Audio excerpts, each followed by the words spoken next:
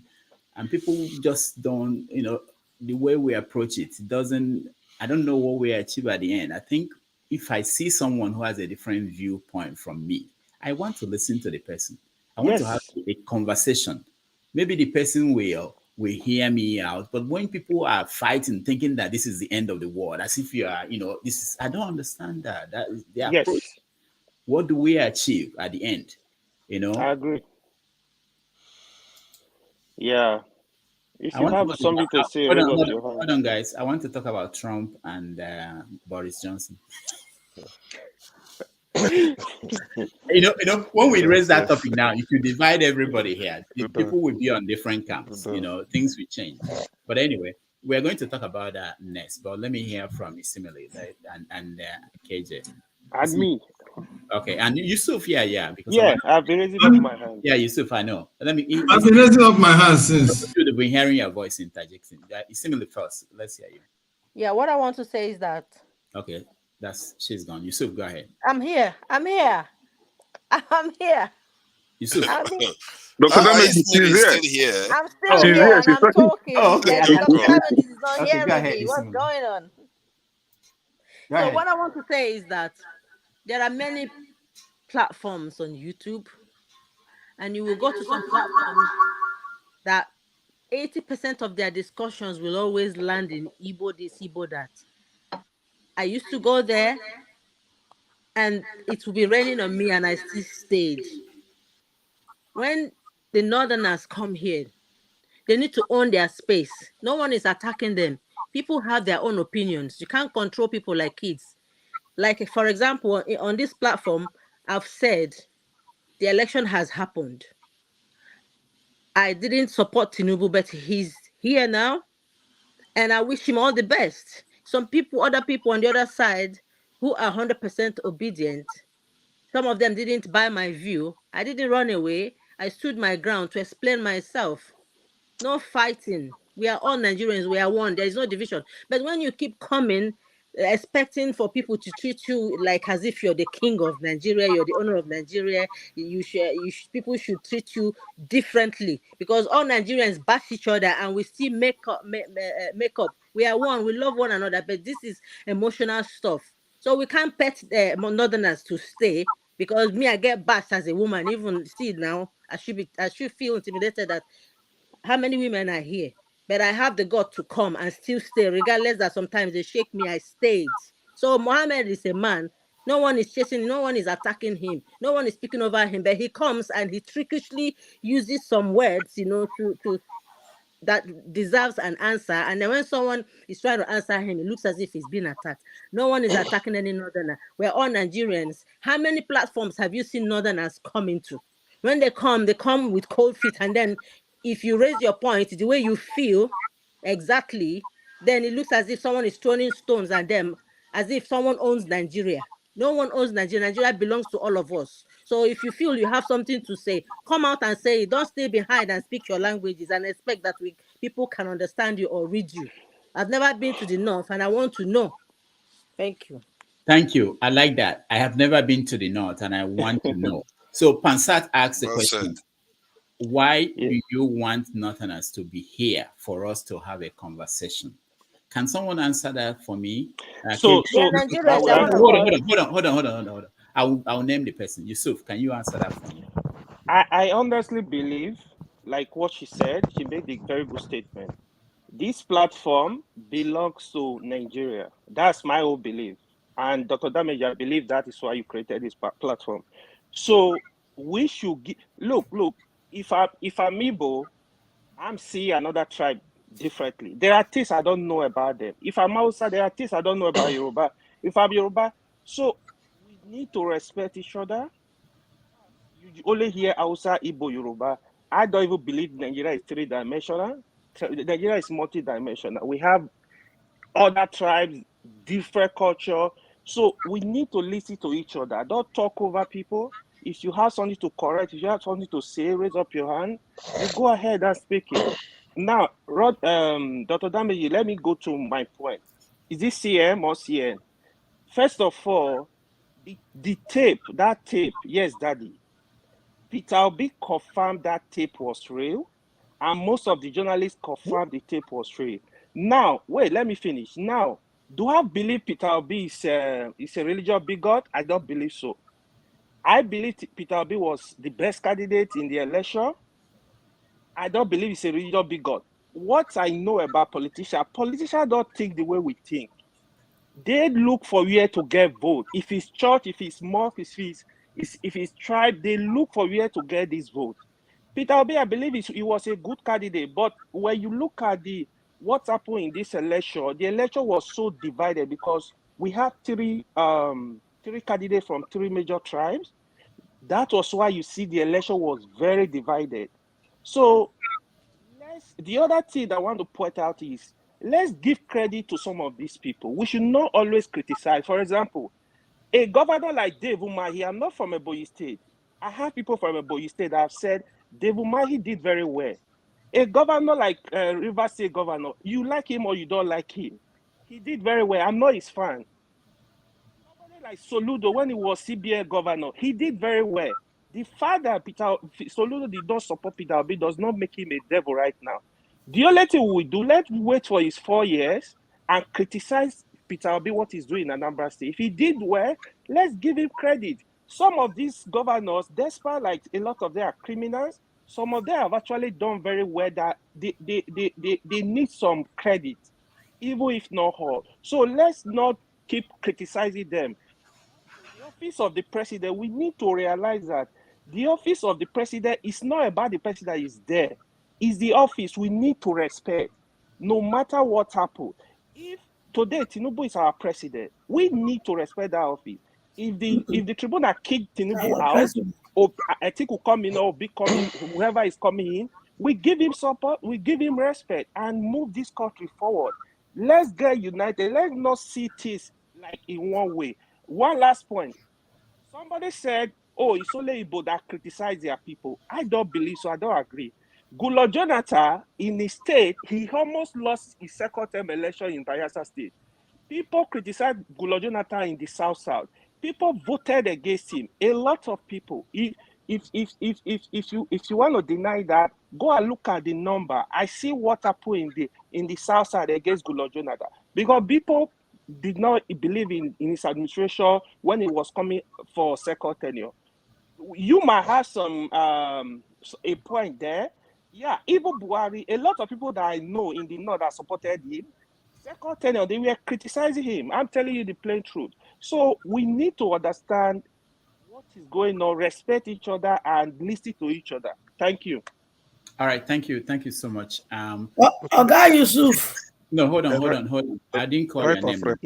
You know they call my name when I want to interject, but other people, they allow them to interject without calling their name. Is that not partiality? Sure. Oga Udo? Sure, you don't win. You don't win book now. You win book today. I You go happy. the book You because don't of win that. book. Oga Yusuf. Yes, Mama. President select now your president. That is not me and my children's president. You hear me?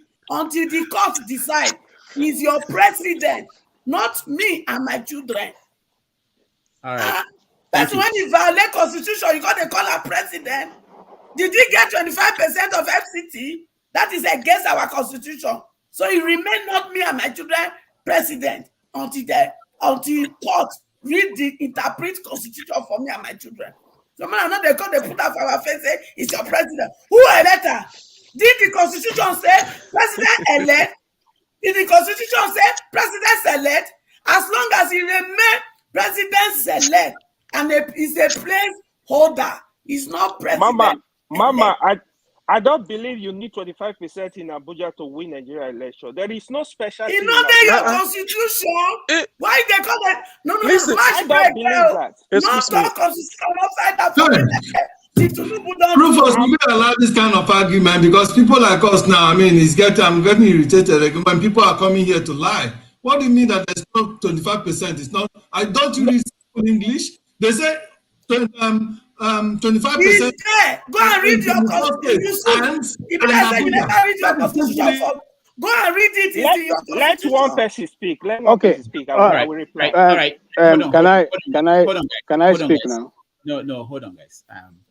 First of all, when this is a case that is in court, I don't know why people think that you by shouting here you win the case.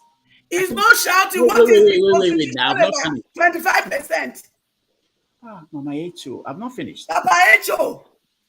There's no reason for this kind of argument and bring it. This is in court by September, whatever time, September, the case will be settled. Why are we talking? Why are we making this? Are you the one that will define it? Yeah, I read my constitution. I'm not the reader before, but that 25%, I read that for constitution. Yeah. So, Mama Echo, lawyers are disagreeing on what it is. Just let that. Just calm down. Dr. Rudolph, don't you think it's okay that when people come in here on this platform, right, for a case that is still in court that has not been decided, and when they are talking about Tinubu, that is now the president, everybody should move on to stop them because the case has not been decided. Yeah. So you don't come over here and say he's not the president, everybody go home, begin to pray for him, take it up, and then that's it. No, Jude, Dr. Rudolph, can I speak? No, hold on. Can I speak now?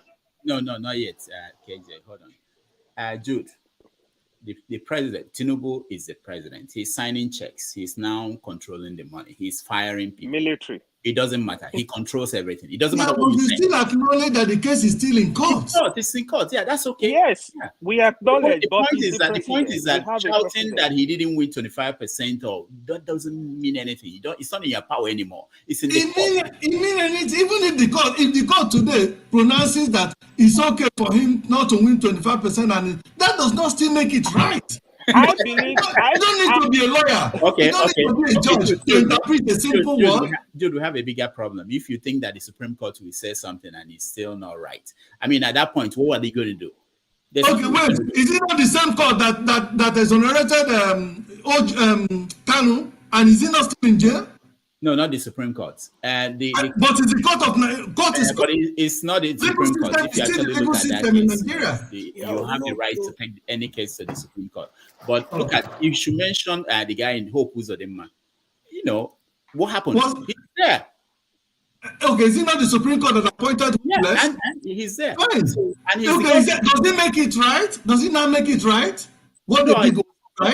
What I'm saying is that nobody is going to stop him or stay from moving. He's signing checks. What I'm saying is we shouldn't take this as if you or Mama H side with that. What you are saying is that we should all still acknowledge the fact that this man is an illegitimate government. He is not legitimate. We're wasting time now. We have other topics to talk about. But I want KJ to answer the question that Pansat is so important to me. Why do you want Northerners to be here for us to have a discussion? KJ, can you answer that? Yes. Thank you very much, Dr. Damages and every other panelist. It would be good if we give room to accommodate other people's view. No, not even we can room. Always agree. I'm coming. Yeah. We can always agree to disagree. Now, why do we need Northerners? The more you interact with them, the more you can understand their mindset, their understanding of how things should work. If you keep driving them away by the statements you make or not allowing them to speak, it will also not help us to understand the way they think. Now, for you to be able to overcome certain character or certain mentality or certain behavior, you need to know how those things start in the first place. I'll give you a typical example of what the northern oligarchy teaches. Mohammed is a typical example. You see, why you are shouting their head off, they're just cool and looking at you. I said this to people some time ago. They're just cool and telling you what they will think you should hear. And they keep hammering on it. And as you are jumping up and down, they keep telling you, and they will not make noise about it. Because they've been taught the art of controlling their emotion. You can hardly get them to be annoyed. You can hardly. And you saw a typical example of it just displayed some minutes ago. The South do not have a clear understanding of how they view, what is their worldview. Okay, what's their view about Nigeria? What's their view about governance? What's their view about your own tribe? Because some of us think that what we are doing, especially those people who are more in number from the Southeast, which is the Igbos, They classify every other person, whether you are Akwa Ibom, whether you are Tiv, whether you are Idoma, whatever you have come from, they classify you as Igbo. They classify you as Igbo. Forget the people who say that they are this, another. No, you are all Igbos, okay? And that is their worldview. That is how they see it, and that's how they've been taught. And they've been taught to believe that they are going to be the ones who should continuously dominate the power in Nigeria, and they should be able to decide for whoever should be at whatever place. And that is why, if you doubt me, majority of what we have been saying so far, most of our leaders from the Southeast, why are they not developing the Southeast? Because they have to go to the North, the Northern oligarchies. And I want to be specific. The Northern oligarchies to get the authority, to be rigged into politics. And so that is why they will always defer to whatever they are saying in that end. You see, let's be careful, because sometimes when we say the North, some of them begin to say, but it's not all the North. No, it is a certain ruling class. They may not necessarily be Fulanis, they may not necessarily be Hausas, but they are oligarchies that determine who becomes who. And that is why majority, like I said here the other time, I said that the power tussles are 3 of them in the North that you must have to get to support you. And by Rufai's video today that has also come out, he came to them and they said, if you want to be president, you must give us a Muslim ticket. That's the only way we can make you president. And what are we sitting on today? I want to help us understand something, what Dr. Rudolph said a few minutes ago. You see, whether we like it or not, if the Supreme Court says this is how it is, that is why it's going to be. You see, let me shock you. Maybe some of us are not understanding actually where Tinubu stands today. Tinubu can tomorrow sack all those people who are in the court of appeal, who are handling this case. Nothing will happen. He can appoint new judges tomorrow, and they can find one excuse and give. You see, it's like a policeman. A policeman once told me, if a policeman flags you down on the road, you should be careful, because he can always find a crime. He can always find a crime. That is how it is when you're in a position of authority, especially those of us who read political science. You find out that Nigerian presidency is one of the most powerful presidents in the world. Yes, I don't think any, apart from the American president, okay, who has the power of the nuclear, weapons. But if not, this guy he can run the country without anybody's help. He doesn't even need the assembly. That's how powerful it is, and they have refused to change it. So let's all be careful, and let's know that we can only speak. But at the end of the day, the authority, just like Rudolph said, he is signing the checks, and it's being honored. He removed the central bank governor, and it's being honored. The army is listening to him. It's being honored. So let's learn to accommodate and hear other people's view and learn from it. Even if they are being stupid, it's their view they are airing. You can agree to disagree. Thank you so much. All right, thank you. Let me, I'll come to forefathers, but let me go to Jonaba. Jonaba, have you said anything today? Welcome to the show. I'm not sure anymore. Can you hear me? Yeah. Oh, okay. Thank you, Dr. Riri, for having me, and fellow panelists once again. I was here briefly, but my internet, I was outside, so it was acting up like CM, and I don't like that.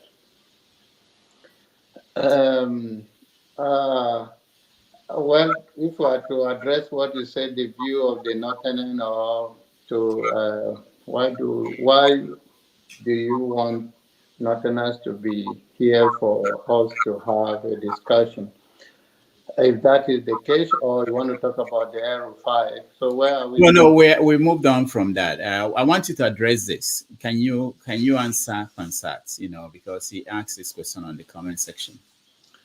I think I'm trying to choose my word carefully when it comes to the view of so many people about the Northerners. And I've said it here over and over. I grew up in the North, because I grew up in the barracks, so they move us from one place to another. We know how the Nigerian military move around, but mainly I grew up in the North, specifically in Borno State. I grew up over there, and partly Kaduna State as well, but in all Nigeria. I think we have a very narrow view about how the Northern look at the world, and look at how power works. And I've said it here before. Nobody apologized for having a power. It's left for the people as civilizations, as a civilized society, to push back on those things because you want to gain the freedom for the rest of the Nigerian or rest of the citizens of that country. Whether in America or anywhere else, the elite are the same. They have the same strategies and mindset how to take advantage of those in the society. But then we need them so that we can hear their view. But to push them back in many cases and to say, oh no, you don't matter, or politics is a game, it's a game of number. But sometimes it doesn't go with number. Sometimes it goes with the strategies and who is in control or who are the power brokers. And then we make a decision on the rest of us. But the Northerners are more calm and are more involved when it comes to discussion about politics. Politics is their number one thing, then followed by religion, because they believe that being the dominant to give them advantage in the table to negotiate. And it's good to pay attention to them. Is it because they are fanatics? Is it because the religion told them that they have that hold over the country? Or what is their perception? Is it a basic human right? They think that they're entitled to it by religious base, or they think they have the population and they can push back or play religion politics. So it's good to hear their view, and we can all have a dialogue in order to move this country forward as far as we are one country for now. All right, thank you, John Abba. Forefathers. Yeah, regarding having the conversation, I think obviously you can't have a family meeting with only a certain group of cousins showing up and keeping the others away. And if we are to fix the nation, you have to have discussion with all those involved in the country. We can't exclude them at all. And I think okay. I hear what Ismail said about, they have to learn to hold their ground. But I also think that sometimes when they come on these panels, because they just generalize, just like sometimes we generalize too, they will come and they will just find that everybody just talking like, against them. Some of them calling them Fulani and all kinds of stuff. So they don't want to engage because they feel like nobody's going to listen to them. So that may be part of it. The person has to be very, very stubborn-minded to just hang on. That said, I think they value politics a lot because they understand that is one of their only tool they have to hold on, to have influence in the country. What else? Most of the natural resources before now was mostly in the South. And the educated people were mostly in the South. Most of the development was mostly in the South. Everything was in the South. So they didn't have much going for them other than politics.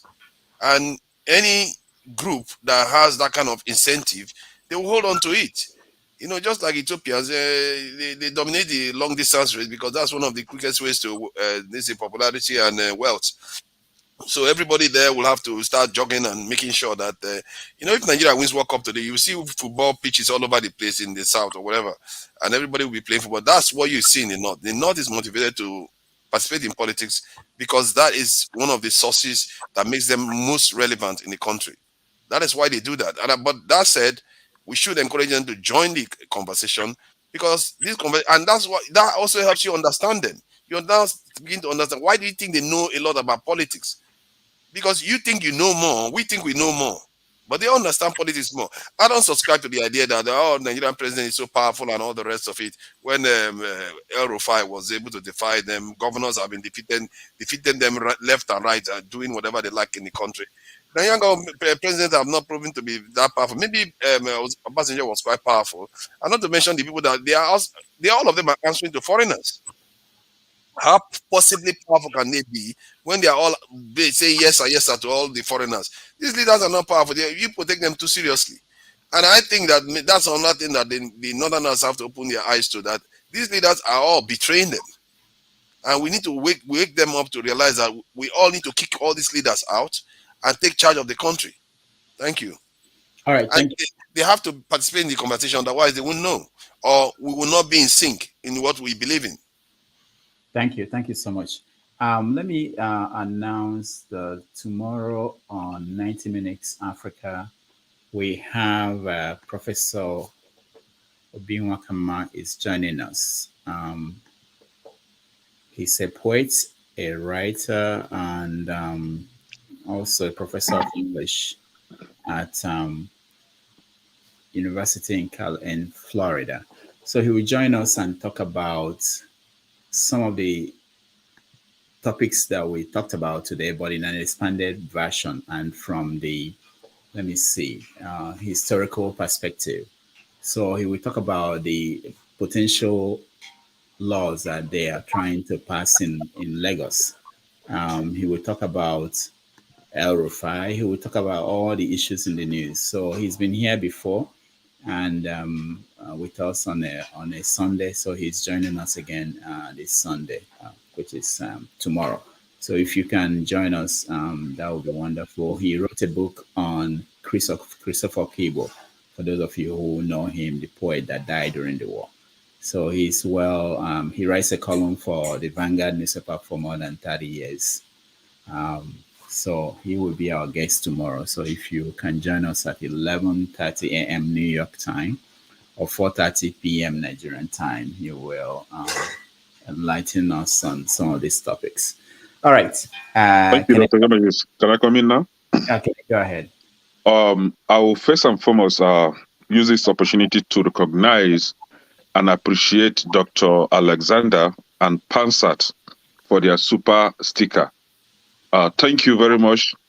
I think the platform appreciates that, right? Yes. And then secondly, regarding Mr. Pansak's question, I think some of us are misunderstanding that very question. And this is why I say that. He said, why do we want Northerners to be here to have a conversation, right?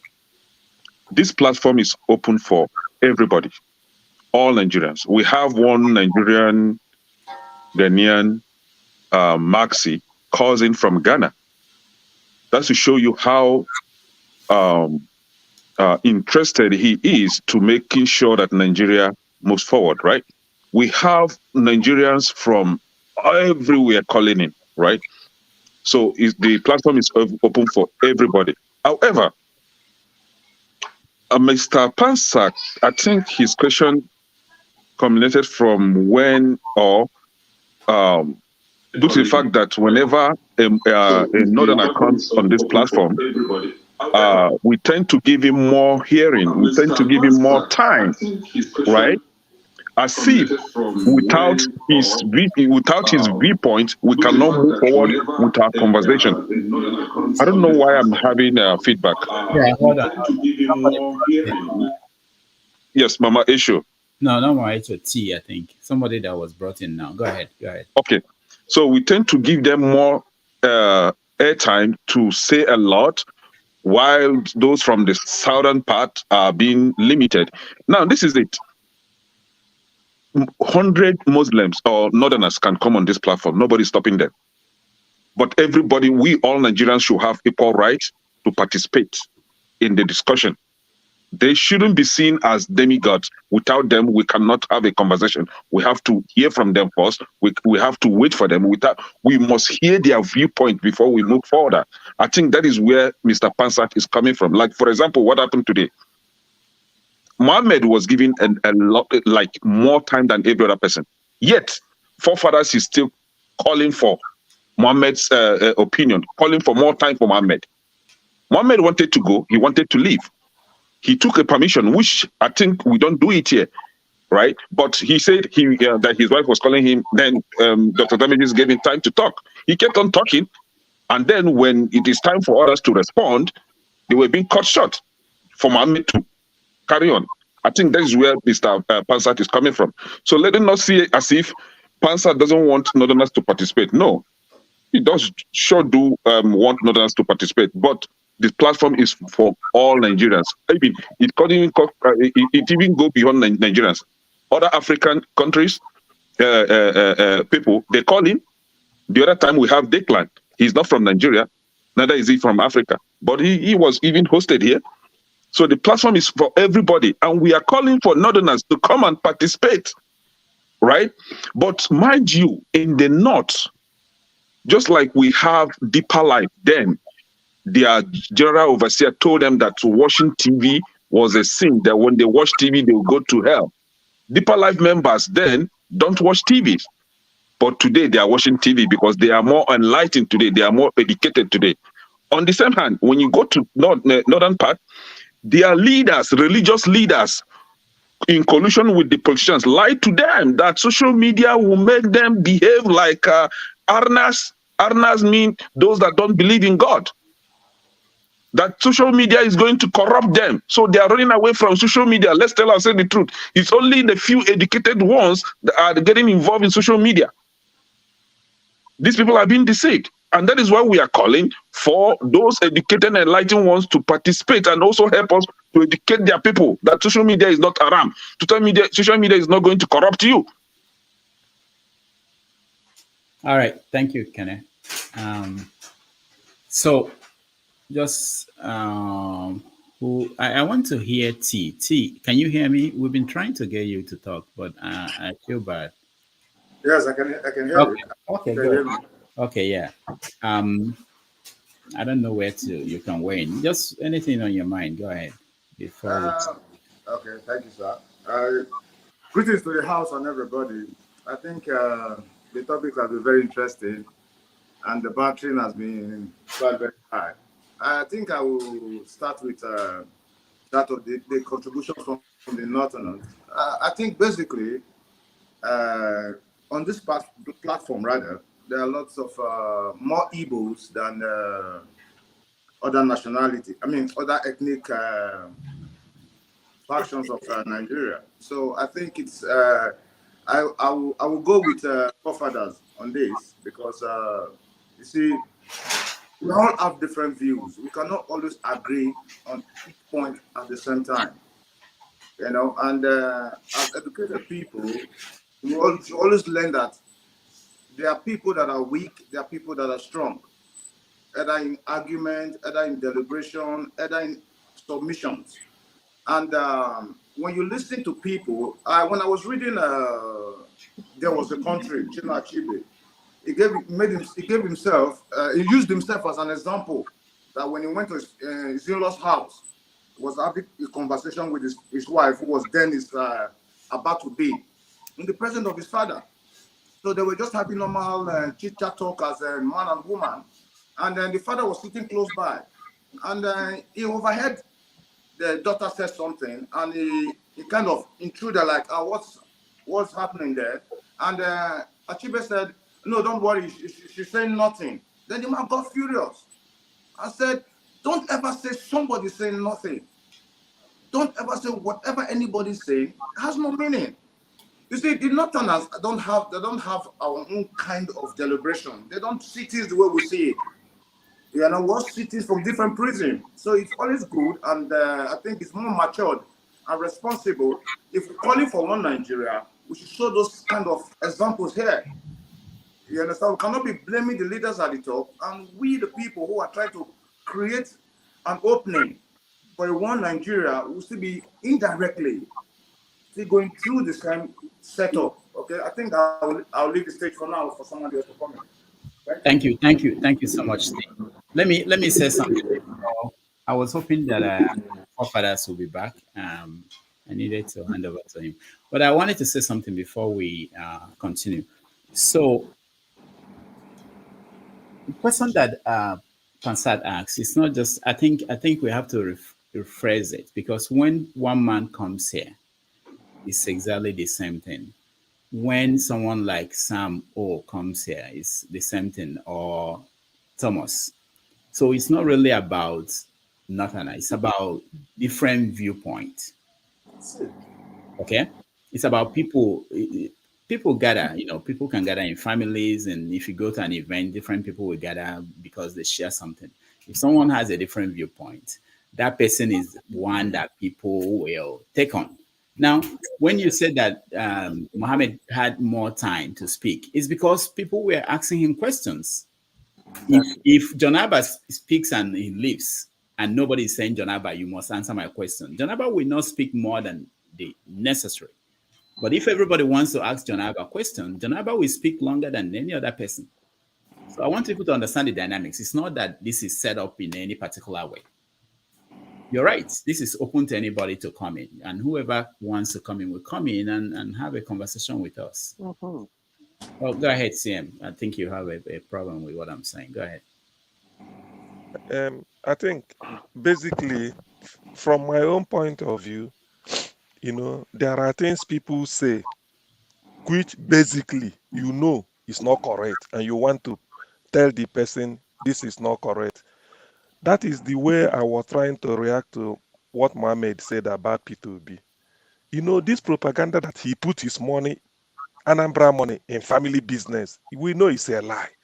Anambra people they are business wise. They know the language of the street more than any ethnic group in Nigeria. I'm not boasting. So if you take Anambra and put it in any business, they know. So they've used it and it's not sticking. What is EFCC there for? P2B said, if you know anything, any command I have, bring it up, I will stop campaigning. Tell EFCC. Has he have they done it? So that's why when they bring it here as propaganda and they want to correct him because of, a lot of people trying to, because it's just like everybody wanting to correct him, and then I wouldn't blame you. You can't give everybody time at the same time. But that is basically from the angle most people are coming from. When they mention, because he asked a question, why is it that P2B, when they say anything about Igbo politicians or other ones, we don't defend them because they are thieves. You and I, every Igbo man knows that if you allow Ndi Igbo to bring out in fact, let me say it here.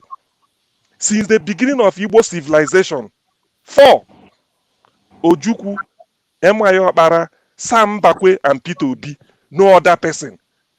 There are Igbos here. Let them tell me it's a lie. No other person has come close. So when we see P2B, we compare him with Mbakwe and Emayo Okpara because till today, you can never point to any plot of land owned by Mbakwe. You can't point to any plot of land owned by Emayo Okpara. That is the angle Igbo man sees P2B. Every other person, is it Okorocha or Josokalo that is crying? Ekwere Mmadụ na Chimaroke Nnamani, and I start mentioning them. The person that could have come close with Ngige in Anambra State, Ngige did something, but because of the circumstances which he came in, he's just like Tinubu is also he didn't satisfy the condition before being sworn in. So what we are saying is this: when people come here, why every Igbo man from Abia State, P2B was only governor in Anambra, but if you go and ask Ebonyi, they will tell you P2B is good. Go to Abia, go to Enugu, even the state he did not govern, they will tell you. We know it. I'm from Anambra, but if you mention Rocha Sokrocha from Imo State, have you seen his speaking? These are thieves. Ordinarily, those people will never have opportunity of becoming a councillor in Igbo land, if not for the gang up of their northern friends and Yoruba friends that we use party machinery to force them. Say he's the candidate of our party in Imo North, or he's the candidate of our party in Enugu East. If you allow Igbo to choose, none of this, they will use P2B as a template. They will tell them, because Igbo man believes that you can't buy him with money. Every family must have got a millionaire, at least, maybe, or a distant family. So when you come to play politics of money, that's a different thing. Then as for the question Pansat asked, do you know that the answer to that about northern political political knowledge is what Dr. What is the name? Haruna Goro said here. Haruna said they in the north, he's from Kaduna. He said from childhood they were taught that do not trust the Christians. Don't vote for Arune. Vote for we the Muslims in the north, that without power we are doomed. The Southerner, you saw it here. I think you interviewed him, Rudolph. He said without power we in the north are doomed, but in the south, without power, they can go abroad, do any type of job, get money, do all these things. Our own, when we don't have power, we are finished. It's better you vote for your brother in the north so that we do it. I'm not making it up. Haruna Goro said it here. In fact, I was shocked. So it's like a revelation, and the guy is educated. So when they come and tell you that do not understand politics, it's what they are told. You can't tell a Yoruba man today to queue that without this, they must follow this person. Yoruba will some will say you know because of their political understanding and uprightness, the way they understand it. You can't tell an Igbo man to follow you. He will look at you after he said, yeah, this is a criminal. He can, even if you give money, some may take and disguise you. But in the north, they always tell them that because Haruna Goro said it here, that is their lifespan. Without politics, they are finished. The man said it here.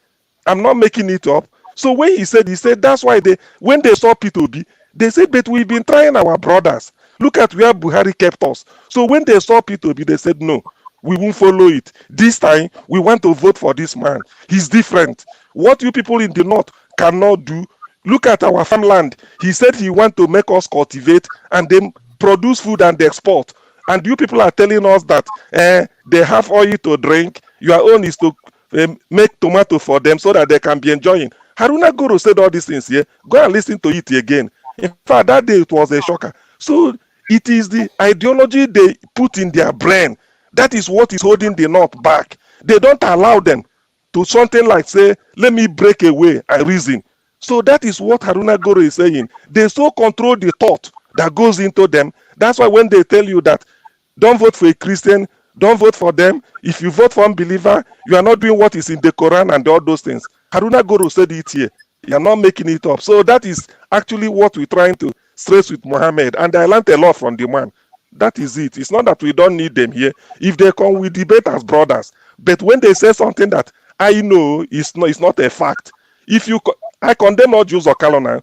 No Igbo man, if all Jews Okalo making Senate president, if I have opportunity, I go and sabotage it. Because he's not going there. He's only going there for his pocket. Or like P2B or something like a Sam Bakwe. So that is the politics in the Igbo play. We have a lot of thieves in Igbo politicians, but we don't help them. We condemn them from A to Z. If anyone comes out, you see the way we boo them. We all know this. You saw them. It happens before everybody. So we don't condemn them. Let the North come. Let us debate. Let us talk as brothers, so that there are certain things they will learn from us. We learn from them. Thank you. All right. Thank you. Ike, welcome to the show. Thank you, Dr. Rudolph. Listen, I've been trying to. I have only 3 minutes to say something. It's only about the issue of Dr. Ojus Okalo. I think if you can remember the day we spoke about Ojus Okalo, my word, if you can go back and replay what I said, these are the nemesis that are coming up with each and every one of them. It's nemesis. If I want to, when you have time, go replay what I said. These men in Igbo land are cursed by the people already. So what my elder brother, Mr. Igbo Basic, was saying, I was really highly disappointed that he was trying to be defensive because it's your uncle or cousin. Who cares about what he is? All the money he was claiming he had, that's the money he stole from Abia State.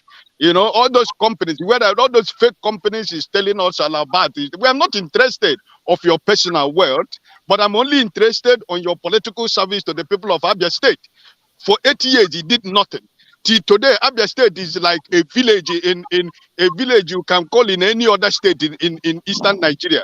So for what is going on with him right now, I have no sympathy for people like Ojus Okalo. Umay has started crying this week. Already he started crying from yesterday. Because his own is that he's going to cry to go to Ebonyi State. These are the same people who are walking about telling Nigerians that the Igbos are not qualified to be president of Nigeria, that we don't have a candidate, that only when we support somebody else, that's the only way we can become president of Nigeria. And all those promises that they were banking on for their own political selfish interests, they have been blown back to them. And Ojus Okalo, I told you, Rudolph, in your program, that's I said, go play what I said. I told you that the last thing that anybody can do is to give Ojus Okalo president of Nigerian State. He would never get there. And look at, he's crying like a baby in public with all those political machinery he has. Let me confirm to you again, he did not win an election. This senatorial election he just did now, he didn't win. He never won. So we know how he came back. So listen, I just want to let you know that people like this, I support my brothers and sisters who are being honest, who are being patriotic Nigerians, that if we begin to call out our politicians like this, everybody begin to call our politicians like, I think we're going to have a better Nigeria. And also, I want to support Isim Miri for what she said concerning Mohammed. Dr. Rudolph, your platform is not specifically meant for Igbo people or people from the south or people from anywhere. No, it is open for all Nigerians.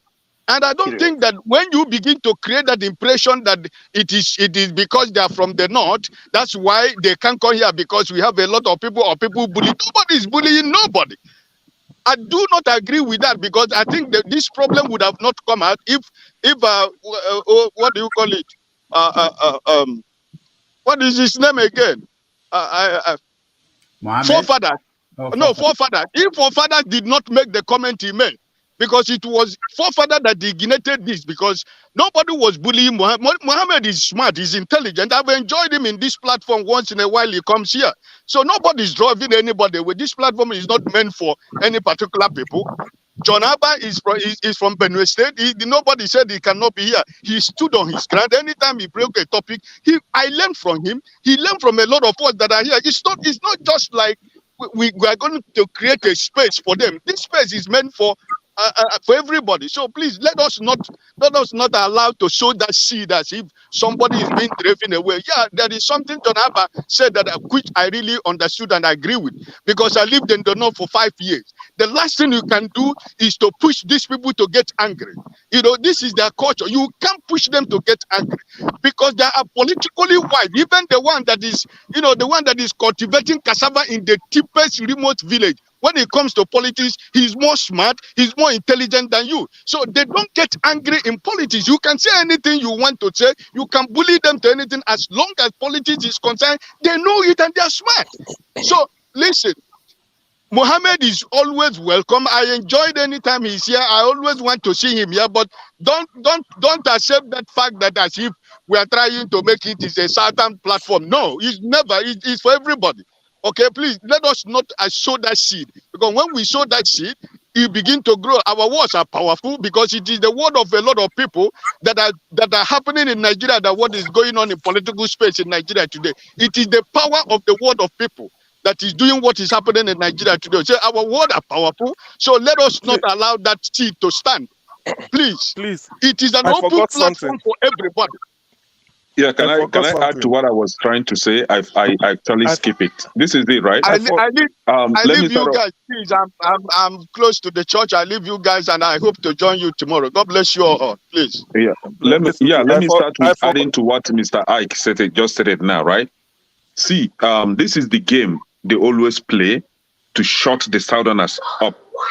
Once they start playing the card of ethnicity, oh, the Igbos, then the Igbos will be very cautious now. Then the Igbos will be very calculative before they say something. Then Igbos will be very apologetic.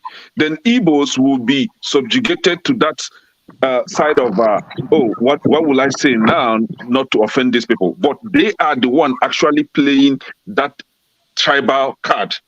Just the same way during the campaign that they were using their Mallam, that is their clergy people in the mosques, to canvass for votes for Tinubu and Shetima, right? They even shared money to them. There was a YouTube audio video recording that was going around. One Mallam was boasting about how they shared 10 million naira to them to campaign for Tinubu and Shetima, right? So they played the game. But when P2B went to churches to canvass for votes, now P2B is playing religious game. Oh, P2B is playing religious game. He's doing that. He's doing this to shut P2B down, to shut Christians down. This has been their style of politics. From whoever that is claiming or saying that the Northerners know how to play politics very well is a lie. Before 1966 or before 1967, where were they politically? Where were they? It was after that Biafran Nigerian war, after 1970, that they took over. How did they take over the political field? By using the willing tools from the Southwest especially. their Muslim brothers from the southwest. They are the willing tools. They are being used for them to remain in power. Let Southerners come together today and play a clean, healthy politics. Northerners will never see that position again. Bet you, Northerners will never be there again. They don't know politics as all of you are claiming to know. They just play a dirty politics. They play a very dirty politics. For whoever is saying that they don't get angry, they don't get angry because they know what next to do. They know what to do. This guy that served under Jonathan Goodluck, I think he was the head of the military, the one military general. No, one military general that was killed immediately. Azazi. Well, thank you. Immediately, Buhari took over. He was silenced on the street of Abuja, and nothing has been done about that today. This is their style of politics. They play a very dirty politics. Alex Bade. Exactly. They are very angry. Forget that facial expression that you see. Politics and their religion is one thing you don't joke with. They are very hungry, but they know what needs to do. They can't take conversation. They can't take argument.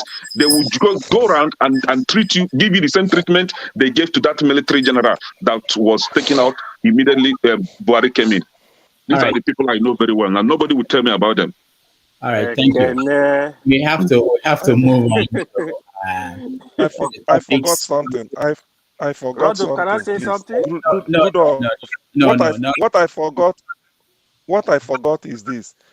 You know, when people talk Igbo politician, can somebody explain why Dave Umahi, Ebonyi State, using Ebonyi State resources, poverty more than 70%, to build airport, named it after Buhari? Buhari said no, name it after Okadibo. What does that mean? What does that tell you? Psychophancy. Named it after Buhari, and then Buhari, head of state, he was clapping. Oh, it's Muhammad Buhari said no, name it after Okadibo. Is that not a shame? So when we criticize them, this is why. Okay. This is why we criticize them. CM, thank you. Yusuf, 30 seconds. Yeah. Ekene, to be honest, is it Kene? Was Ekene, right? Yeah, so, Kene. To be honest with you, with due respect, some of your statements, they are very divisive. I don't see them as in Nigeria. Let's stop. Let me correct you before you go further. I'm not preaching for one Nigeria. Wait. I know. I'm not preaching for one Nigeria. I can see you are really a disciple of Nnamdi Kanu. I will respect that. If you want, I'm not anybody's disciple. I'm my own disciple. No. Listen. Wait. The truth is, the way Nigeria, like, we are just killing the country. We are just killing it. We, the youth, we need to have a rethink. See, there is no day a Yoruba man, an Hausa man, an Igbo man, an Ijoma, we agree on them. Even our family, you and your sister, your brother, do you guys agree? There is always argument once more than two people are involved. But we need to respect each other, and we don't have to fight. It's not necessary, to be honest. All right. Politics is about alliance and negotiation. You don't force people. That's just the honest truth. All right. Thank you. Chris, before you speak, welcome. I was hoping that there will be another moderator that will take over from me at this point. But if not, we will round up. But let me, okay, he's here. Let me say some of the topics that we haven't touched. I wanted us to look at what happened yesterday with Donald Trump indicted on federal crimes here in America, and Boris Johnson resigned in UK from Parliament. Also, I wanted us to talk about Ganduje and Kwankwaso, what's going on with him. And then in Enugu State, we have Mbah of Enugu State deciding that that's the end of sit at home, and then it failed. He went to Abuja to beg Tinubu to let release Nnamdi Kanu. So those were, and then of course there were other things that some people mentioned at the beginning of the show that we didn't get to, which is normal now. But yeah, so I can see that Forefathers is around the corner. So once he comes back, I will take my leave. I have, but let's hear Chris. Chris, Welcome to the show. Hello, everyone. So this is my first time, and I think I'm late. This is 8 hours gone already. I heard some guys talking about Ojuzo Kanu, and also, I don't know if that has been discussed already, because I was just watching the video now, watching him cry in the Senate, and I just came on this live show, and I saw you guys talking about the same man. I was like, okay. And I think I was just trying to drop a comment somewhere, because to be honest, as an Igbo man in Nigeria, a lot of things gets you angry. And most of the times, it's not even from the outsiders. I'm telling you, to be honest, like, it's very painful when you get angry from your own people, like when your own people are not doing what they are meant to do. And, people keep talking about, like, the mentality of the Northerners when it comes to voting. See, personally, I give it to them. No matter how you go about it, let's just go to the primaries. Let's go to the primaries. The moment Atiku was there, what did they do? Everybody's ambition became secondary. Let's go to the Southwest during the primaries. What was the respect they paid to Tinubu? Even though everybody felt that, okay, Tinubu in terms of health, age, and everything, but what did they do? They have to, like, keep their ambitions. When it came to Igbos, what happened? Between PDP and APC, we were all there, and everybody wanted to become the candidate. So personally, I don't know when last we had a candidate like P2B in Nigerian politics. That's the truth. I don't know when last we had a candidate of that quality. So what did we expect? We expected that all Igbo politicians, irrespective of where you are, whether you're an APC or a PDP, we expected that genuine king behind your own brother who has the quality to change Nigeria currently in that mess. If every other persons from different ethnic groups could actually queue behind P2B, why not our own politicians? For instance, why that would have been important is that most of the politicians, they have the voice, they have the people, they have the followers. Imagine someone like Ojuzo Kanu going to the north to now campaign for P2B. You could imagine the votes that he would draw. You could imagine the number of governors that he would work with. So these are the things. So I'm not, like, it's a very pain. Like I said, in Nigeria, as an Igbo person, you suffer so many things. You suffer the issue from outsiders, then you suffer more from insiders. We could see what happened, the comments from Ike Kuremadu. These are very, very annoying comments coming from your own people, telling every Nigerian, he's just going there, how much vote is he going to get? No. See, okay, what happened if you had someone like Tinubu from Igbo land, for instance? That means he would have been the only man on the street. So before I blame anyone, and this is my point on this show, and to all the Igbos all over the world, before I blame anyone, first of all, I give it to every Nigerian who supported P2B, seeing the quality, not because P2B is the only presidential candidate. No. Ojuzo Kanu, Rocha, so many of them wanted to be president, and you cannot see us queuing against them. We needed someone who is the best. I give it to everyone who queued against him. And at the same time, I need to make it clear that until we learn how to support our own, at least someone who has the quality to change things, we'll keep having this problem. All right. That is number one. So I don't know if you guys have talked about Emefile before.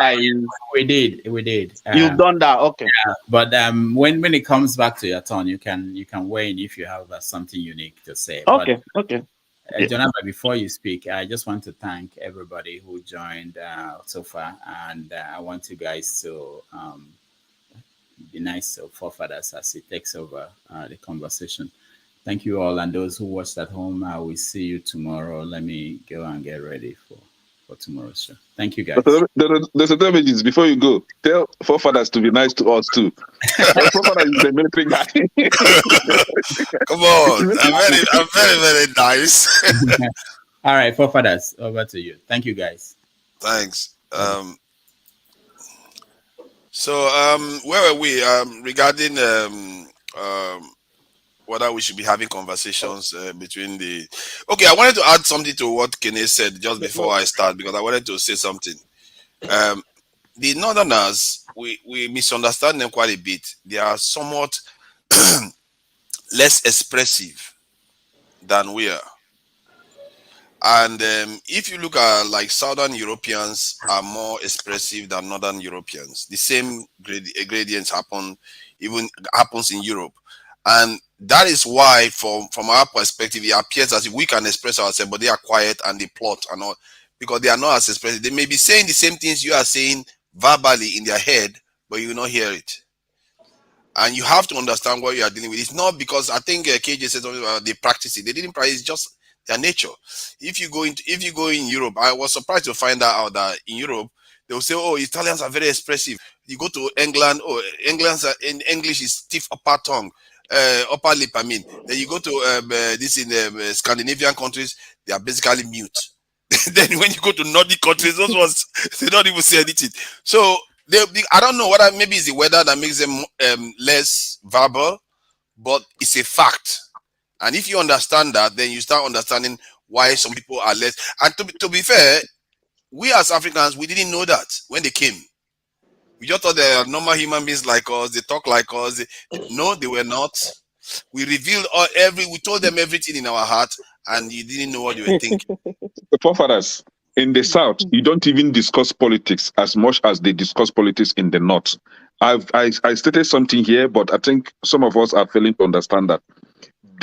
Their business is all about politics, conversation everywhere you go. Once they hold out their small radio, the BBC Hausa, once they gather, it's about politics. Well, we don't even discuss. Hold on. We don't even discuss politics in the South as much as they discuss politics in the North. But the problem is, you hardly find them on social media like this platform that we're having this conversation on. You can't find them there. You hardly find them there. You know why? No. It is portrayed as a ram, something that will project bad, like immoral thought on them. They are forbidden from participating in social media. You only see the smart younger generation ones coming on social media, but they are being brainwashed. Just like I mentioned it there a few minutes ago, Deeper Life Bible Church with brainwashed then that they don't watch TV. If you watch TV, you go to hell, or to corrupt your mind. And Deeper Life, we're not watching TV, but now they're more enlightened, they are more educated now, they can watch TV, right? This is the same thing that is playing out. You don't discuss politics more than these people. They talk a blanket statement that they call it haram. I'm not sure. Maybe it's because they have less access to this in internet, or no. They actually it's the same in Nigeria, right? In Nigeria, it's not like how it is in the Western country. You have access to internet through your SIM card, either Glo, MTN, and all that, right? They use phones. They have smartphones. They have access to internet, right? Yes. They can simply call in just the way Mohammed. I don't know. Mohammed is not in Nigeria, but just the way Ingozika from Nigeria calls in, right? But they will never, because the brainwash is there already, right from their Arabic school. To be fair, I grew up. No, don't do that. You can't tell them. No, hold on now. Yusuf, I know you are a Muslim. Yusuf, hold on. I know you're a Muslim, but you are not from the North. I am from the North. I grew up in the North. I'm telling you what I know. See, okay, hold on. Think about it, Kene. They travel to the Middle East. They don't travel to the West as much. Could that kind of dynamics not be playing here? They don't do online as well, the same way as we do. Yeah, because they have different culture. They are following a different culture. They are following an Islamic culture. I'm telling you, if they come to US, they are going to eat meat that are not halal, like abominable meat that were killed by Christians. They can't eat meat that you, forefather, like, for example, you slaughter your goat. They can't eat it. It must be their fellow Muslim that slaughter that meat that they eat. So in the US, the meat are being killed in the butcher by Christians. So they will always align. Though they still have halal stores, very few in the US. But I'm telling you the general perception. This is their general perception. Let me correct you. Hold on, Kenneth. Hold on. I'm a Muslim. I eat halal. Let me correct you. Hold on. Every Muslim does? Wait. Let me finish. Let me correct you. What forefathers said, the North, they are reserved. They are not expensive. That is one. The second thing is when you say halal, halal meat, every Muslim eat halal. What halal means is in Islamic way, you have to slaughter an animal in the correct way. We're Mind saying the you, same thing. wait, let me finish. It's just like kusha, right? Like the Jews, they eat kusha. Kusha is halal meat. Muslim eat kusha, Jewish eat halal because they are killed the same way. The name of God has to be measured. The animal has to be slaughtered correctly. There is nothing hidden about it. So if you go to store, even when you go to Walmart, you see halal meat. You go to some Costco, you see halal meat. So there is nothing hidden. Or you see kosher. It's the same thing. Okay. See, this We're saying the stuff same thing now. these stuff Yeah. are misconceptions. No, these stuff are just misconceptions. That is why you need to respect what people do. See, what the statement forefather made earlier was very correct. The reason you don't see that there is nothing like haram on social media. No, what you said, that's not a statement of fact. What forefather said is the correct thing. They are that's who they are. So we need to understand everyone. We are all different. Nigeria is so. I travel. I My used brother, to work with Global Cup. Yusuf, I travel all over Nigeria. I Nigeria is so different. can't make things up Can I to ask Yusuf a propagate an question, agenda. please? I have mosques just next to my house. I hear what they're taught, right? I have Muslims as friends till today, right? We grew up together. We went to the same school You have together. Muslims So as don't tell me friends. these things. This And the is way what you're I sounding, know they were taught. I'm not making it up.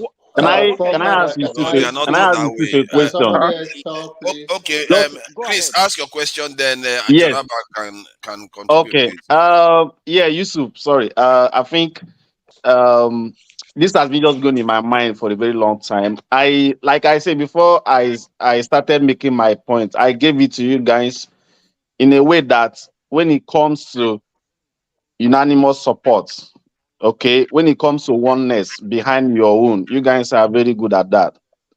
So the only problem is, even if that candidate, for instance, President Buhari's coming 2015 was like a tsunami. So many factors from Jonathan and other. You understand? Merging of political parties to form APC, yes. Buhari has been there for many years, contested third time another, yes. So it was a kind of an inevitable situation. And if Buhari had actually performed in the first tenure, then the votes that he gathered in 2019, you would say, okay, that was a reward for good performance. But we all saw what Buhari was for the 8 years he spent. So after that first tenure, Oh, is that a question? I no, thought. I'm coming. Let him finish. So after that tenure, we had the election of 2019, and you saw the votes from the North. Now, people were dying, people were crying and everything. Fast forward to 2000 and just concluded the election in this 2023. You still saw the votes to APC, even though Atiku collected some. So my question is, even though they support their own or their own party collectively, why is it that even when it comes to a failed candidate, a failed party, they still go with that person? Okay, I'll answer that question. Thank you. You see, politicians, like I said, they don't think the way we think. Either the politician is from the southeast, from the south side, from the north. They don't think the way we think. They look for how to get number. I have followed politics for years. Now, what happened? 2019, I feel Atiku was supposed to win that election. The North, they have problem with Atiku. That's what people don't realize. The North don't trust Atiku. The North could have turned election against Tinubu and vote for Atiku. They don't trust him. Atiku will continue having that problem, in my understanding. Now, Buhari did not perform well. Like first tenure, I supported Buhari. Second tenure, I was really against him. I said if I'm in Nigeria, I will vote for Showore. I will just throw the vote away. Why? Because I feel Buhari was just looking for power. He grabbed the power. Then in 2023, I feel Peter Obi made some mistakes. See, if you call my friend Alex into this group, he will repeat all what I said. They happened. In 2023, what was the mistake I think Peter Obi made? Peter Obi was too concentrated in the churches. I'm saying the truth. In the East, Peter Obi, when he wanted to elect another DG when Doyo Kupe left, I was supporting Peter Obi. Peter Obi could have choose somebody from the core north and break the vote in the north. I don't know what the guy he brought, the deputy, the Dati Yusuf cannot collect vote from his local government. See, he cannot grow up in the north. He knows how the north works. The north is structure. Even when the white came to Nigeria, that Yusuf, was why. are you following? Are you following the tribunal now? Let me get what he's saying. Let me finish. Let me get what he's saying again, please. When the North came in, when the white people came to Nigeria, the easiest place for them to rule was the North. You know why? The North is structure. How is it structure? The North follow their leaders, Islamic leaders, political leaders, the rich men. When they give them money, we the South, we don't think like that. The South, because of the poverty level is low, we are able to follow our mind. In Edo State, for example, you know what they did? The governor, he did not win one Senate seat, PDP in Edo State. They voted for Labour because of Peter Obi, in Benin, the senator. Nobody knows that man. He won because of Peter Obi. The governor was scared when Peter Obi came to Edo State. So because we have our mind. In the North, it doesn't work like that. You need to talk to their leaders. The emir, the imams, the rich guys, the political leaders. This is what happened. I'm not gonna deny it. That's the way it's structured. That's why you see Tinubu was running after the governors. Those are the people that would have been able to betray him and vote for Atiku. So I assuming Kokoso gives support to Peter Obi, I tell you the story would have been different. You will not be able to read the election. Just to chip in, you made some points actually. Let's allow Jonaba to go because that was the sequence we were supposed to go. Yusuf mentioned my name, so let me respond to him, right? No, other people have to speak now. Otherwise, Kenny, you've been talking. Chris, Chris, you have no right to say that. No, we can allow John Aban because he's our. I think he should be our father here. What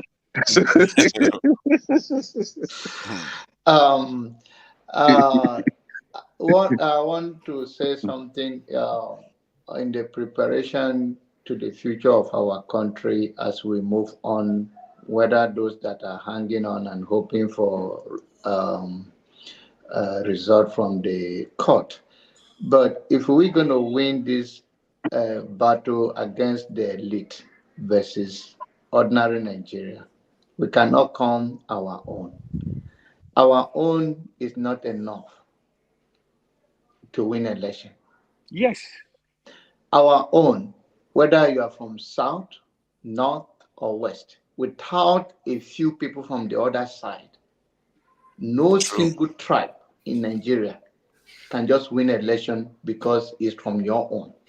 What we are looking for to move Nigeria forward is to see, like so many people see in Peter Obi. I do not see it. There's no regret whatsoever. But I respect those people who see something unique in him. And it should be all Nigerian, not just the South, can put him in the office. If we keep this language over and over, he will never become a president of Nigeria.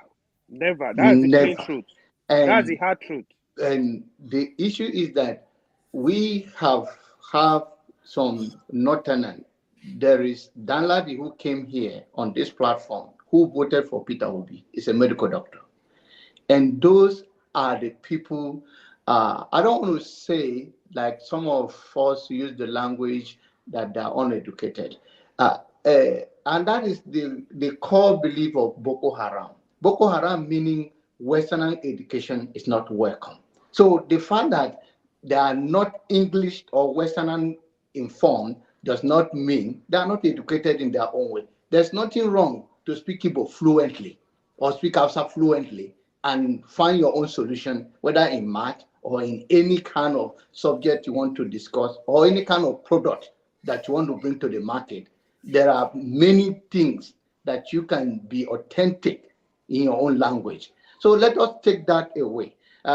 We talk about them listening to BBC Hausa. Of course, that is their language. They reach out to them. It's a tool.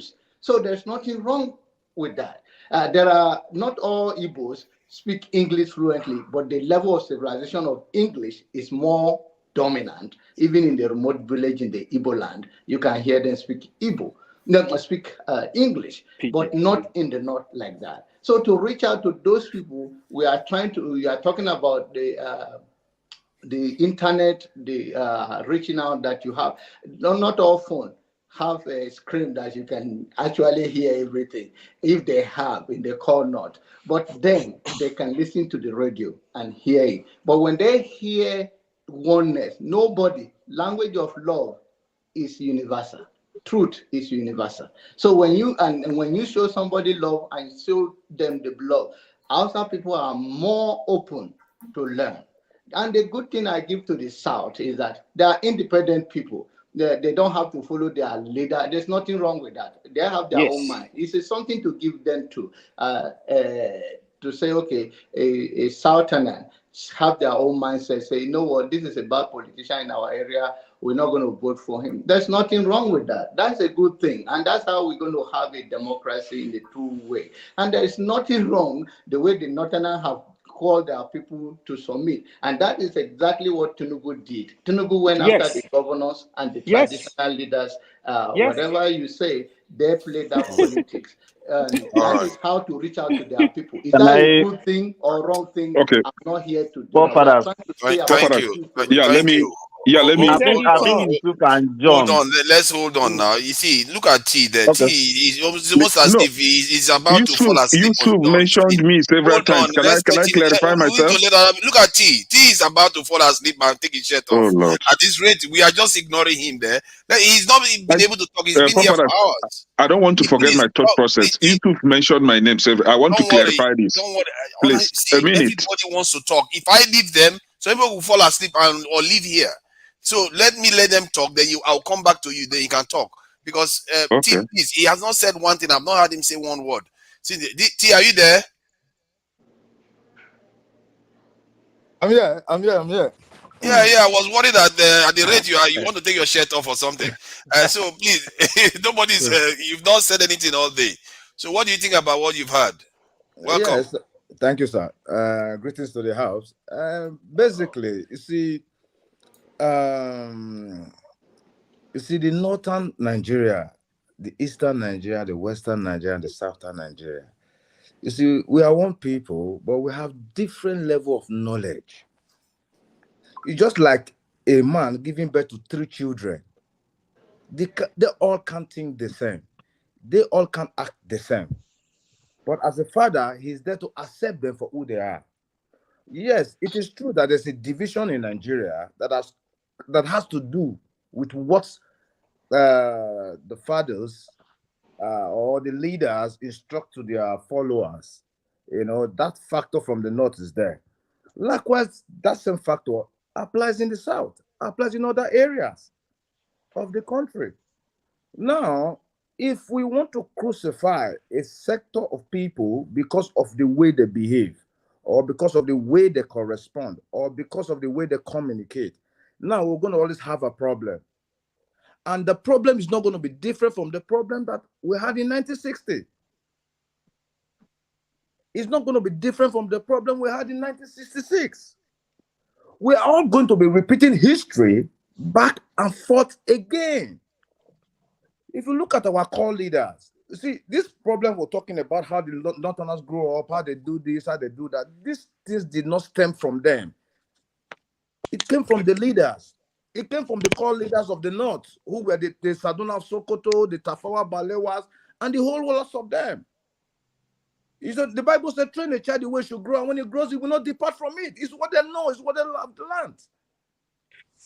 And now, beautiful, bringing what they have learned into politics. Now, politics is a game. You understand? And it's a very beautiful game. But you see, politics has dirty players. It is not politics as a field that is dirty. It is the players who play that are dirty. You see, the ethnicity in Nigeria is what is destroying us. Me, you, we had some discussion last. You see, in Nigeria, we don't pursue nationalism. I think in this platform, we should focus more on nationalism rather than ethnicity. All we're still fighting and discussing here is the ethnicity. Yep. So I think I will leave the stage for now for somebody to Okay. Let me come in now, please. Let me come in. Has been trying to interject. Yusuf, right? Let's understand ourselves here. I grew up in the north. Hausa people are one of the most nicest people that I've seen. Nicest people, right? So when I'm making my submission on the northern politicians playing dirty politics, I wasn't referring to the ordinary Hausa man on the street that I know to be one of the nicest people that I've met, right?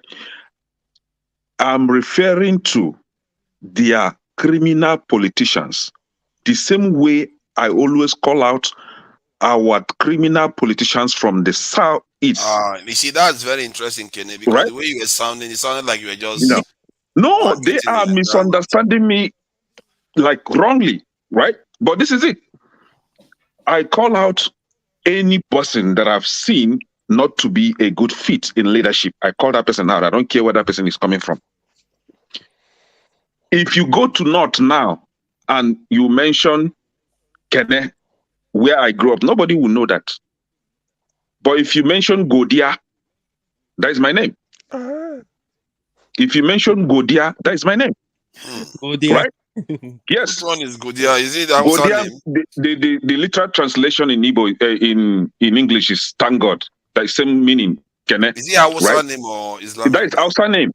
Right? Okay, I have to make so sure. When I say that I have Hausa friends till today, till tomorrow, where we live in Anambra State, whenever they come to Anambra, where my parents live, they always come to say hi to my parents. Just to tell you how we've lived with these people. One of the nicest people. We own property in the north that belongs to nobody has ever asked us, oh, go back to the to southeast. Right? Until we sold the property, we've never had any issue with these people. So when I'm attacking the northern politicians, I'm directing my attack to people like Rufai, people like the governor of Kaduna State, the former governor, Ganduje, right? These are the people that I'm attacking, not my fellow Hausa people. But nobody will come here and tell me that me and Hausa people are the same thing. No, we are not the same. Because me, I be Igbo. They are Hausa. We speak different language. And thank God, Yusuf, you later came around and say we have different tribes, right? But initially, remember you saying that we only have 2 tribes. Now you came back and say we have different tribes in Nigeria, right? Now, when I'm fighting for my own Igbo people, this is what I mean by that. Since Nigeria is already structured in a way where they play tribal politics, I now call on my own Igbo people, why not come and put hands together and play the same politics that is already in Nigeria? The same mistake Ojukwu made, though. Right? Yeah. Hold on. Since no, I made that position because we have been calling for a rebuilt or refined Nigeria. We have been calling for a better Nigeria, and nobody wants to join us. Or instead, they are there playing tribal politics. So instead of me being the one that will fall short of everything, I rather call on my people to come together. That's not what I've been hearing. You have to understand what they have been hearing. What they have been hearing is voices like IPOB and all the other. That's what they've been hearing. What is wrong with IPOB? Yeah, what is wrong with IPOB is that, no, hold on. Let me let you know what is wrong with it now. Hold on now. Let me tell you what is wrong with it. It brings up the specter of civil war. No. Anybody see the moment you mention you may not think that, but I'm telling you that in their head, whenever you mention that is what they picture. Oh, these people want to talk about Biafra, they want to bring about division again. No. That's what they hear. Again, let me come in.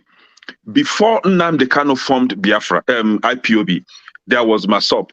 Before Masop, there was Nnamdi Masop is Kanu. not the same. Masop is Hold not on, the same. hold on now, hold on. I know this, forefathers. Masop is from Before, Ogoni, isn't it?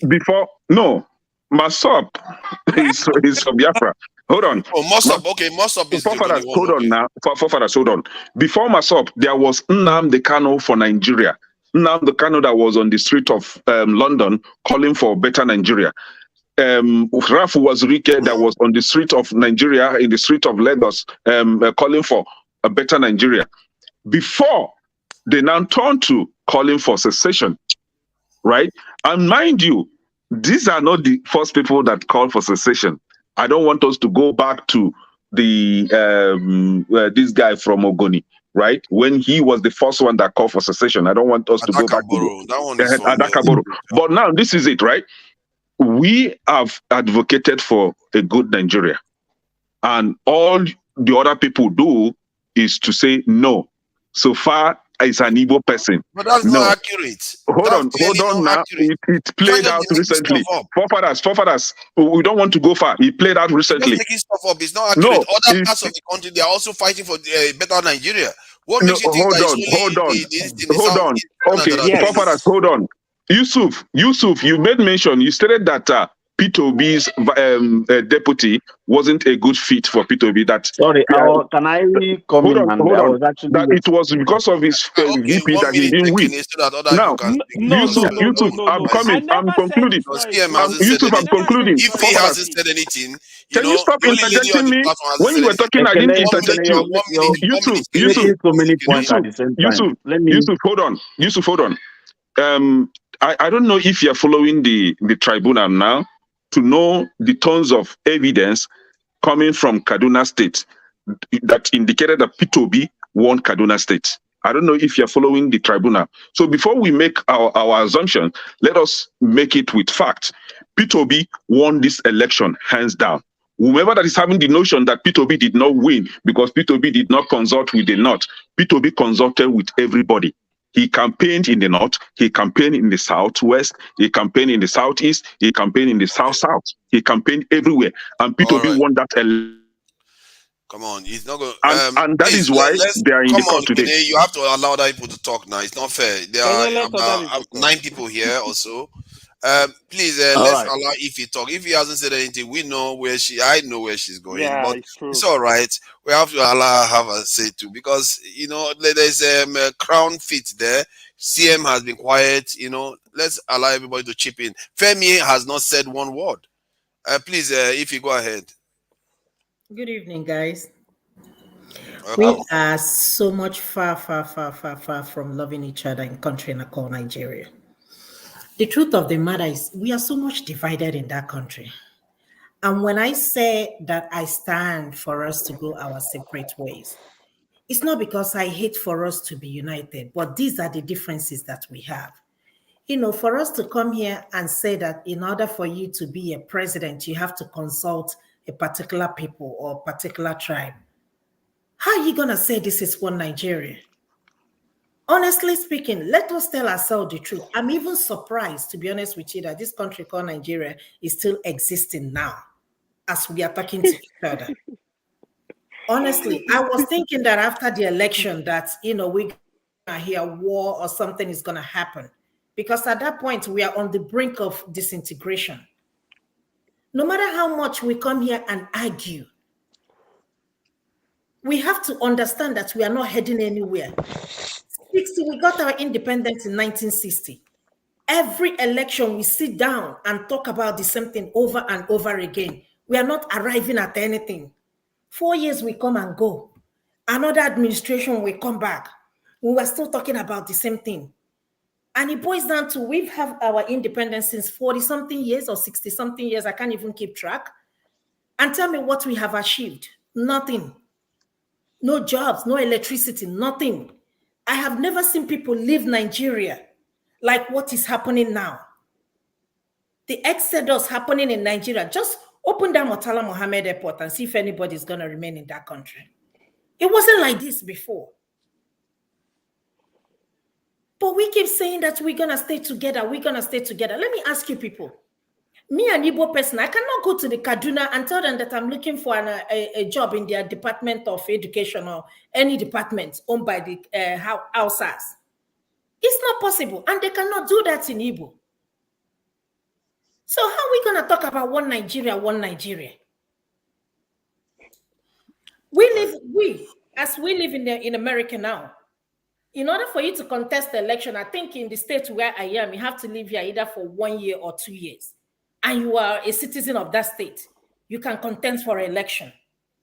But look at what happened in Lagos State. That's nationalism. Hold on. Look at what happened in Lagos State. And we're still talking about, it is one Nigeria. And look at what their speaker said. Let us tell ourselves the truth. We are heading nowhere. 4 years to come, we will sit on this panel and we'll be talking about the same thing. I don't want us to disintegrate, but with what is happening, I'm like, everybody go their own way. That's very confusing. Let me tell you something confusing about it. You say you don't want us to disintegrate, but then they say everybody should go their own way. No. What I'm saying is that initially, I didn't want us. And initially, I've said it so many times on this panel, I'm not a fan of Nnamdi Kanu. I'm not. But with what is happening every day, my eyes begin to open. I don't hate Yorubas. Oh, my best friend, I said it, my co-workers here, they are Yoruba. They are, bam, bam. We are very close. We hate, they don't even listen to politics. They don't even like to talk about this. But look at all of us here together. Let us ask ourselves, do we even really love each other? Yes, we do. If we ask ourselves. And we do. I can tell you that right now. We do. See, I wish I was on the panel.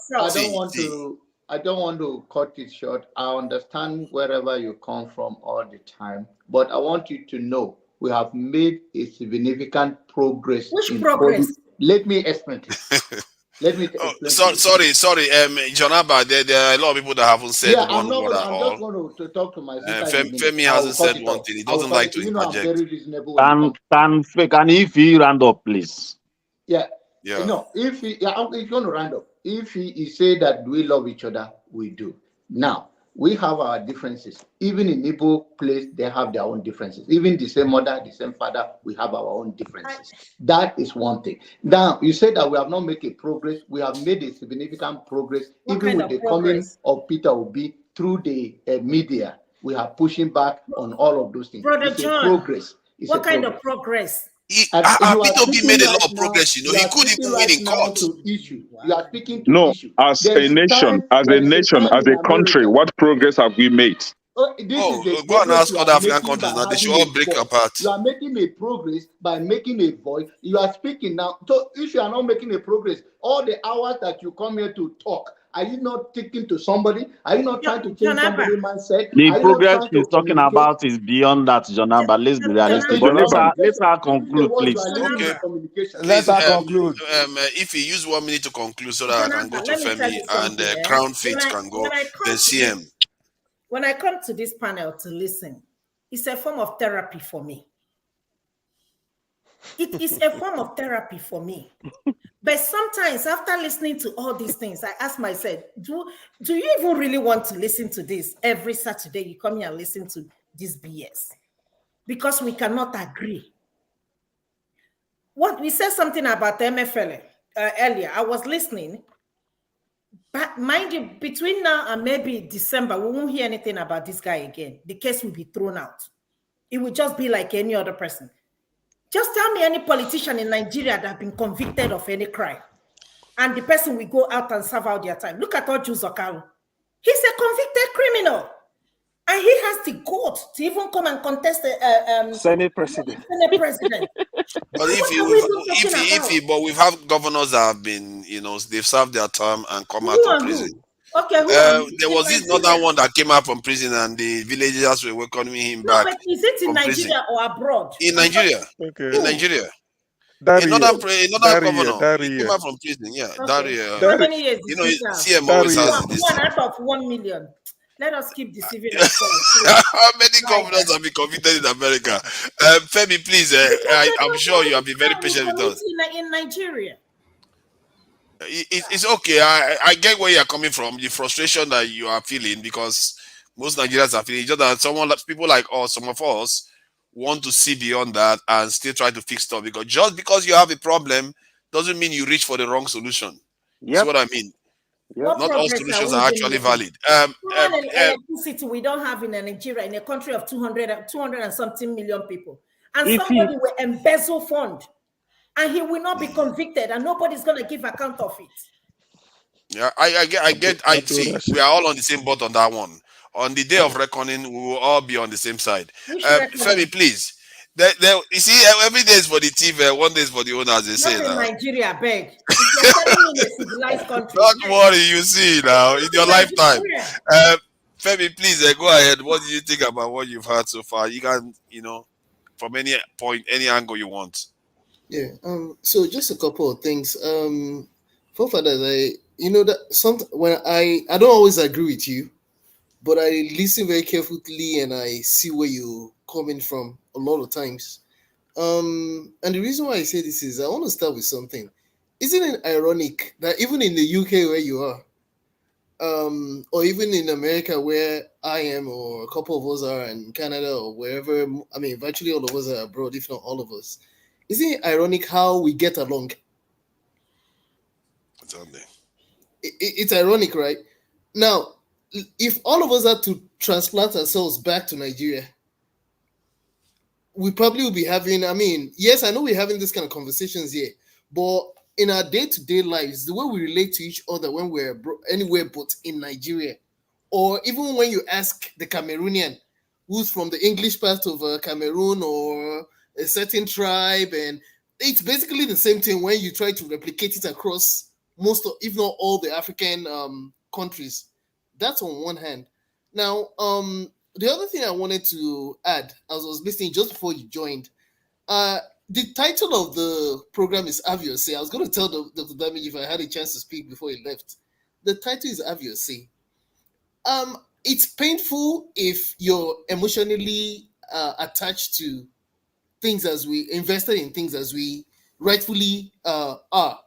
However, it's also dangerous if you're one is so much emotionally attached to the point where, yes, as much as someone else might be saying things that could be could be considered disingenuous to one, or like just painfully so annoying.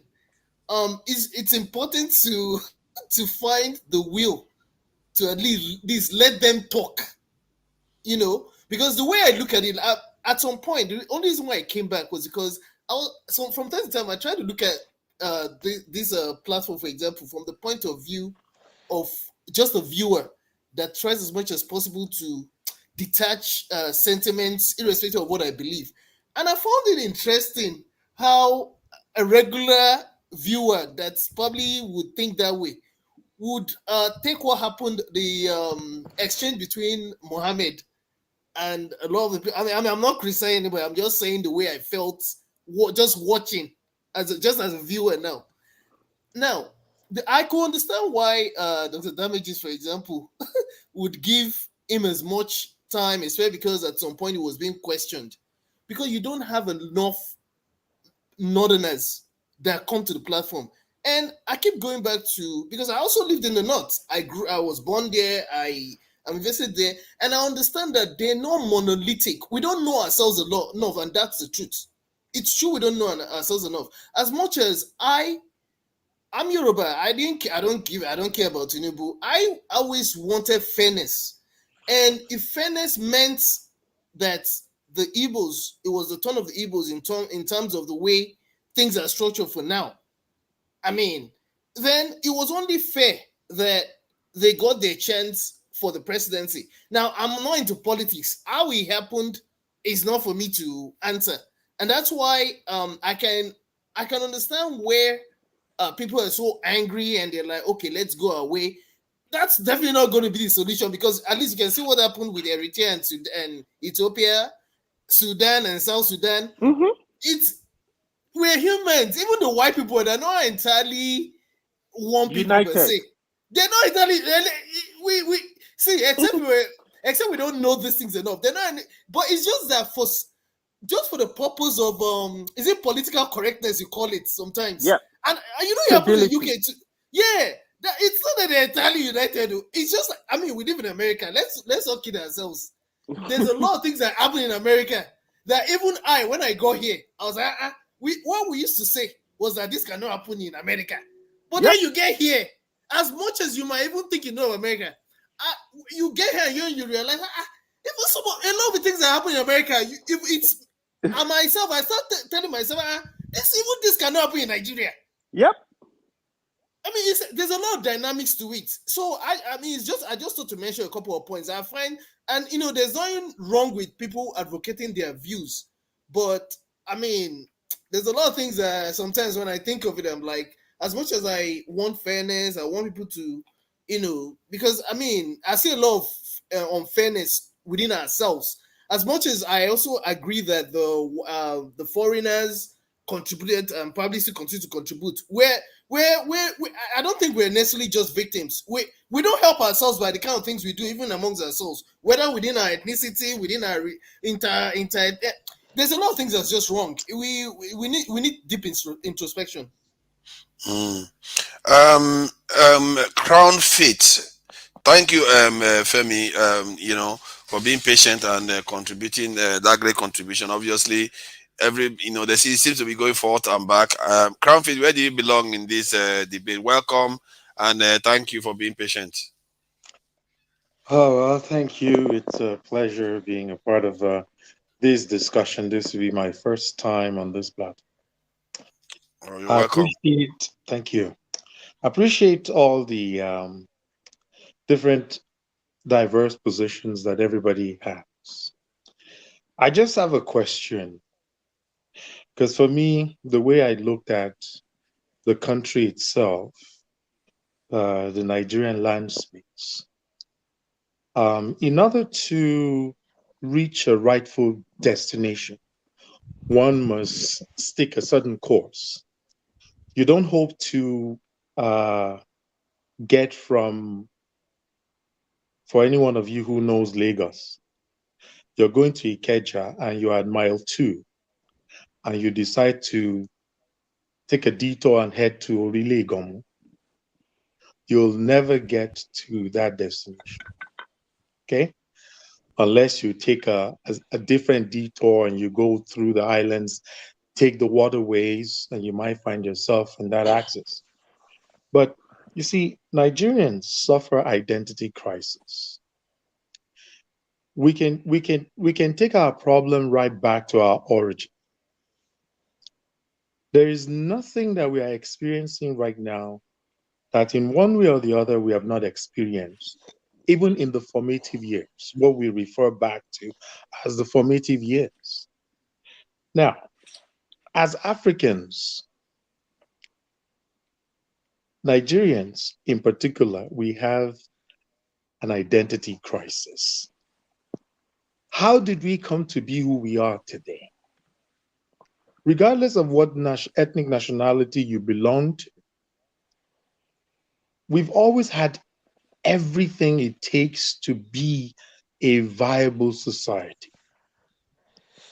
Let's remove the colonial interjection into our space, okay? Before the British came, before everybody else came, everyone who had a stake in that continent, those who gave themselves the authority to brand us, to give us a name that doesn't really, that has no bearing to who we are as a people. Let's look at other races in the world, those who are dominant and those that are in between. What makes those people unique? What sets them apart? What has made them really successful? What are the challenges that they've had over the years, and what did they do to overcome those challenges? And how can we not spend eternity trying to solve a problem that has already been solved? We have enough information these days. Technology has made it possible for us to be able to refer. The books are there. And now in the information age where, you can access anything you want at your fingertips. Quality information. Now, here is my take. See, we are fighting a class war. Everyone on this platform tonight, we have diverse tongues, but there's something that actually unifies us. We want something better. However, how do we reach that goal? How do we get that thing that we're all looking for? How do we get equity? How do we get justice? How do we get good governance? How do we get cohesion? How do we get respect? How do we get all these things that we've all touched on? It's quite interesting to hear from Ife, and there's nothing wrong with what she's actually calling for. I'll use a prime example. The country of Canada here. We have a parliamentary system, and it has worked so well. Before the country got to where it is today, the success and the freedom, the privileges that the citizens experience today, yeah, they've had their fair share of civil wars. But if you study those wars, what were those wars all about?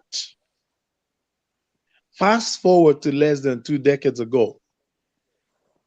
If you look at the history of those who have governed this country, those who have been in the position of power, like you have the president in Nigeria, here they have the prime minister. If you look at all those who have come from that corridor of power, where they actually originate from, most of them have come from a specific part of the country. Now, a province of Quebec decided to, you know what? They wanted to go their separate ways.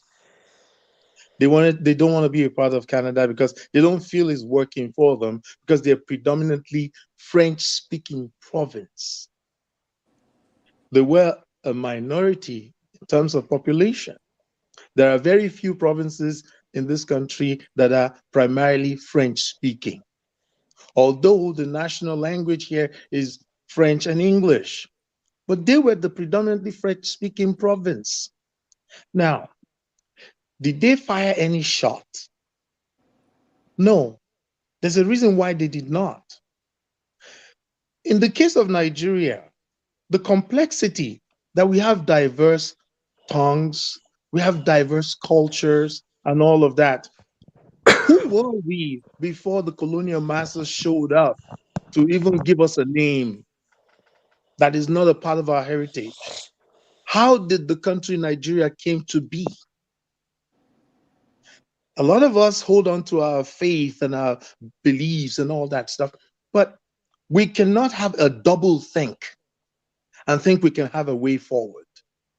Having a double think by definition is having two perspectives and believing both to be true, two opposite perspectives and believing them to be true.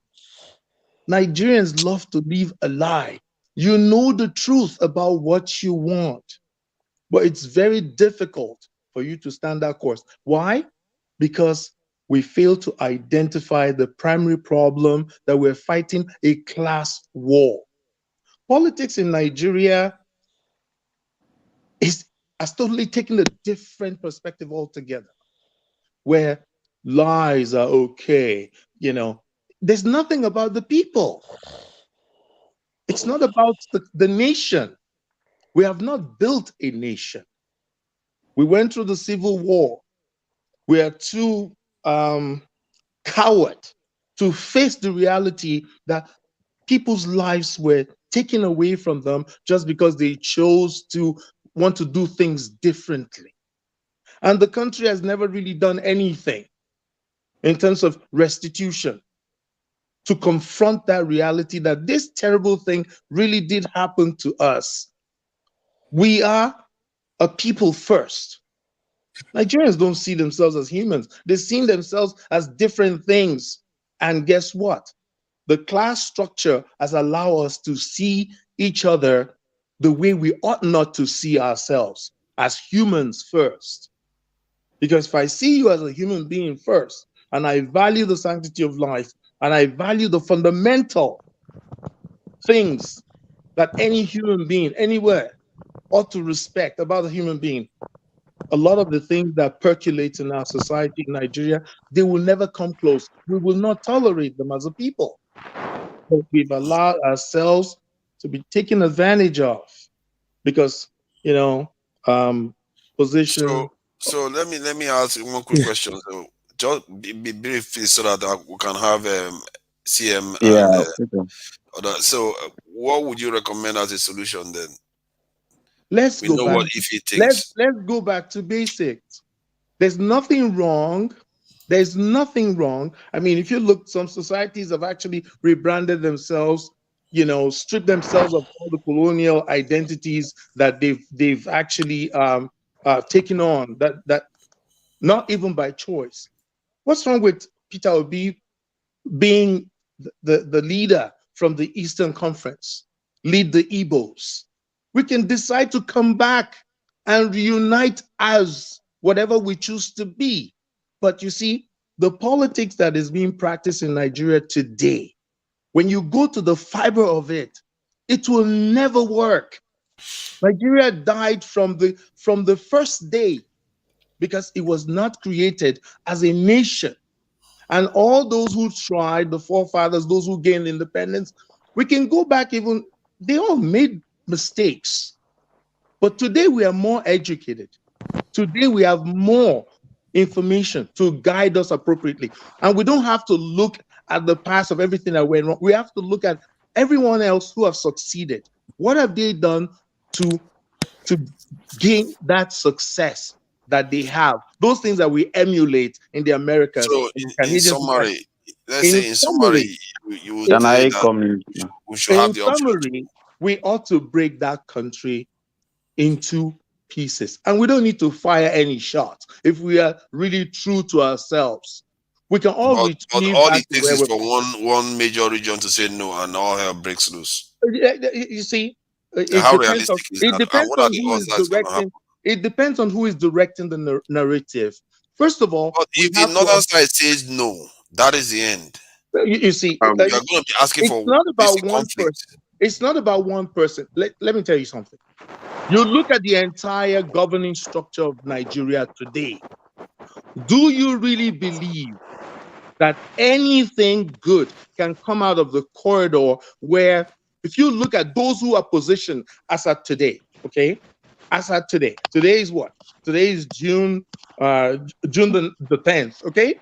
All those who have positioned themselves at the corridor of leadership today, what percentage of those people, okay, based on what we all know, information that we know about these people that is readily available in the public domain, what percentage of those people can hold a decent job in any part of the country that you are all speaking from?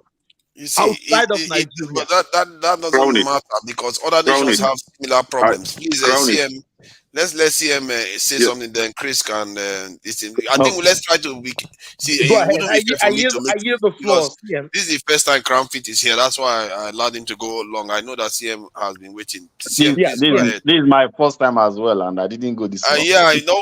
You were doing a lot of interjecting. You are like you have been here forever, but no problem. I will come back to you, Chris. And Right. please be patient. CM, please go ahead. Forefather, is it Kenneth that should be patient or people like us? Masca. Oh yeah. Masca has been in the background for quite a long time too. CM, please try to keep it brief so Masca can say something. I think the way you dress, you have come across as a Muslim. Are you Muslim? You are muted. Am I not hearing? What? Can anyone hear him? No. I can't hear him. Yeah, muted. No, I can't hear him. How strange is that he was able to talk one moment, the next thing the mic is gone. Okay. Please, where Masca. The thing is, his system is a bit messed up. Masca, you are muted. I can't hear you. The thing is, I think we can hear him. Can you hear me now? When I did my, we can hear you now, but it's going in and out. It's coming in and out. Okay, well, I'm a Muslim. I'm from the north, so you're right. Okay, good. Don't worry. We're going to come to you. Please be patient. Let CM go first. Then Chris can have his actual say. He's been interjecting, but never really had a chance to have his, and it's his first time too. So CM, please go ahead. You know, my name was mentioned, and I've been trying to clarify myself. Yeah. Can you please? As you can see, everybody wants to have their say. My contribution will be to take off a bit of a tangent from the rant I made before. Sorry for my voice. You know, my rant was on 25th February. Nation building is not done in a day. We all know this. Nobody will dispute it. It's not even done in a decade. It goes generations. We all agree. But you cannot be making progress, all of a sudden you retrogress again. When I read the book of Lin Kuan Yew, he said, people were asking him, what is the miracle? Why you turned Singapore, that is like Lagos State. The population of, I think, Lagos State is bigger than that of Singapore, or even the landmass. He said, but you made it a first world country. He said, because those simple things, they keep doing them repeatedly, keeping it simple, and they moved. So that simplicity is something like election. Nigerians should have been on the street to ask INEC, why did you deliberately, when you presented a budget of over 400 billion to procure a software that will enable us move from normal voting card 1999 to card reader that disenfranchised Jonathan, a sitting president, incident form. Now we went to beavers. We tried. This is our own indigenous technology. No country develops if you cannot invent your way out of your predicament. We did it deliberately because P2B is on the lead. Mahmoud switched it off. It's a fact. Senate went through, House of Reps went through. It's only the presidency all over the country. If it were in one or two states, one will say it's a hitch. But the people, the INEC officers, on the day of the voting, say why? He said no, we weren't told to upload it. Before our eyes, we saw TPEX being TPEXed in the night and changing figures. That is what P2B is proving. Are we going forward? Are we going backwards? You see, when we say this, it's frustrating. People won't understand. And the disingenuity in all this is for people to base this a rigging that P2B didn't go to the north. It's a lie. That young man told P2B, he said it in an interview. He said, Peter, wait. Keep campaigning in the south. They've sold a lot of bottlenecks for you in the north. If you go now, they will stone you. He said it in the interview. I think it was either in Arise or Channels. He said, I will go. I will speak to them. I know what to do.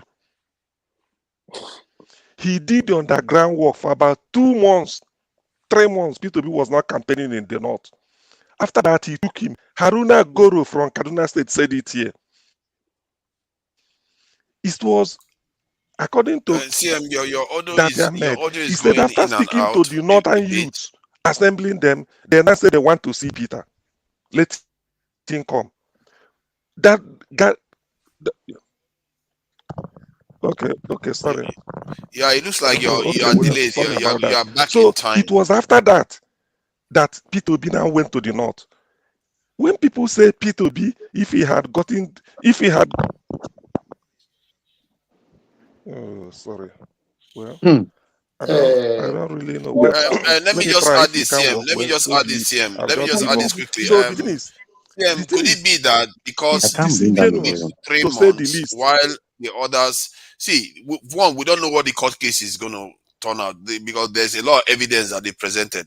We don't know, and all this stuff. Some people just assume that everything is just the court is just gonna sweep it aside. Don't be too sure. Yeah. Because if PWB provides concrete evidence, the court will overturn what Tinubu has got. It means all this argument we are making, all this postulation we are making is all wrong. PWB actually got votes from the north. Yeah.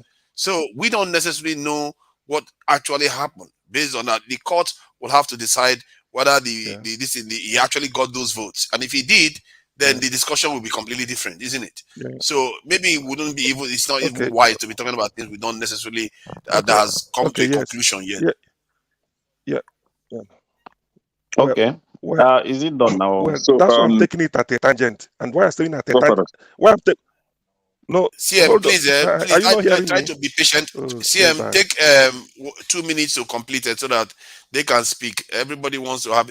We have to try to make it quick. After CM, then we have to try to make it quick, so that everybody can be talking. Okay. Anyway, so that to give others the chance. Yeah. I believe that the status quo, the normal way people's perceive politics, perceive northerners that they will always vote for this is P2B changed the trajectory. So northerners, more northerners even voted for P2B than Ndibo. That's what I want to conclude. Just like in Lagos, when P2B won in Lagos, not because of Igbo vote, it's because of even the Yorubas in Lagos are tired of Tinubu. They wanted P2B. As simple as that. Thank you. I'm okay. All right. Thank you. Let me clarify myself. My name was mentioned here twice. So when I was saying that 1 minute, can you clarify 7 minutes? So please can go. So like I stated earlier, when I said that when I attacked the northern politicians, I wasn't attacking the Hausas or the northerners at large. I stated that, but I don't know why somebody is trying to twist things up. I think they should make it more clear because I also went further to say that the Hausas are the nicest or one of the nicest people that I've met. I grew up with them. This was my language. I don't know where they are twisting this to. Now, I also went further when I was talking about the result of the evidence that was coming in to the tribunal, showing that P2B won Kaduna State. Yes, PDP won Kaduna by INEC, but the result of the evidence being tendered in the tribunal is indicating that P2B won Kaduna. Not only Kaduna, even in Borno, they have evidence from Borno saying that he won Borno. So we are waiting, just like Fafada stated now. Let's wait for the outcome of the tribunal. But what the Labour Party has, and even PDP, is indicating that P2B actually won Borno State. Kaduna, yes, INEC, PDP is in the book of INEC's book, but I don't know, the result is going to spell itself out. Now, this is it. Even Lagos State. It's 1 minute now. Let's be considerate of each other. Come on, man. Yeah, you said we are trying to, because there are other people waiting in the queue. Okay, can you please be patient that you are going to get your turn so that, but this thing I will let Chris talk. I'm here full time today. I've been here for more than 9 hours. I'm having fatigue, but I'm going to stay until the end. Nice one. Yeah, you're going to get a chance to have your full say. Chris, please go ahead. All right. I want to, and it's very important, like we can all, and it's good that we are discussing the nationhood as a country. And I was actually, my hands has been up just to actually respond to Yusuf and John Abba. I listened to two of them carefully. And I just want to make it very clear that P2B was not religious in the politicking. The idea that the impression that P2B was going to church rather than going around the north is wrong. First of all, this is a candidate that was coming out without a single governor. Every move that P2B made to have the support of most governors was faced by the normal corrupt way of our doing things. We are all here when P2B was all around Kwankwaso. People were saying, oh, you need Kwankwaso, you need someone strong, you need a political. Yes, okay, Kwankwaso was there. What did Kwankwaso say? Kwankwaso rejected the offer. Rather, Kwankwaso wanted to become the presidential candidate. Just imagine after Buhari spending 8 years in office, Kwankwaso wanted to take over from Buhari. People were asking very genuine, reasonable questions. How does that make sense? What is wrong with being the VP, the running mate of P2B? P2B's popularity has gone every nook and cranny of Nigeria. All over the world, everyone is talking about him. Why is it that no matter how best a candidate comes from Igbo, you will always have this rejection? You see, there was something I wrote on my page, an article towards election before now. I do write sometimes when it comes to nationhood, and I made it clear that because I was following the whole procedures even before the primaries of APC, PDP. There is always this double work. You see, it's just like when you stay outside the country. If you live like we outside Nigeria, you know that for you to be nice, you don't want to calm down. I'm coming. For you to be nice, for you to actually prove yourself, you need to prove yourself twice or 3 times to be seen by the Igbos that you're actually good. It's the same challenge that an Igbo suffer in Nigeria. No matter how good you are, it seems you have to be good times 7 for someone to actually believe that you're actually good. Now, when that mission failed through Kwankwaso, it got about emirs. That it was going round, first of all, to the emirs, then later with Tinubu. We saw all the videos of Tinubu and that going to greet all the emirs. The problem is not that they didn't know that Obi is far better than Atiku and Tinubu. The problem is that same even elite conspiracy against when it comes to supporting somebody from the southeast is there. In fact, what P2B did, if not that, even INEC, Professor Mahmoud Yakubu, a professor, have to now conclude the whole thing when everything failed. P2B failed every calculation. Every normal. Chris, let me just ask you quickly. Yes. But don't you think that is because some of all these things, not all of them, of course, I agree with you that maybe there's an element of being snobbish towards Southeasterners. But don't you think it's also because it is relatively quickly, that's the timeline is so short. P2B was just around for about 8 months in total now in terms of presidential candidate. But while the other people have been plotting, like people like Kwankwaso have been plotting governorship for a very long time or to run, and Tinubu has been doing it with governors in the north. So for all those to be unraveled in 8 months, for a politician to just change their mind completely 8 months and go behind P2B, don't you think that maybe that's what is playing into it? They are seeing like most of them didn't even think that P2B would do this well. Yeah, that's the point I'm making. So the point is, like you said, the time at which P2B came out and the effort that he put in independently, if any of the governors would always consider who is sharing the dollars. Oh, this guy was coming with a new Nigerian move. He was not coming to maintain the status quo. Those governors that could easily accept someone like Tinubu, they don't care about the age, the health, everything, as long as they were ready to share the resources the way they normally share among themselves. Obi was not coming with that mindset into the leadership. You get the point. We needed a new Nigeria. Obi couldn't have had the billions of dollars to share all the entire resources for them to now accept. Now, we all saw the 8 years of Buhari. If we really meant well for Nigerians, even when you see that all the campaign, almost it will take you to mention Obi for people to listen to you. That was enough for any governor that saw the sufferings of Nigerians under 8 years of Buhari to easily say, please, can we support this man? Whether if it's the first time to try an Igbo person and see the magic that he can do in Nigeria, why not? But why that hatred persists? So Yusuf, it's not that P2B did not campaign in the north. The governors were not ready to work with him. They will still prefer the normal status quo. Hold on. Is it not? Yeah, I can hear you. Yes, I just let's want to be have asking critical questions. Is it also unfair to be expecting Igbo to be united around one person when the North clearly is not even united around one person? They split into multiple groups. Some supported Kwankwaso, some supported Tinubu, some of them supported Atiku. So they didn't vote in a block too. So yeah. Is it not? Are you not being unfair to your own? That's the Southeasterners too. Okay, I think if you actually watch me when I came in, okay, when your colleague, the co-host, was still here, I first of all by blaming ourselves. I told you that the first thing first I give it to Northerners always is they know how to back their own. Do you get?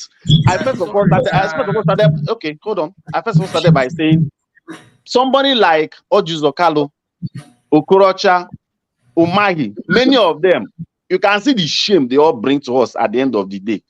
When you believe in yourself and your own people, then it will be easy for you to go to others and tell them how good this person is.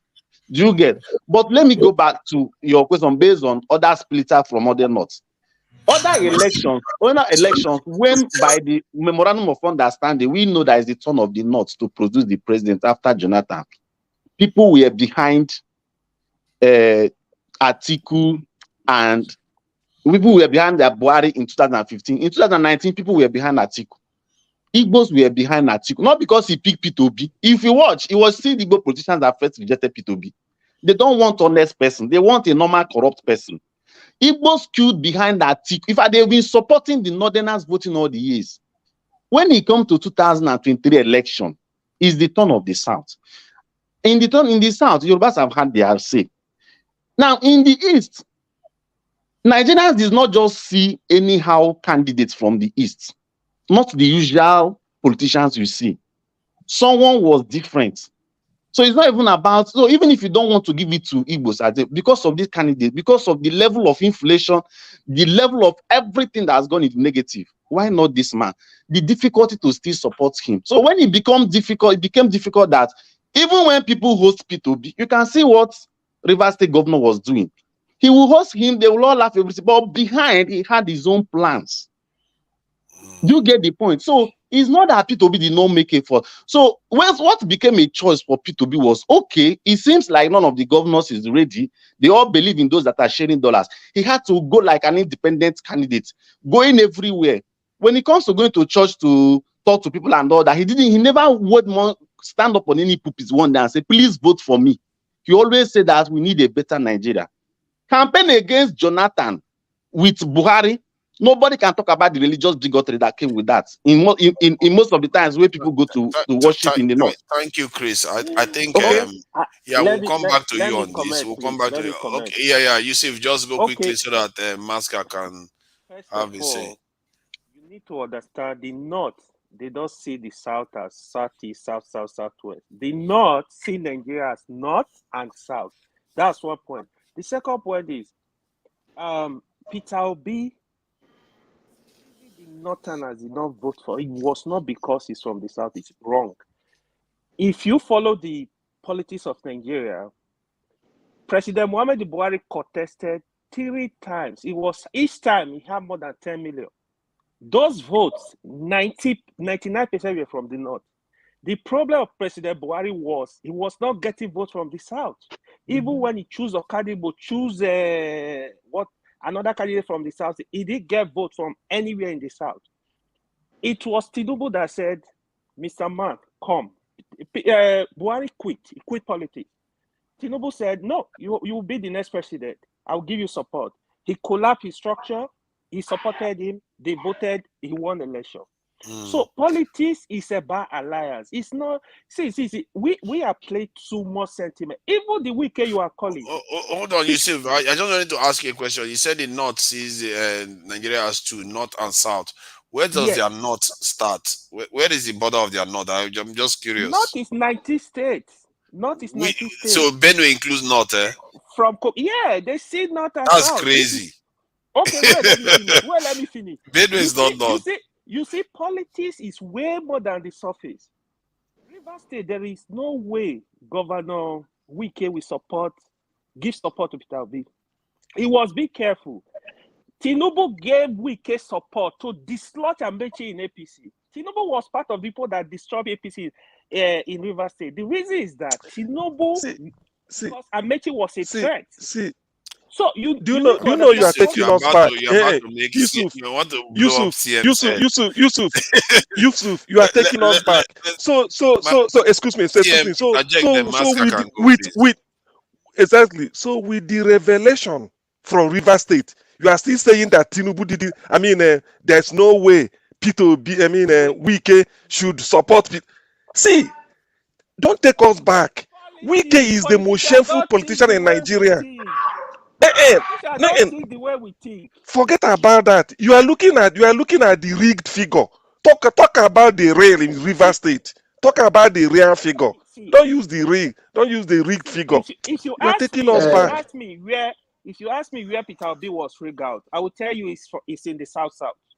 Peter Obi was rigged out. Even some of the states he won, he's supposed to have more votes. So wait, let me finish. All right, then let's leave it for now. Let's leave it for now. Maska will come back to you. Yusuf will come back to you.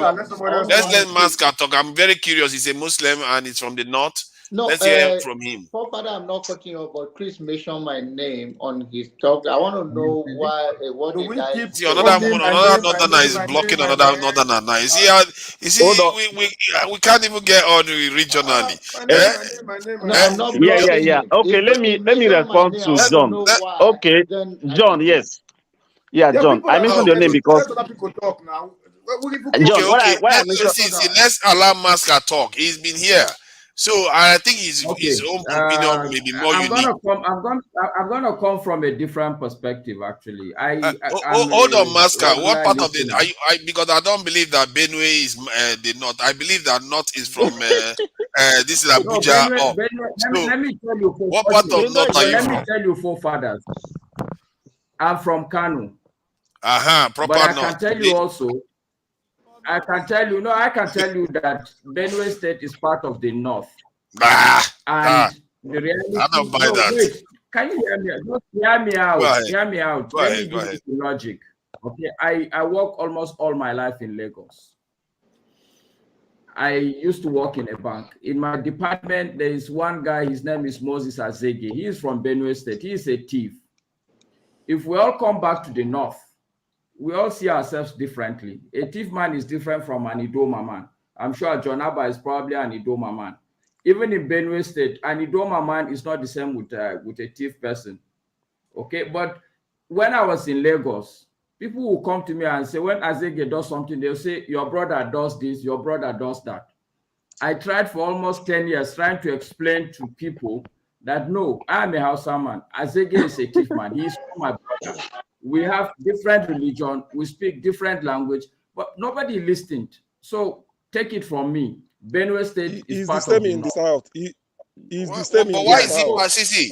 Hold on, do we even understand what noise means? This is not what I want to speak about. I know. This is not what you want to speak about. I know. I just want to make it clear to people that the definition that they've given us about north is not normal by most national matrices, because the middle of Nigeria is in Abuja there, up that way. And if you look at the religions of people below that, they tend to be more Christian dominated populations. I don't understand why they are not tied to the north in terms of religion. They are not tied to the north in terms of geographical position. But just politically, we just chose that region is the north. I don't understand. Can I ask you a question? Can I clarify this part? No. Sorry. Let me ask forefather a question. So when you use the word north, forefathers, what notion or what concept are you trying to pass across? Is it geographical and religious? And if you use those not two, religion, but you're just using political. Only one matrix is what you're using. Geographical. No, it's not geographical because Benue. Do you know that Abuja was chosen as the capital because it's in the dead center of Nigeria? Yes. So geographically, anything below Abuja is south. South. It's middle belt. Middle belt is not part of the north. Period. The middle belt is not part of the north. So you can't only use political to just geography. We all did geography in schools. It's based on religion, based on geography. Benue and any states below Abuja is the south.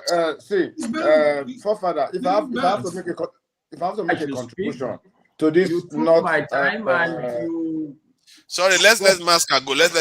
Maska now have your say. Nobody should interject him. So that I'm just curious when he said, okay, sorry, go ahead. No point. Well, the north actually can be a geographical concept, but I think this is a political platform, not a geography platform.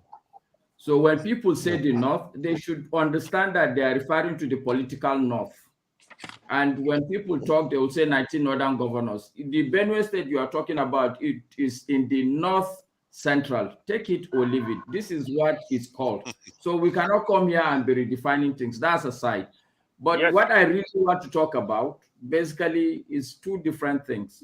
The first thing I really want to talk about is the fact that I think most of the time when we speak on this platform, we are not really conceptual and fundamental. We just deal with what I call the cosmetic issues. Yes, I mean, the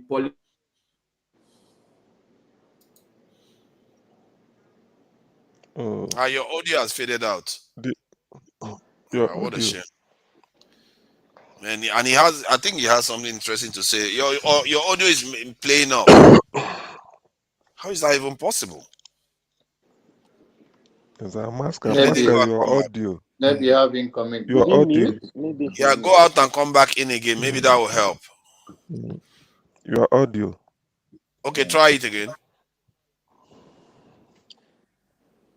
Hello? Let other people speak. Oh.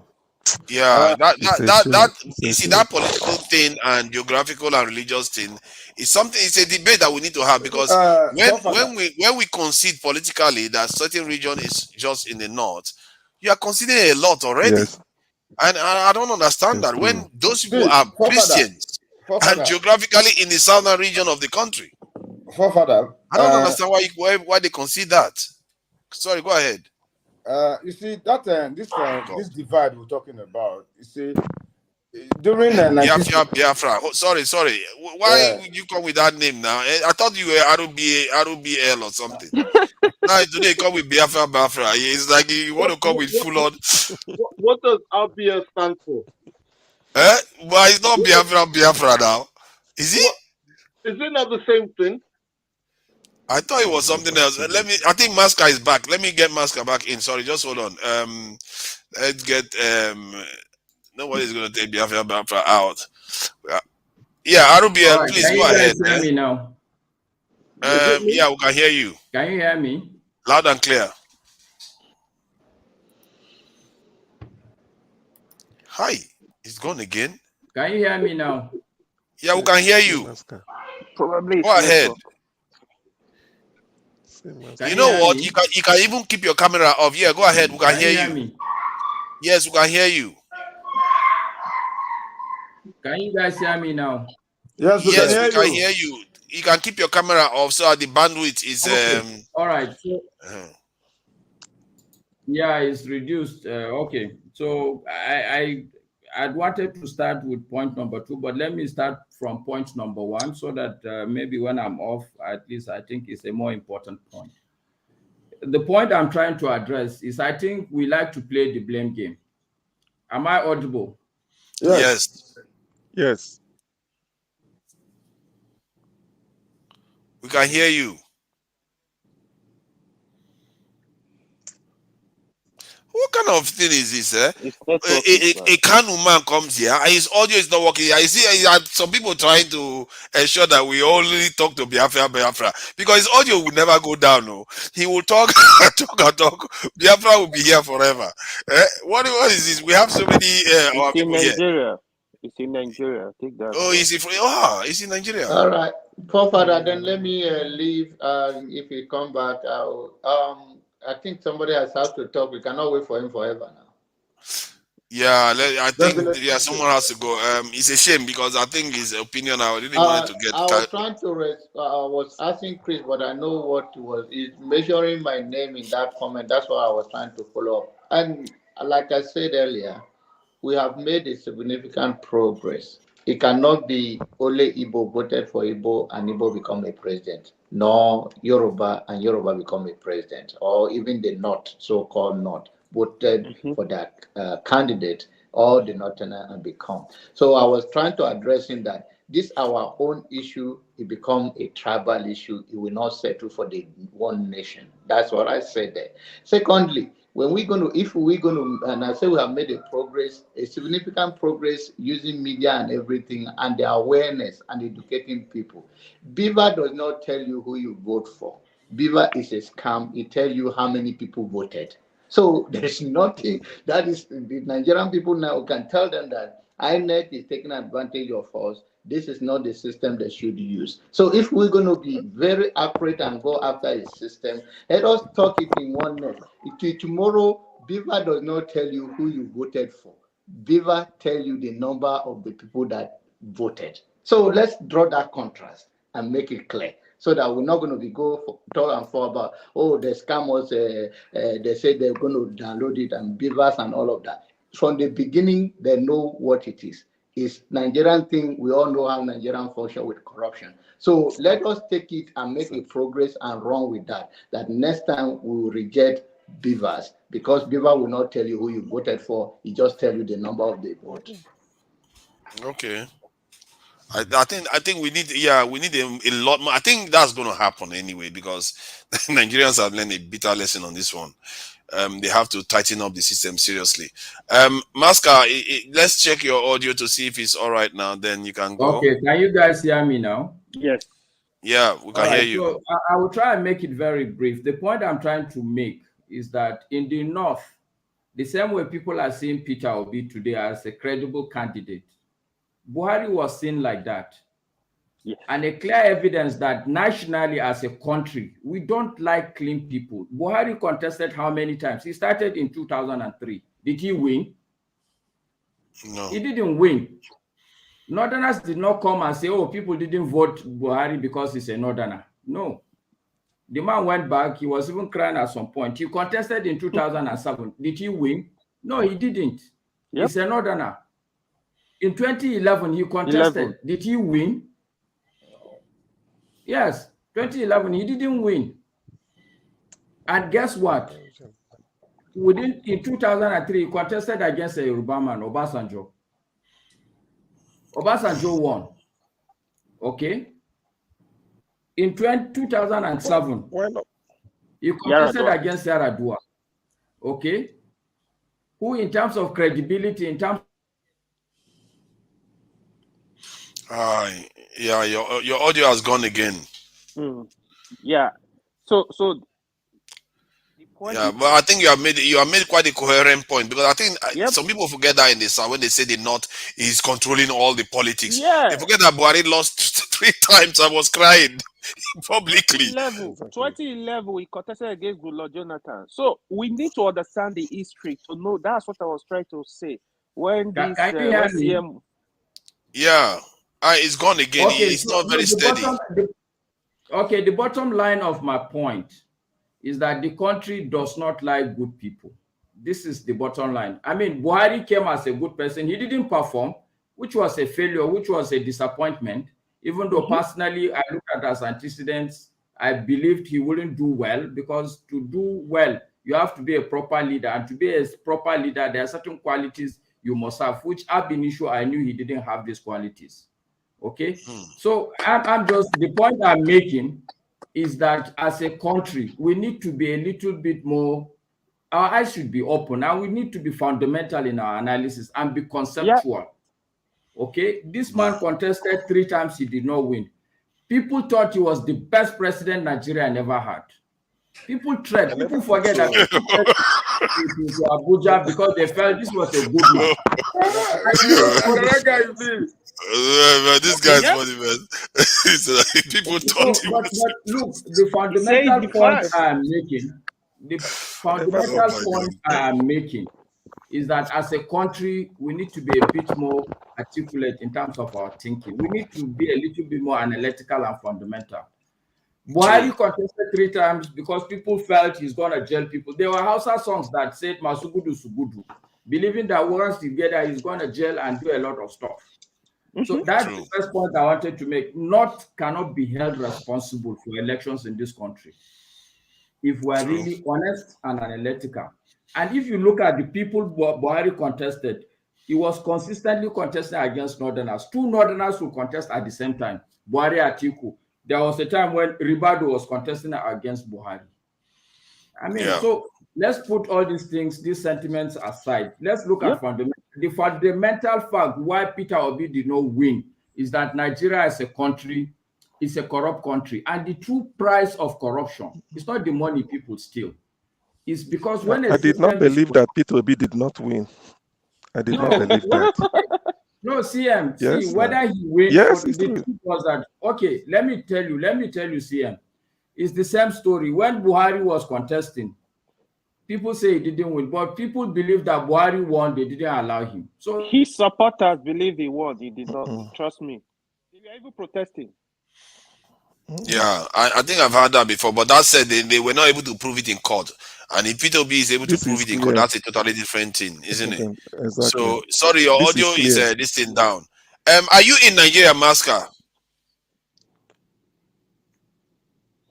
Your audio is gone again. Just nod if you are in Nigeria. Okay, I'm sorry, you know, I don't know whether it's SpectraNet or who is doing this to you.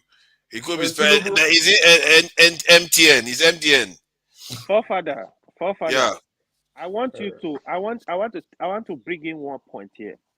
See, if you follow Nigeria elections since 1999, I can tell you without any fear of contradiction, the electoral system will make a lot of improvement. Why? From 1999, you go to a state, for example, 500,000 people will register. The vote, the governor will win with 2 million votes, 3 million votes. Yeah, So, that, you know, those people they were real voters. 2 million was the real people. You can't. All this time they tell you, Buhari, even the Buhari they are telling you now. Oh my God! Go to the court, they will kick him out. Nigeria system is way more than what you know, what we see. Well, that's why they brought beavers. That's why they brought beavers. No, it's going in and out. Listen, let's see. Man, it's a shame, you know. I don't know. Can you hear me now? Yeah, we can hear you. I'm sorry to MTN and SpectraNet for mentioning your name because it's not fair. I shouldn't mention any network online, and this is not. And so no need. Apologies. Okay. Now I'm sure they are not going to. I'm sure they are not going to come after you. They know that their services are shitty. At least I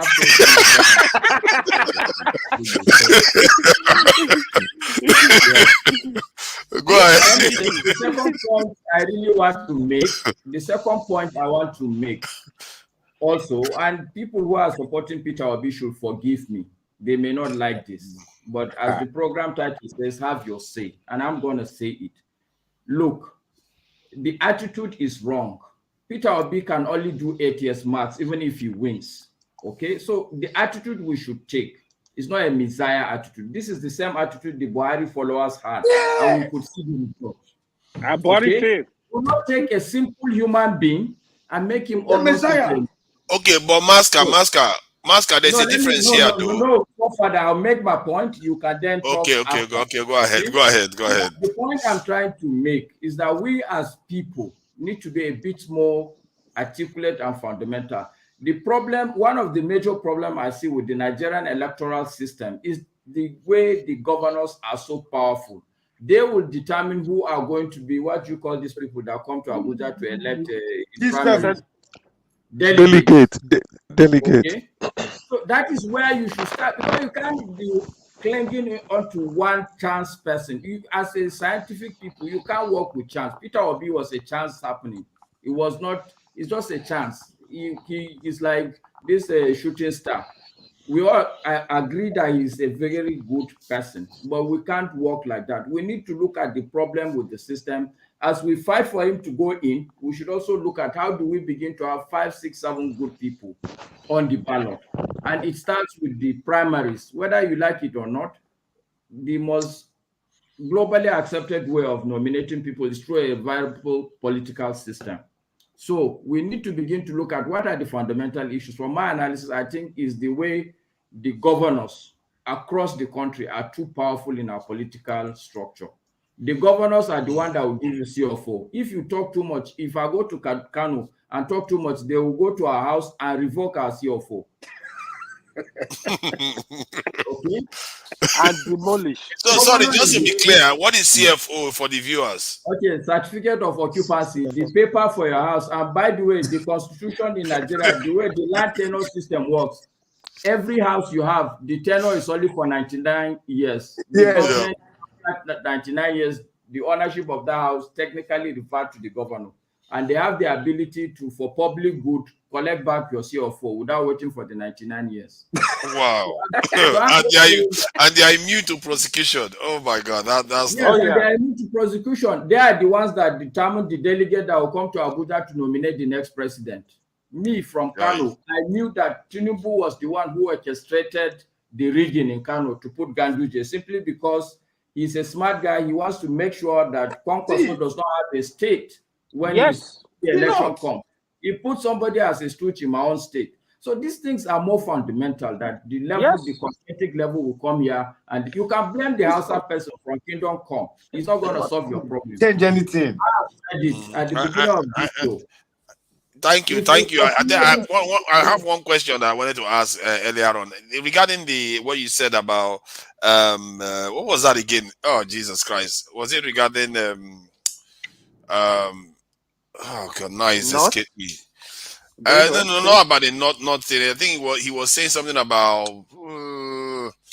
You were saying something when you stopped me and you said you wanted to carry on until you finish. What was that you were saying? It's okay. I mean, I wasn't listening. I was interested in it. But anyway, the two bottom points that I really want to make. Okay. I remember now. I remember. Sorry. Yeah, it's regarding you were saying something about Buhari having those issues that he had.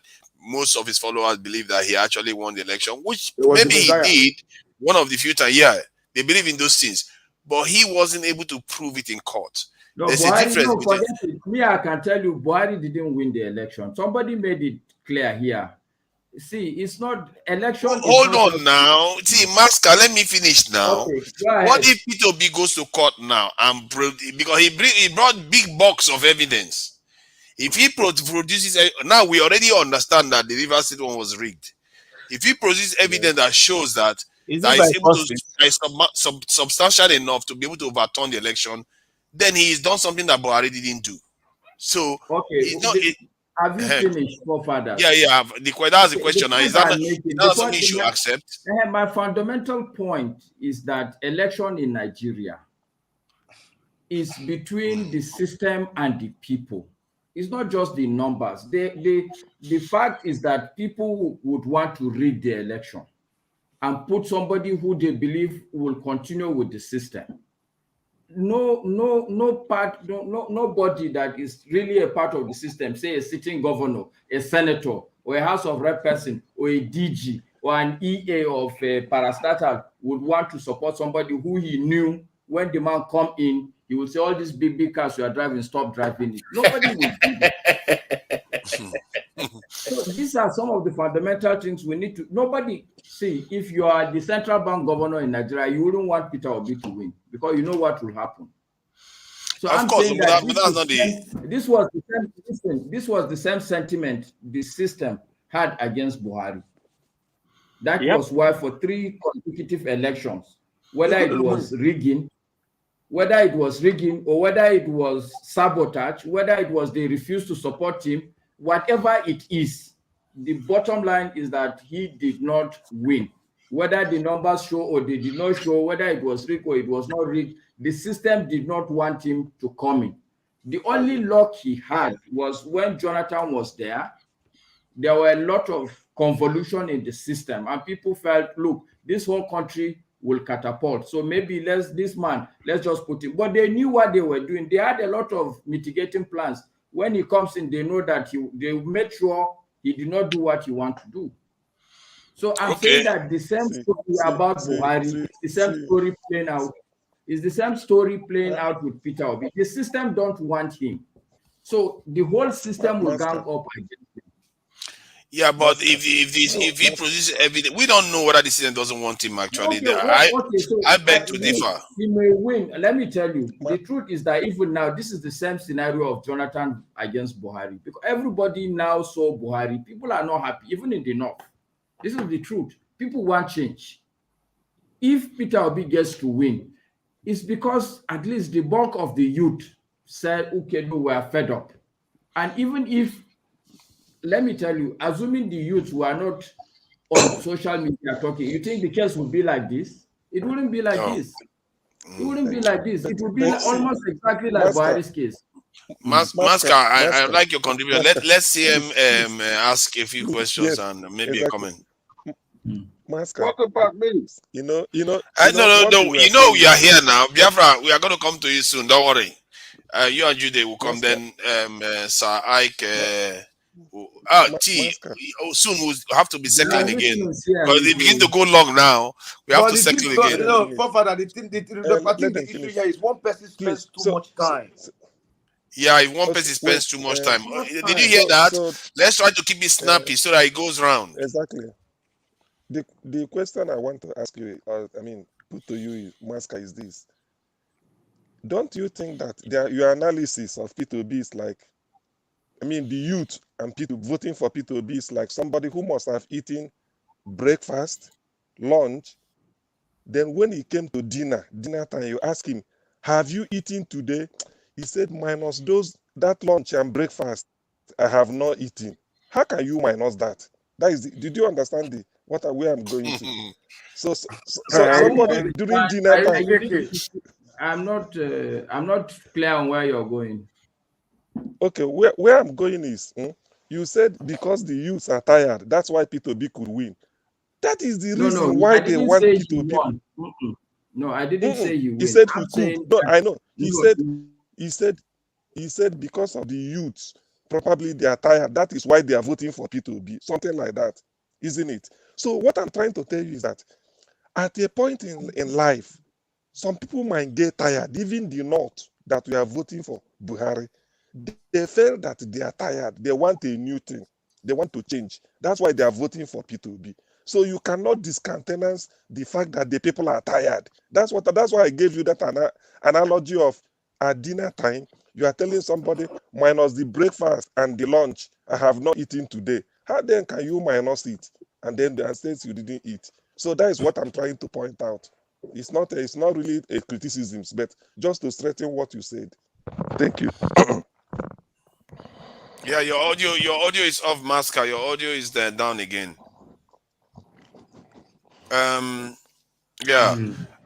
Who's next? Jude is in talk. Okay, Biafra. See, I don't want to be calling it Biafra. It just seems a bit rude because Biafra means a lot of things. Biafra, please go ahead. Hello, everybody. This topic you guys were talking about earlier is really troubling me, and that is this Kaduna man, this governor of Kaduna, and this statement he made about Islamization and killing of people in order for the Islamist people to take over Kaduna and then take over Nigeria at large. This comment is really troubling me. This is the same man that paid his brothers from Chad, Sudan, and other places. Okay, let's not start with accusations like that without any proof. Come on. Let me finish, my friend. No. I see you can't say things that are not substantiated. It's not appropriate. Let's then you can counter. Stop interrupting. Let me finish. Then you can. You can't just start coming here to accuse people that that's not what is not allowed. Finish, then you can rebut what I'm saying. Okay, go ahead. So this is that Islamist that has been paying his brothers that come from Chad, Sudan to stop killing people, and now he's coming out with, we're going to bring Islam all over that contraption Nigeria. That comment is troubling me. And when I see my fellow Igbo people, these idiotic Igbo people, that come out on this platform advocating for one Nigeria, sometimes I critically try to look at these people and see the kind of mind, or maybe they were, I don't want to say that, but maybe they were raped during the genocide war of 1967, 70. They are the product of rape, by the Fulani people. Look, I don't support Nigeria whatsoever. I believe this is an opportunity for us to have referendum. That thing that man said is seriously something you people should be talking about. This is a man that his people are slaughtering people in southern Kaduna, which is the headquarters of this genocide that's going on in Nigeria. So this also proves that his people that have been doing all this killing all over the place in that contraption, it's them that are doing it. And why are they killing people? It's to take over the land. Fulanese don't have a home in this contraption called Nigeria. This is why they've been slaughtering people all over the place. And he has come out. Hold on. Now let me ask you: do you know the population of Kaduna? How can you not? How do you expect to know that? Has Nigeria ever had a reliable census before? So I know that there are at least millions. So they will have to kill millions of people. Millions. How can you be so it's millions? Of course, it's over 2 million in Kaduna population. Where do you get your sources from? I don't have to know. I've been to Kaduna. I know that our state is relatively more populated. You want me to no, my point, the point I'm trying to make is that they will have to do a lot of, extermination, cause a lot of massive loss of life at the scale of a genocide for that to happen. And if you look at it, the Zamfara is not mixed. They don't have that many other people there. They are having a lot of problems there too. Yeah. They're having a lot of problems in other areas that have purely Muslim population. So sometimes we have to really be careful with some of all these things. I don't know if anybody has the information. Sorry, I'll let you finish. I'll let you land. I just wanted to ask a question about, does anyone know? Those Muslims that they are killing in all parts of the north. You see, those Muslims that they are killing in all parts of the north is part of the agenda to hoodwink and to mislead people to make it not think that they're only killing Christians. Can't you see the game plan of these people? They have to kill some of their own. That's why I'm trying to find out what is happening. We see if you are right, that is a big problem. Exactly. You see what I mean, Biafra? It's a big one. But I see we have to get quality information. We can't. That's a serious accusation. That's what I mean. So, it's a correct accusation. See, first, Masker, do you know? Do you have the numbers, or does anyone have the numbers for the victims of terrorism or banditry in the north? Whether they are Muslim, Christian? Banditry. It's terrorism. Honestly, call it terrorism, whatever you want to call it. Are they Muslims or they are half and half? Does anyone know? No one knows. No data. Nobody knows. Okay, I take it that nobody has that information here. Go ahead, Biafra, and take a minute to round up, please. What's all that noise? To come out and say what he said. I don't know, man. I just think to myself, whatever it be, let it be. We can only try. If these evils don't get sense and start agitating en masse, free Maziland and free a homeland from this contraption, if they so choose to continue this, they will be annihilated. Let it be. These people are weak in the head, weak everywhere. So all you can do is try your best to free your people. If they don't accept, let them turn into the northern and marjories that they have. It will soon come to them. But because there are a lot of them are overseas, they're enjoying burger and all ice cream and all this thing. Let it be. These are marjories. Their mission is to take over your land. And once they take over your land, your culture and what you know yourself and your culture to be will no longer be. You'll be a marjorie, fatherless, parentless. You see what awaits you in your own homeland. Nigeria is a dangerous union.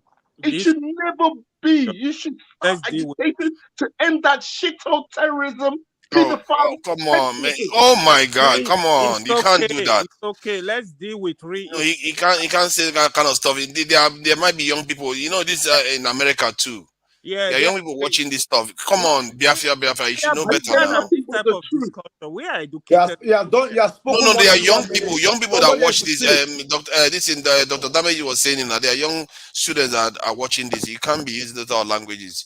Yes. Please let Sir Ike add something before we go back to the people that have been here before. Sir Ike, welcome. Thank you for your patience. And from everything you've heard, I don't know what you think about it. Thank you, my brother. I think I only overheard about one of my brother was making comparison of Buhari losing the election 3 times, and his supporters felt that he won the election.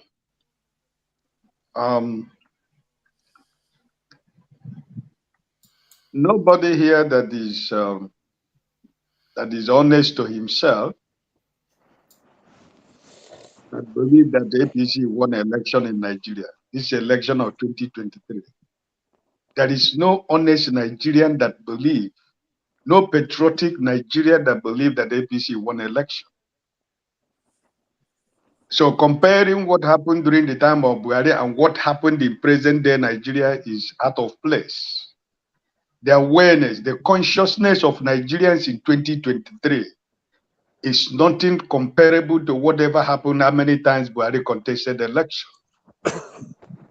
So for anybody to say young Nigerian, patriotic Nigerians at our age,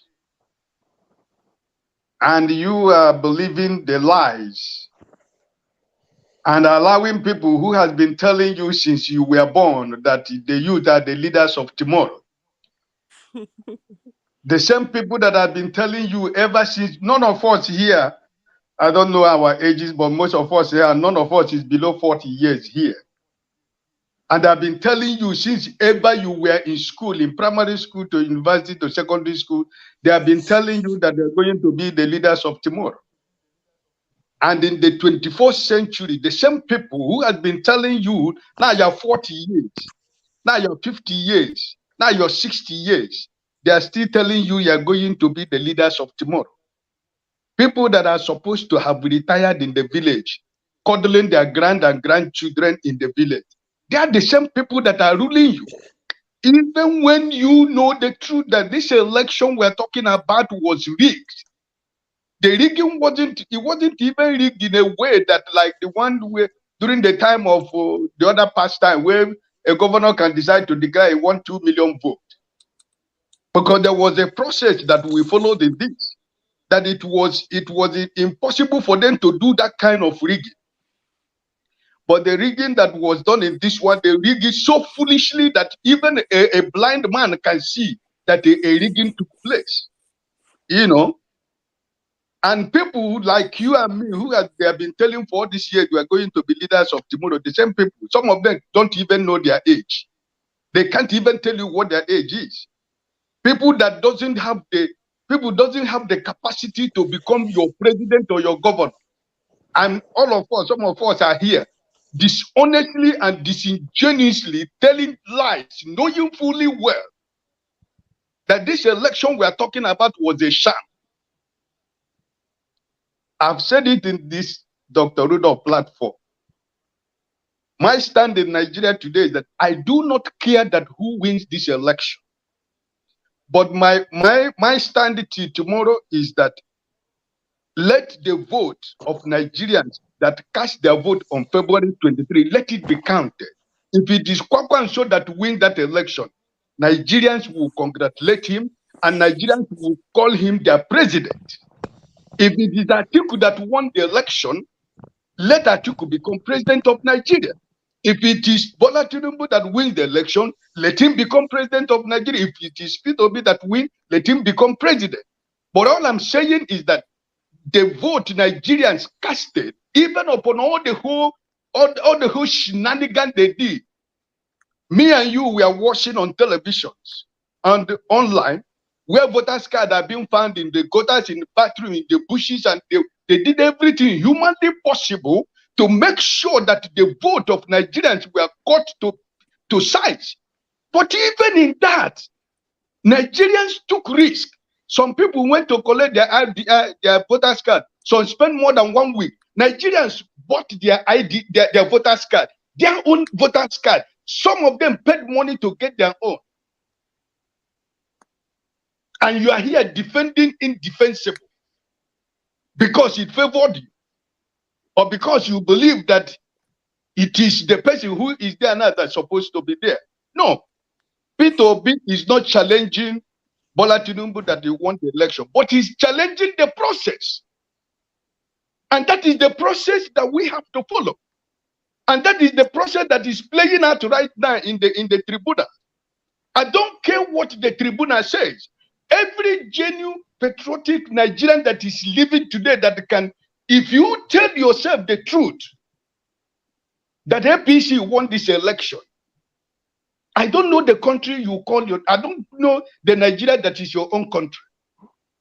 So as far as I am concerned, until this process is finished at the court, whether it goes to the Supreme Court, wherever it goes, then by then, with what is going on right now, Nigerians will be able to make the decisions. Those who will decide to move on will move on.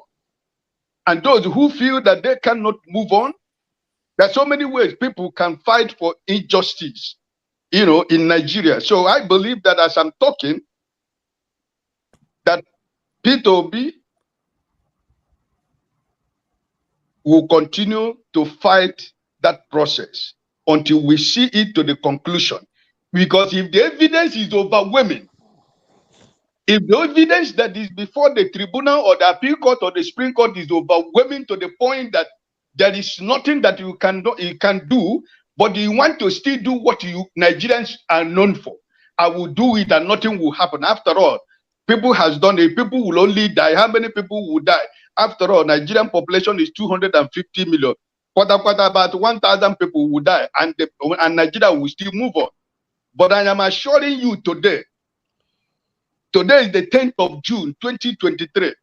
If this process go to Supreme Court, and there is an overwhelming evidence that Tinubu did not win this election, and that Peter Obi won this election, and the Supreme Court of Nigeria decide to do otherwise, well, I'm assuring you that they're going to see a new Nigeria. What happened at Lekki Toge was something Nigerians never believed that it will ever happen. But it did happen. It did take place. So stop deceiving yourself by not, I'm not telling you that you must support Peter Obi or you must support Kwankwaso or Tinubu or Tiku Abubakar, anybody. We are political animals. You have somebody you support. We live in a Western world where when the election is done, the same day that the election is done, somebody is declared the winner and the oppositions will just call him and congratulate even before election is announced. He will call and congratulate the person that won the election and they move on. But in Nigeria is that has not called though. In Nigeria is that we are imposed. People, you will see you are standing before you and you see that. Okay, see, let me just ask one question before we round up. Let me just make a small clarification to Mr. Ike. Okay. I by no means was comparing. Your audio has gone again. It's like your audio just waits for you to start talking and it just goes. Yeah, it's the network. Oh, it's okay now. Okay, I can't hear him. Yeah, I wanted to be. I think sometimes the point I was trying to make is that the North should not be blamed for elections or for being biased. I was just saying that Buhari as a Northerner contested elections 3 times in Nigeria and he did not win. He was a Northerner. This is just simply the point I was trying to make. There's another question I wanted to ask I've always been curious about, and that's something I feel like maybe us in the South needs to learn a little bit from. That in the North, technically, from the census, it indicates that they have at least 25% or more people of the country that identify themselves as Hausa. But in this democratic dispensation, we've never had a true Hausa president, have we? And that is the largest group in the country. We don't have one president from the Hausa group. Am I correct, Masker? No, we in the north, we don't believe in all this attempt to divide the Hausa from the Fulani. It's way too late. I'm partly Hausa, I'm partly Fulani. So nobody will come and confuse me. My children, my wife is Fulani. I'm half Fulani, half Hausa. So what are my children? You can I don't, you know why I don't subscribe to that? Because the census doesn't show that. Because the census doesn't show that. Forefathers, let me tell you something. I lived in the north for 6 years. I'm not talking about I lived in Kaduna. And I was able, some of my best friends are from Kano. I traveled almost not less than 20 local government in Kano State. Listen, in the north, there is no genuine census in Nigeria. In the north, my brother here, Maska, my brother can tell you, the house of an Hausa man is always Bashiga. As long as you are not married, you cannot enter that house. They call it Bashiga, which means you cannot enter that house. So when the census come, you don't know what is inside that house. Maybe it is 2 people that are living there. When you go there, they tell you he married 10 wives and he has 200 children. Because you cannot go inside the house. Because you do not have the authority to go inside the house because it is Bashiga. You are not married. You don't have a wife. So you don't have any business to go into a house of a married man in the north. If my brother here can testify what I'm saying. So the Nigeria has never had any honest census anywhere. So all this population that they try to give to the people in the north, all of them are just. That for me, that's a different line of conversation that we can have later. But even that line of conversation is not correct because what you say is that man cannot enter. But when the people are doing census, given the fact that they understand the culture,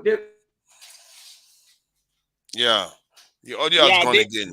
They actually go in where they want to do census. It's not correct. Hold on. Let me just add this. I think what I find a little bit weird in Nigeria, and I really think we really need to get out of it. This thing that we do, there's a kind of malignment and misalignment of politics in Nigeria. Like this idea that the North is from Benue. It's just cheating. Secondly, they say that they are trying to divide between Fulani and this is because you want to delineate between which group, because they are different groups. No, hold on. In the census, they are the ones that chose to identify themselves as Fulani, and the other one identify themselves as this in Hausa. Nobody forced them to identify themselves like that. So for people to just be saying, just because you are close doesn't mean you are the same. People, what I want us to do, honestly speaking, is to sorry, hold on. Let me finish my point. Germans and the French, they may be related. Their language, even the English, the English language and the German language, they are even closely linked together, or even the French language. But it doesn't make them the same people. For what is happening in Nigeria, I really don't appreciate it the way they do it. They will say, because we are just similar, you can't make a difference. There's the big difference. The Hausas, we all know full well that the Hausas are slightly different from the Fulanis. The reason why I'm saying this, so that the Southerners should also understand, because why is it that whenever there's a president, it's always Fulani, and you keep saying that, oh, we are all one. Where is the Hausa one? Fulani, forefather. Where is the Hausa one? Give me the Hausa president now. Go ahead, please. Father, the thing is, you see, like I said before, the way the North is structured, in every part of Nigeria, it's only the North you go. You meet somebody, will tell you, you speak English to yourself by Turanchi. They are not ashamed of it. They tell you, they force you to speak Hausa. That's why you hardly see somebody that live in the North that cannot, if he cannot speak Hausa, he will understand. Because of the way, the language, so there are a lot of different tribes in the North. You see, in their houses, they speak Hausa. You see, what you are missing, the mistake a lot of people from the South make is that in the North, okay, there is a Hausa Fulani as an ethnic group. These are people that are now in the cities. They're all mixed up. Somebody like me, my father cannot speak Hausa fluently. When he speaks Hausa, we used to laugh at him because he speaks with a strong Fulani accent. He will mix up the male, he will call female. This is my own father that gave back to me. Okay. My mother is Hausa from Bauchi State. Her own father is from Kanu. So everything is mixed up. What you can actually say is that as a Hausa Fulani person, I can tell you that I am different from a typical the Fulani person that is in the bush that is still rearing cattle because he cannot speak Hausa. So that is the only distinction you can make. But if you enter Kano, for instance, these Hausa people you are looking for, where are you going to go look for them? Is it in Kano? The Emir of Kano, Sanusi, is a Fulani man. It's a Fulani man. Okay. Yeah, but see, even the Emir, the one that was the CBN head, I've forgotten his name. Sorry. He acknowledged it. He said it himself. He said when the Fulanis came to Nigeria. But listen, let me add what he said. He said when the Fulanis came to Nigeria, they were the glue that held the Hausa communities together. Hence why they tend to, because he is, and I think that's why they tend to be the major sultan or something like that, which is fine. But what I find strange is that some people in the north, we know, even he acknowledged that there are the groups in the north. There are Fulanis and there are Hausas. Yes, there is also a big mix, true. But you couldn't have mixed everything. That's why in the census, some people call themselves Hausas, some people call themselves Fulanis. And someone like Dangote now, he's Hausa. He identifies as full Hausa. The question is, why is it that we've not produced a president that identifies themselves as full Hausa? What is behind the reason? What is the reason behind that? Why is it that there's no president that has been Hausa like that? Okay, I will explain to you. This is what I've tried, but try and listen. Just give me 2 minutes. I will try and quickly explain to you. Okay. Now, the starting point for you to understand is that in the north today, let's take Kano, and assume Kano is the only northern city we're dealing with, okay? In Kano, almost everybody that says he's Hausa somehow will have a Fulani blood in him. But these are people that cannot speak Fulani anymore, okay? Even the Hausa people that know that are fully Fulani today, if they are in the city, they have stopped being able to speak Fulani. And the language is called Fulfulde, okay? Somebody like me, I can claim to be a Fulani, but I can't speak Fulfulde. My wife is 100% mother and father Fulani, but she can't speak Fulfulde anymore. But there are a set of Fulani people. This one that you people are calling Miati, like this are in the bush. Then which ones are the Hausas then? It's almost as if the Hausas have been wiped out. So, forefather, basically, everybody is missed. For example, the current vice president, now it's not even, it's Kanuri. Even Kanuri, so the north, everybody is mixed. They marry each other now. That is enough. You have to be careful. If they are so mixed, you are going to be getting other groups come to become president. They are not as mixed as you think. Okay, let me ask you, do you think Yaradua was Fulani, Hausa Fulani, but do you think Yaradua can speak Fulani? No, see, if somebody has let's say one Fulani relative that is come down their bloodline, and you've had maybe 8 or 10 people that have mixed, that doesn't make that person more Fulani. That person is more Hausa. But what they do, what I find that they do, I think it was Abubakar that came here and said that he said because they want to associate to Fulani, they will claim Fulani. Even if it's just one person in their bloodline that is Fulani, they will associate themselves with Fulani. And like many Africans in Sudan associate themselves with Arabs just because they have 1 or 2 person in their family bloodline that is Arabic. They will associate themselves with the Arabic side. And that's what you see happening in Nigeria too. Where you actually see the truth of the situation is when you go for census. Some of them will decide to identify themselves specifically as Hausa. It tells you there is a significant population out there that is Hausa. Why are they not identifying as Fulani? They could have just chosen Fulani. but they chose 25% of Nigerians to up to 30% choose to be Hausas on census. And those people are not showing up as presidents. That is what I find peculiar. And that's why I tell my Igbo brother that you are not the only one, technically, that is a major group that has not produced a president. Because the other ones that show up, the others say they are Fulani. They actually identify as Fulani. They don't even say they are Hausa Fulani, like Buhari. Buhari may actually be mixed. Buhari is Fulani. Yeah, but you see, but he calls them full Fulani. I don't think it's full Fulani. Forefathers, but he calls them full Fulani. Can you hear me, forefathers? Yeah, I can hear you. Okay, so the way to solve this your quandary or puzzle, it's a very simple thing. If you take a form now and say people should write how many languages they can speak in the north, I assure you, 90% of the people can only speak Hausa. Okay? Or let's be conservative. Let's say 70% of the people can only speak Hausa. Even if they are claiming that they have Fulani heritage, somebody like me, I can't speak a single word of Fulfulde. So if you ask me what language I can speak, it's only Hausa. So if any tribe has wiped out any other tribe, it's Hausa that has wiped out the Fulani. That's an interesting way to put it. If you want to put it like that, I understand what you're saying, but your audio is gone again. It's a shame. I don't know. Your audio is gone again. It's not your fault, to be fair. It's Nigerian network. So. Please, can I ask a question? Can I ask a question? Oh God, eccentric cast is here.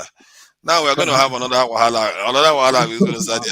Don't start any wahala between the Southeasterners anymore. Don't start another one today. Who is next? You want to say something, Yusuf? Sorry, go ahead. I was only commenting. So like what Maska is saying, that's the way the North is structured. Hausa actually swallow every other language. For example, there are some stubborn tribes, for example, like the Kanuri. Kanuri identify themselves as Kanuri. But still, you go to Kanuri house, it's Hausa they speak. They don't even speak Kanuri.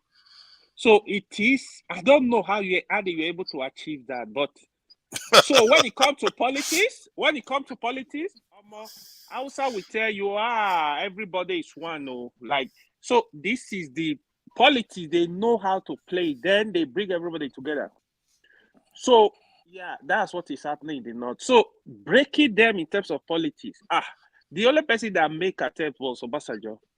Obasanjo tried to cut out the middle belt politically, but still. He did. I see, the thing is, we in the South are the one that buy into it. He said it earlier on. Obasanjo defeated a Northerner. We keep missing, and I don't understand how I don't know why we did this thing. I really don't know how we do it. It's really odd. Let me remind you of one thing. Obasanjo was supported by the Northern. Obasanjo did not even win election in the Southwest. You don't know? His first election, he did not win in the Southwest. No, it was the second one that they say he won. Yeah, it was the second one where they now say, it's our son. No, that was when AD collapsed their structure. The PTV took over everything except Tinubu in Lagos.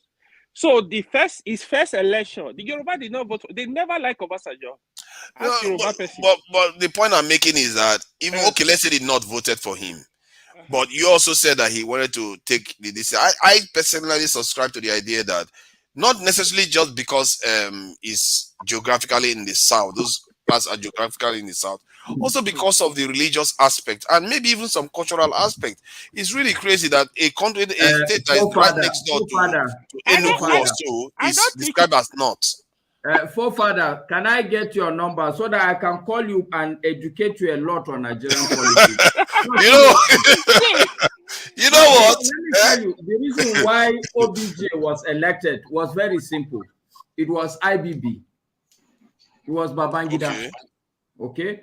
Babangida then, and see, Nigeria is a complex place. The thing is, I can tell you for free that IBB was part of the military hegemony. It is only at the point of good luck that Nigeria disengaged itself from the military hegemony that was determining who was going to be president. IPOB and some people sat down together and decide, okay, they will bring Obasanjo from prison as a Yoruba man to appease the Yoruba people. Because of Abiola, that was what happened. So, but I guess you're probably right there, because that was just after the military. I actually expected this criminal to do the same to the Southeast by giving the president to talk to the leader and say, okay, let Biafra go, take the president for 8 years. I actually expected these criminals to come together and deal with Southeast like that, so this agitation will drop. But they didn't do it, unfortunately. Yeah, it's just you know why this was. I don't understand. You expected him to share the country. No. Like, they should give the president to the Southeast, so the agitation will drop. Is it for free? It's just for if the leaders of Nigeria. These kind of statements are part of the problem we're saying. We're playing here. We're just playing here. We're just coming here. I like what Masker said. We should be conceptual and we should be fundamental about what we speak. We can't just come here and just. Wait, I need to answer your question. Let me answer his question. Why do you think they gave power to Obasanjo? Was to listen. Let me tell you one thing. Let me tell you one thing. I will answer that question. I have not said a word. Let me tell you one thing. You see, the bromance between the North and the West did not start today. Okay? It started going back from 1960, from the time of Akintola. You agree. Okay? Now, Obasanjo, it was the same Obasanjo who took over from Muritala in 1975 when he was killed. Obasanjo understands what military is. Obasanjo fought with the North during 1966 war. Okay? Now, the Northerners are freer with Obasanjo being in the military, and he understands their way. That was why he's trusted. He's more trusted. The hierarchy of the army was supposed to go to Theophilus Danjuma. He refused. It was Obasanjo who it was given to. And who did Obasanjo hand over to? He handed over straight to the North, which was Shagari. The same thing when they called him from prison, when IPOB, it was the same thing Obasanjo wanted to do with Obi. By taking Obi to Babangida. But then Babangida has expired. He's even regretting what he did in his 8 years.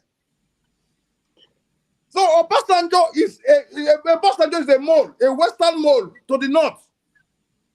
So they like him that much. That is the only reason. Why do we always make it look like, Northerners could also see that some of their candidates are a Western mole to the South, because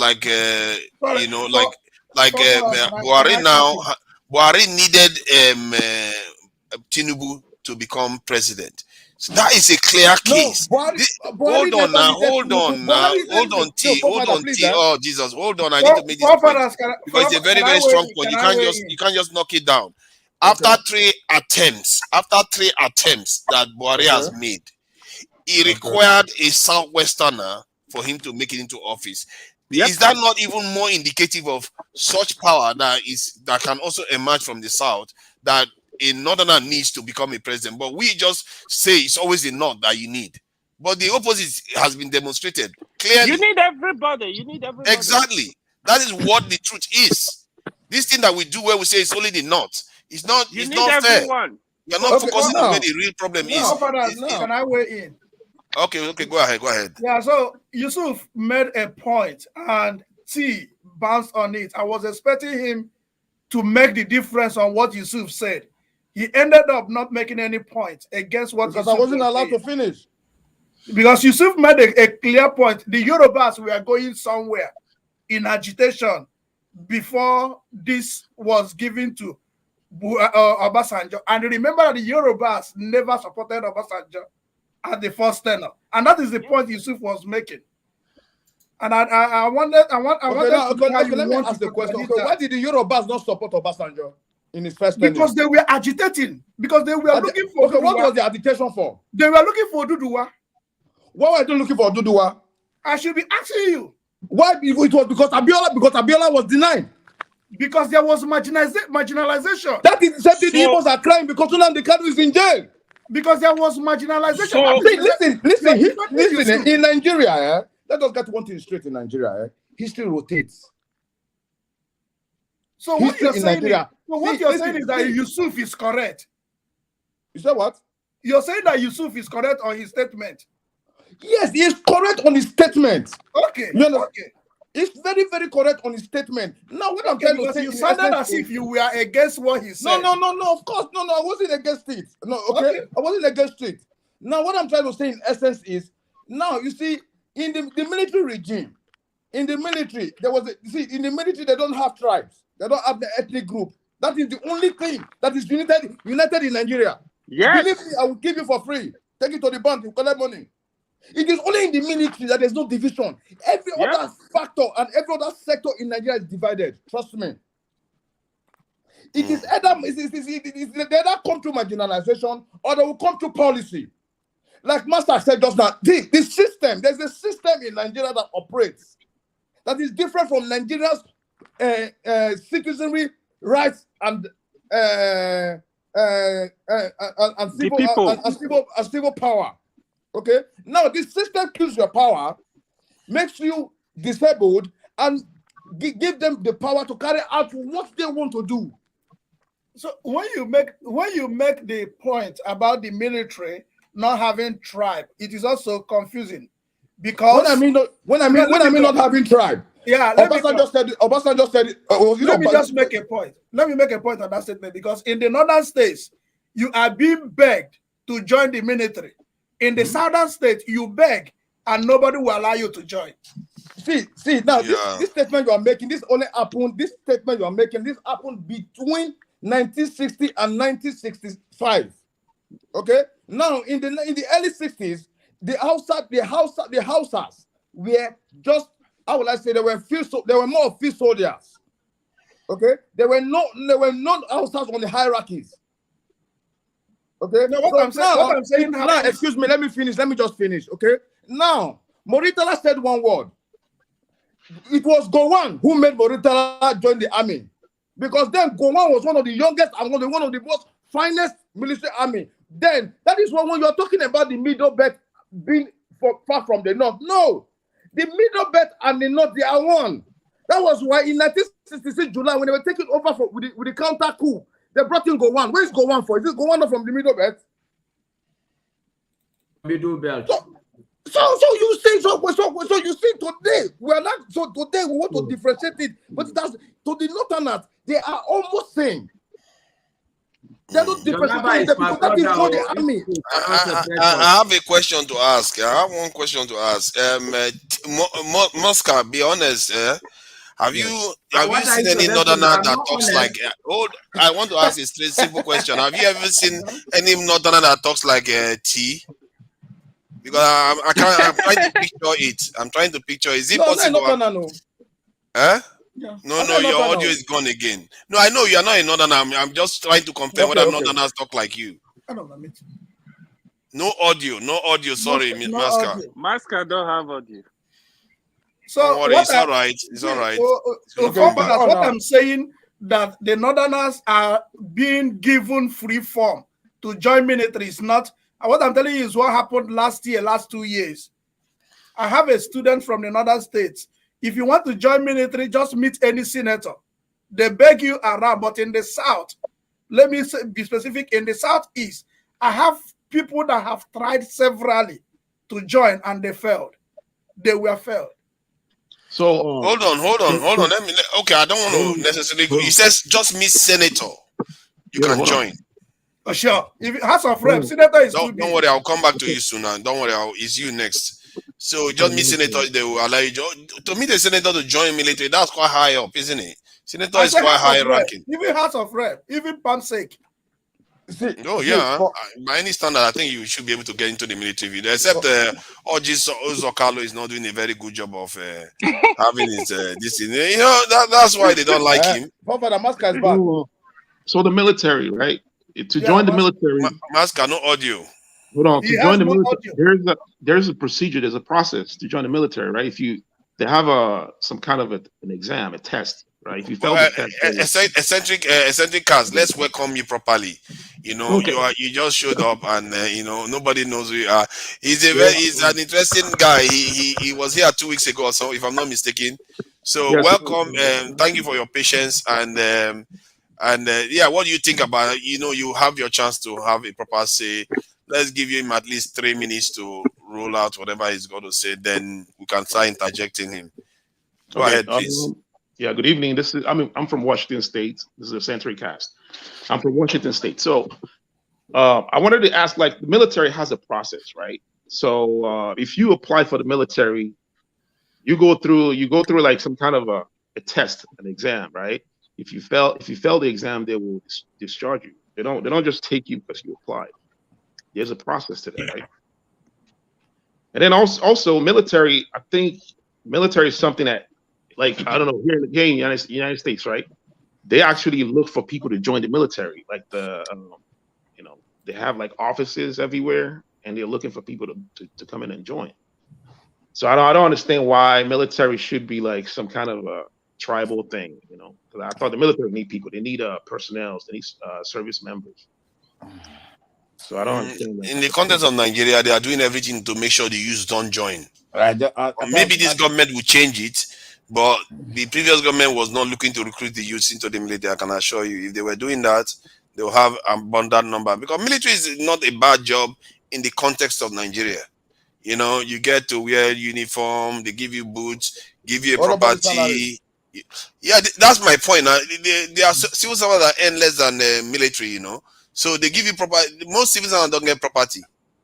The military get property. They get clothes. They get everything, and they have pension on top of it. So it's not entirely a bad job in the context of Nigeria, but it's very difficult to get in there because the government is not looking to recruit large numbers. So, but the main topic was about this is some of the statements that has been made this week, you know, from Rufai, Obasa, I think Obasa of Lagos, and some of the divisive stuff that has been going on in Nigeria. This is the kind of politics that we don't want to see, and I'm glad Maska is here, and when Yusuf is here, we have to be having this conversation. It can get rowdy, difficult sometimes, but when the more we get to know each other, the better we know where boundaries are, and we have mutual respect for each other. I think that is also important. So, can you hear me now, forefathers?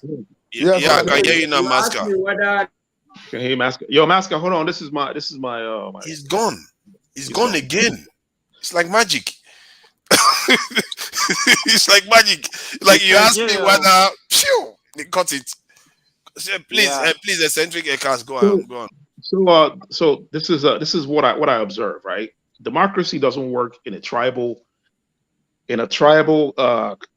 countries, right? In a tribal setting, democracy doesn't work. So, for instance, like in America, American democracy is like evolving into a tribal democracy.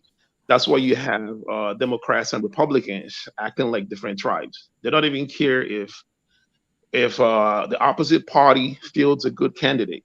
As long as it's not from their own party, they're not going to vote for them. So I think that is what's going on in Nigeria, and it's been happening since the inception of democracy. You know, if it doesn't matter if we have a good candidate, people just want to vote for their own tribal candidate, right? So democracy cannot work like that. You know what I'm saying? And also, like, personally, I'm a critic of democracy. I don't think the system is actually complete. It's not a complete system. You know, it doesn't work.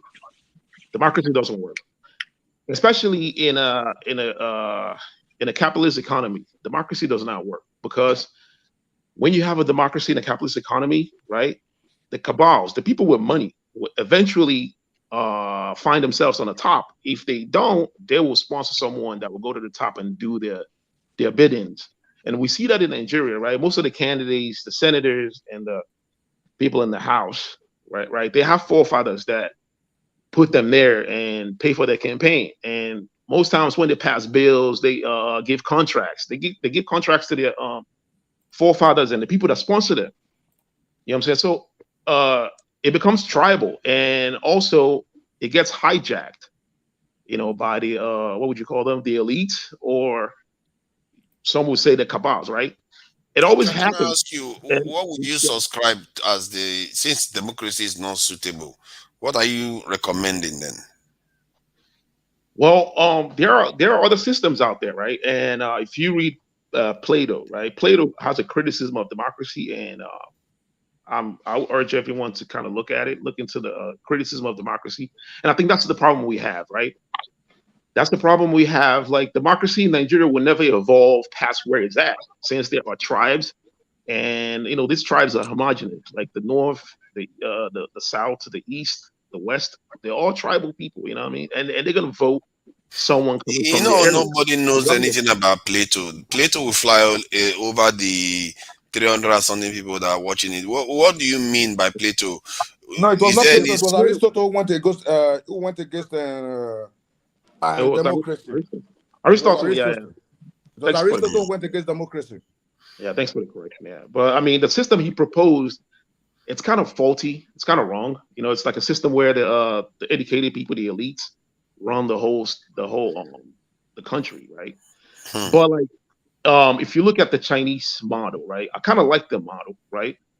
I like the model. The reason why it works is because the economy is not all capitalism, right? They have a mixture of socialism and capitalism. I would say mostly socialism, you know what I mean? Or socialism that's evolving into communism. That's why it works in that country. And I think that's what we need. We need a system that would be counter to this tribal democracy that we have. Okay, what I could propose is every region, right? Let's say the Niger Delta, the Edo states, the North, the Middle Belt, the Igbo, right? They should bring in their own, their representatives, their people, right? That would be selecting the leaders. So when the political parties bring out the candidates, they will be measured based on, the agenda. So every country need to have like, let's say, need to have a goal, right? They need to have a goal. So in Nigeria, we could say, well, the goal is we need electricity. We need working electricity. We need a good road network systems. We need jobs for our students when they graduate. And also, we need a working school education. And then, okay, this agenda, right? No matter what your political manifestos are, it must not go against those agenda. Those agenda will be kind of written in stone. If you become the president, this is what you're going to work on. Everyone will agree. The North will agree. Okay, look, this is what we need. We need electricity. We need constant electricity. We need work. We need job. We need, let's say, UBI, universal basic income. We need to be paying everybody every month. Why do you? This is Nigeria. Bro, that's confusing. I can't. This is Nigeria. How is that supposed to work? That sounds like a very complicated system. Can I America? It doesn't work. That one is like. How do you mean it doesn't work? There should be a consensual agreement. Like everyone would say, okay, look, these guys from this region, Igbo people, this is what you want. This is what you're lacking, right? You're lacking infrastructures. You're lacking this and that. You don't have airport. You don't have seafood. That's what you want. I like the way you talk. I like your policies. I like your versatility. You understand? But you see, there is a different factor. You see, the way you call Papa, Mama, two different words. So America, Nigeria, two different words. But everybody, hunger does not matter. Does not have tribe, right? Hunger doesn't. Can I come in? Hold on, please, Augustine, say something.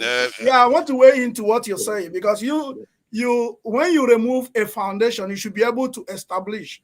And when we talk about politics, we should use example. When you talk about democracy, doesn't strive. Doesn't work in a tribe. Doesn't go well when you have a tribe. And you gave example of America being a tribal country. Are you trying to say that it's evolving? It's not necessarily tribal. It's evolving. The politics is evolving into tribal politics. No, but that's what you said. So you said America is a tribal country. So even what we call racism is tribe. Is tribalism. I agree with that. Yeah. So that what we call racism, the new research is calling it. He said that we are just deceiving ourselves by going with the word racism. it is actually tribalism, which is tribalism is defined which people who that forms your own clique. Like where I am black. I live with a white man. If he's to share something, he will give me first because he sees me as his own, even before his own fellow white man, because he knows I will protect him. That's a new research that is coming up now. So when you talk about, I disagree with that, though. I disagree with that. No, they're all brothers. Racism, tribalism, they belong to the same family. That's the point. They are the same class. In the end, they are just and the root is tribalism. Depending on how you look at it. Yeah, the root is tribalism. One is on top of the other, but they are the other one. I agree. Race tend to be at the top, then tribe, then you have a clan. The root of racism is called tribalism. Is just I dive into it. Some people are really moving on that. So the point I want to make here is, democracy is the form of government. It is the government of the people, people center. So that we play it wrong doesn't destroy the form of democracy. The problem we have is that we play it wrong. If we say the tribal country, we have so many tribes in the country, if we are sincere to ourselves, you can still do rotational presidency or rotational governor under democracy. It's still tribal. See, that's the problem. That's the problem right there. When you rotate based on the regions, if you say, okay, the South is going to fill the candidate, the North will fill the candidate, we are no longer assessing the candidates based on their competence, what they want to do for the country. So that's the mistake we make. If we say the South present the candidate, the South presents 7 candidates from the South. Now it depends on us to choose from the 7 they have presented. After 4 years, the North present 7 candidates. From there, we still choose. So it becomes people-centered. It is still democracy. And also, the benefits of that too. Because sometimes I think there is this, I think it's a little bit over exaggerated, the importance of having a great leader from that point of view. But what a nation generally needs more is stability. And if you can rotate, if you can rotate the system, that everybody feels as part of the system, then that way they can rotate this in the presidency or whatever they want to rotate. And everybody can feel this thing, and then you have more stability. Because if personally, if I was advising people that crafted the constitution, I would have said, design it for stability. Don't design it for just for whoever is the best, and leave it to the parties to do the rotation themselves. That leads to confusion every cycle. The system that I'm proposing bypasses all that stuff, right? What I'm saying is, we have a problem. There's a problem. Everyone would agree with that, right? In Nigeria, the electric power is inconsistent, right? We know that. Everyone agrees with that. If you go to the North, if you do like a census right now and ask people, what do you think about the electricity? Are you comfortable with it the way it is right now? If you ask people in Lagos, they will have the same answer. There's a probability that the answer will be the same, almost 80%.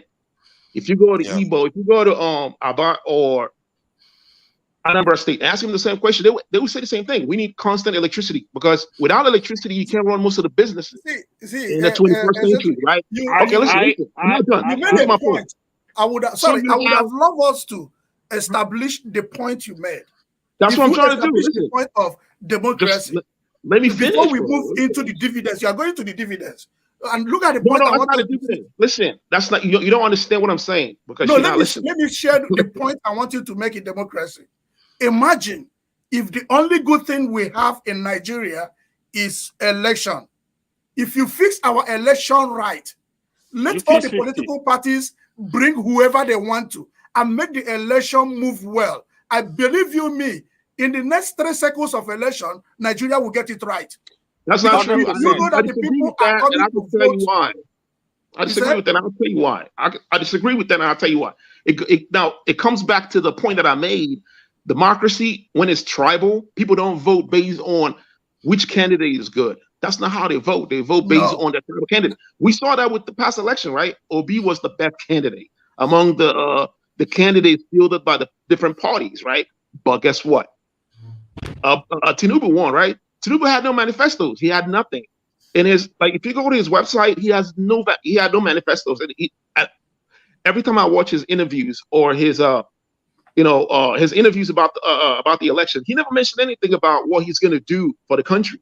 None of that. But he's the president right now, right? Because it's tribal. People vote based on tribe. But what I'm saying is, if we have we should have an agenda, right? That's written in stone, regardless of who becomes the president. This is what you're going to work on. And we have a body that's responsible for the budgetary system, right? The person will. I disagree. I disagree with that point. Look at the point I wanted to make. I was at home during the election. A percentage of the people in Nigeria will vote wrongly because they will tell you, even when we vote, they will still give it to the person they want to give it. So let us give it to the person they want to give it. So if you prove to Nigerians that their election will count, I said in the next 3 seconds, if you make INEC well and you get one person and everybody votes that person and the person goes in there and work, I tell you, every political party will do something spectacular to present good candidates. Okay, listen. So let me come in. Sorry. I actually agree with what Augustine is saying. The truth is, democracy is not our problem. With democracy, we can have a president. We can always do power sharing. Power sharing in form of the Senate president, the speaker, the SSG.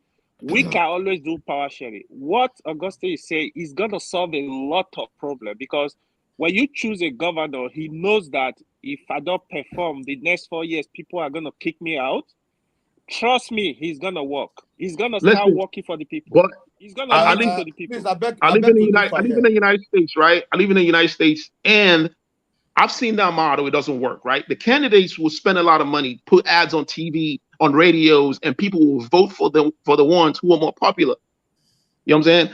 People vote more on popularity in America. That's why they vote terrible candidates. Don't compare United States and Nigeria. Isn't that what democracy is all about? It's not always about competence. This is my criticism. I want to learn. I want to ask a question. Democracy is about who is preferred. It's not necessarily about competence. If the population likes you, they'll choose you as their leader. It's not always about. That's the problem I have with democracy. I have a problem with that. Yeah, concept. But you see, it's the best system until they try. It's the worst system until they try another one. That's what they always say.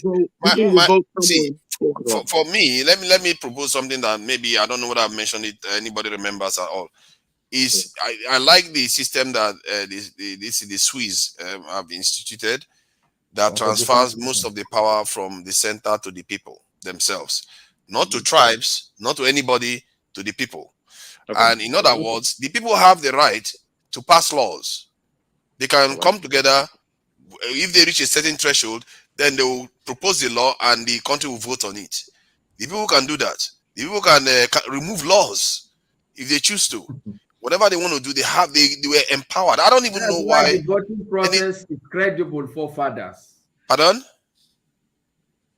This your network. He will say something like he wants to say something important, then they cut him off. Your point. I like that concept. It's pretty. It happens. We have it in America, right? Where it's called direct ballot. I forgot the proper name for it. Where they can bring an agenda. They can say, "Do you want to legalize marijuana in Washington State?" People will vote. People will put it on the ballot box, right? You have a candidate. I've heard of that. You select your candidate, and then there's I forgot what it's called. They will have those agendas. They will say, "Do you want to do this? Do you want to legalize marijuana? Do you want to make this illegal? Do you want to do this?" People will select it, and then based on the selections, they would determine. The state will have to implement it. Yeah.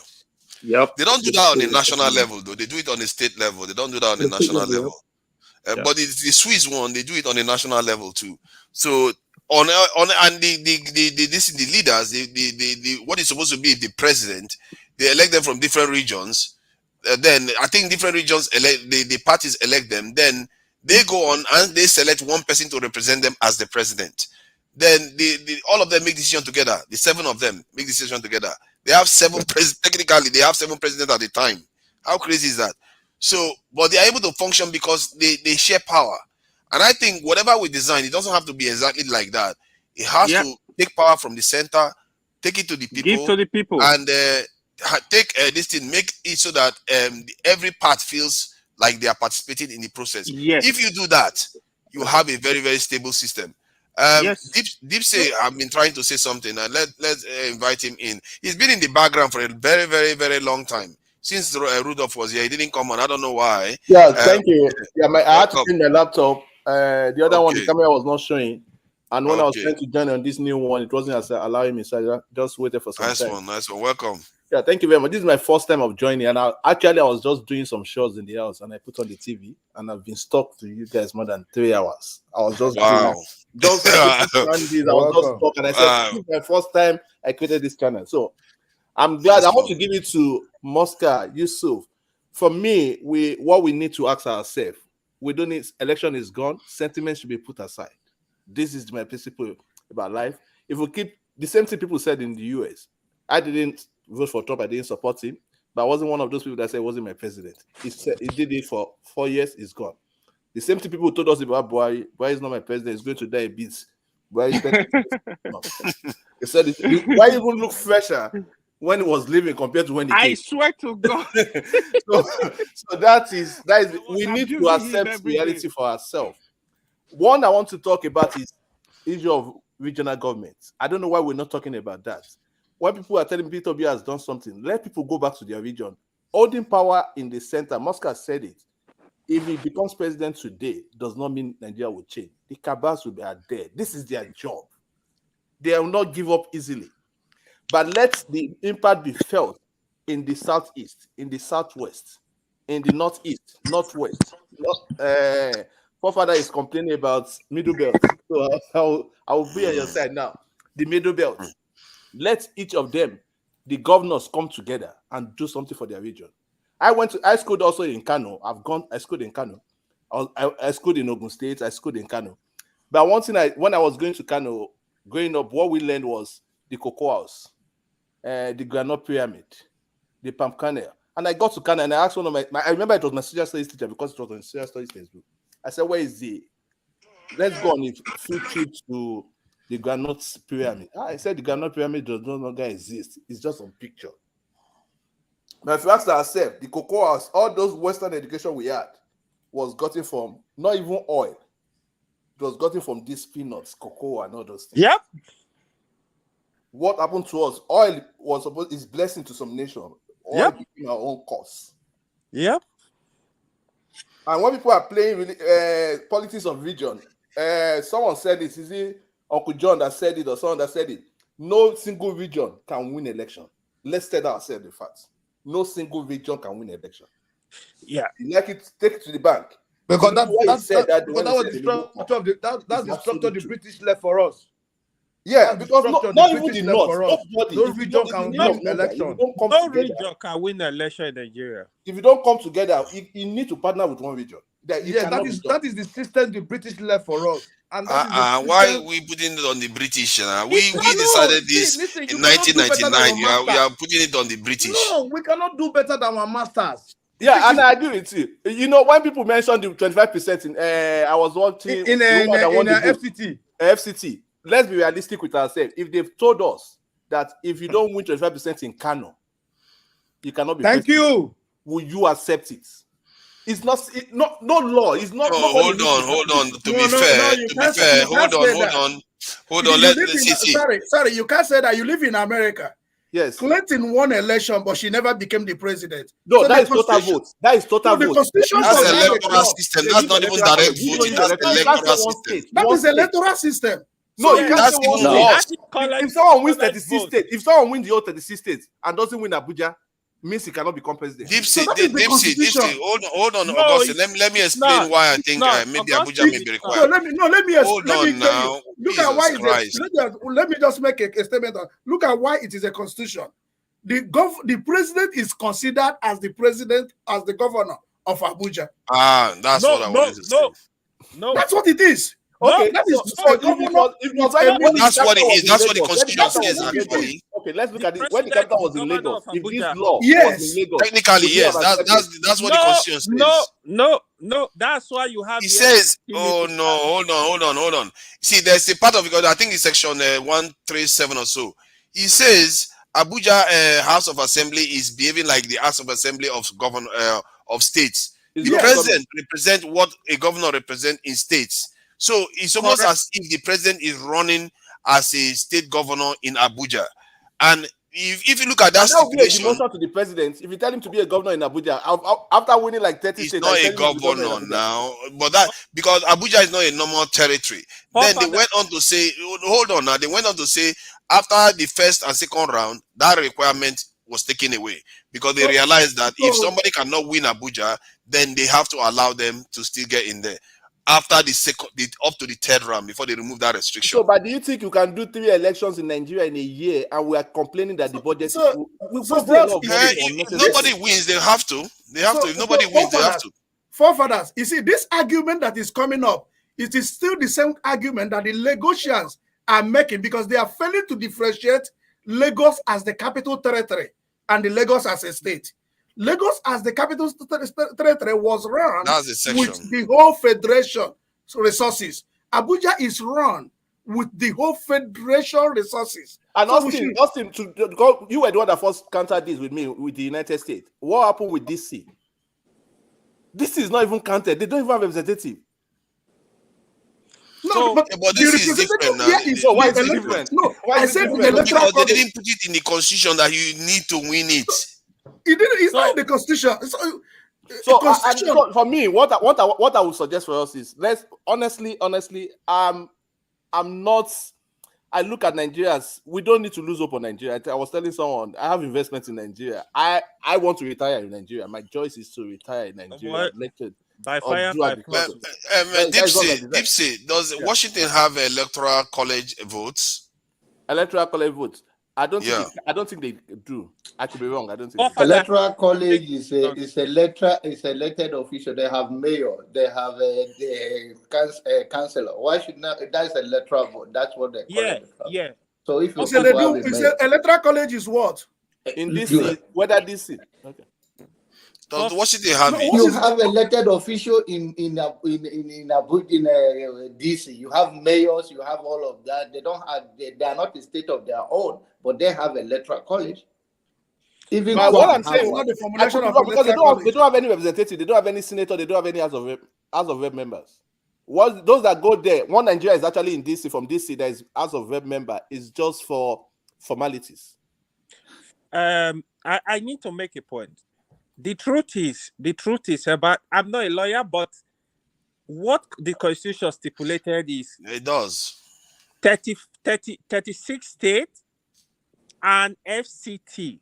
The reason they added FCT was they consider FCT as a state. You need to combine the 37 states now and have 25% in the 24th state. Trust me, that what? Case. Can you repeat that again? That seems like a voodoo you just made. No, it doesn't. So FCT. So why that was stipulated? They didn't want us to throw FCT away. Even the Constitution stated FCT should be treated as a state in Nigeria. So no, where did the Constitution state that? I can't go into that. I never saw it. Every time people say that, they never show it to me. I will show you. Yusuf, sorry. The place where it was supposed to state that it says FCT should be treated as if it's a state, but in specific areas, not in every area, in specific areas. And also, if FCT, why didn't they just leave FCT out? They could have just left FCT out. Really, it's not very relevant. If you need 2/3 of the 36 states, you can just leave it there and leave FCT out of it. They want it to be relevant. Mean that that could have counted for someone. They want it to be relevant. That is why they put it there, because why? Because you are there. No. You can omit it on the presidential level and include it on the other elections. You can omit it from the presidential level. But they chose to include it. Which other election do Abuja have? They have other smaller stuff that they do. They have senator. Yeah. They have senator. They have smaller and lower level elections. They have council chairman. But they can't put 2/3 of an Abuja in that one. The national election is what they need to do. Those one, the presidential one, they should have omitted Abuja if it wasn't important. Why? No, Why? you can't omit Because Abuja. it's not a state. So It doesn't have a treated governor as a state. running for that state. They have a can't be minister. treated- They see, have a minister though. see, It has, they it have has a a minister, but not a state. So the president, if I'm not mistaken, how did they even elect the other? You can. What I'm saying is that from the point of view of electing a president, they can omit it, but on everything else, they can include it there. I'm There's trying no to real look it reason up for it whether to be Abuja in has a this thing senator. I if don't it's think not Abuja has a important. senator, but I'm going to look it up. They have a senator. Abuja has a senator now. The Abuja Labour is woman, as a state. Mhm. They the have Labour Party senators. woman is in from He Abuja. removed the old guy that has been there for years. Exactly. You know exactly. So sorry. So the issue is this. You know, when Constitution is framed, there are some devils that are being added there. So why it is an issue? Why it is an issue now is because of the person that won it. Because you need to be popular to be a president of Nigeria. You need to be popular in the city, in Abuja. That's why they put that stipulation there. Bro. After that, Okay, Yusuf, I'm going to give you one simple assignment now. Give me another example that you are going to use the way they described the 23rd to 3rd of 36 states and the Federal Capital Territory. The way most people understand it is that you need the Federal Capital Territory as an addition. Give me another example in the world that indicates that the Federal Capital Territory is not needed based on that structure of sentences. Well, Father, before you give in that assignment, I want to ask you a simple question. Give me an example from the real world. Bring me 5 oranges and 1 pineapple or something like that. So Father, you are the moderator.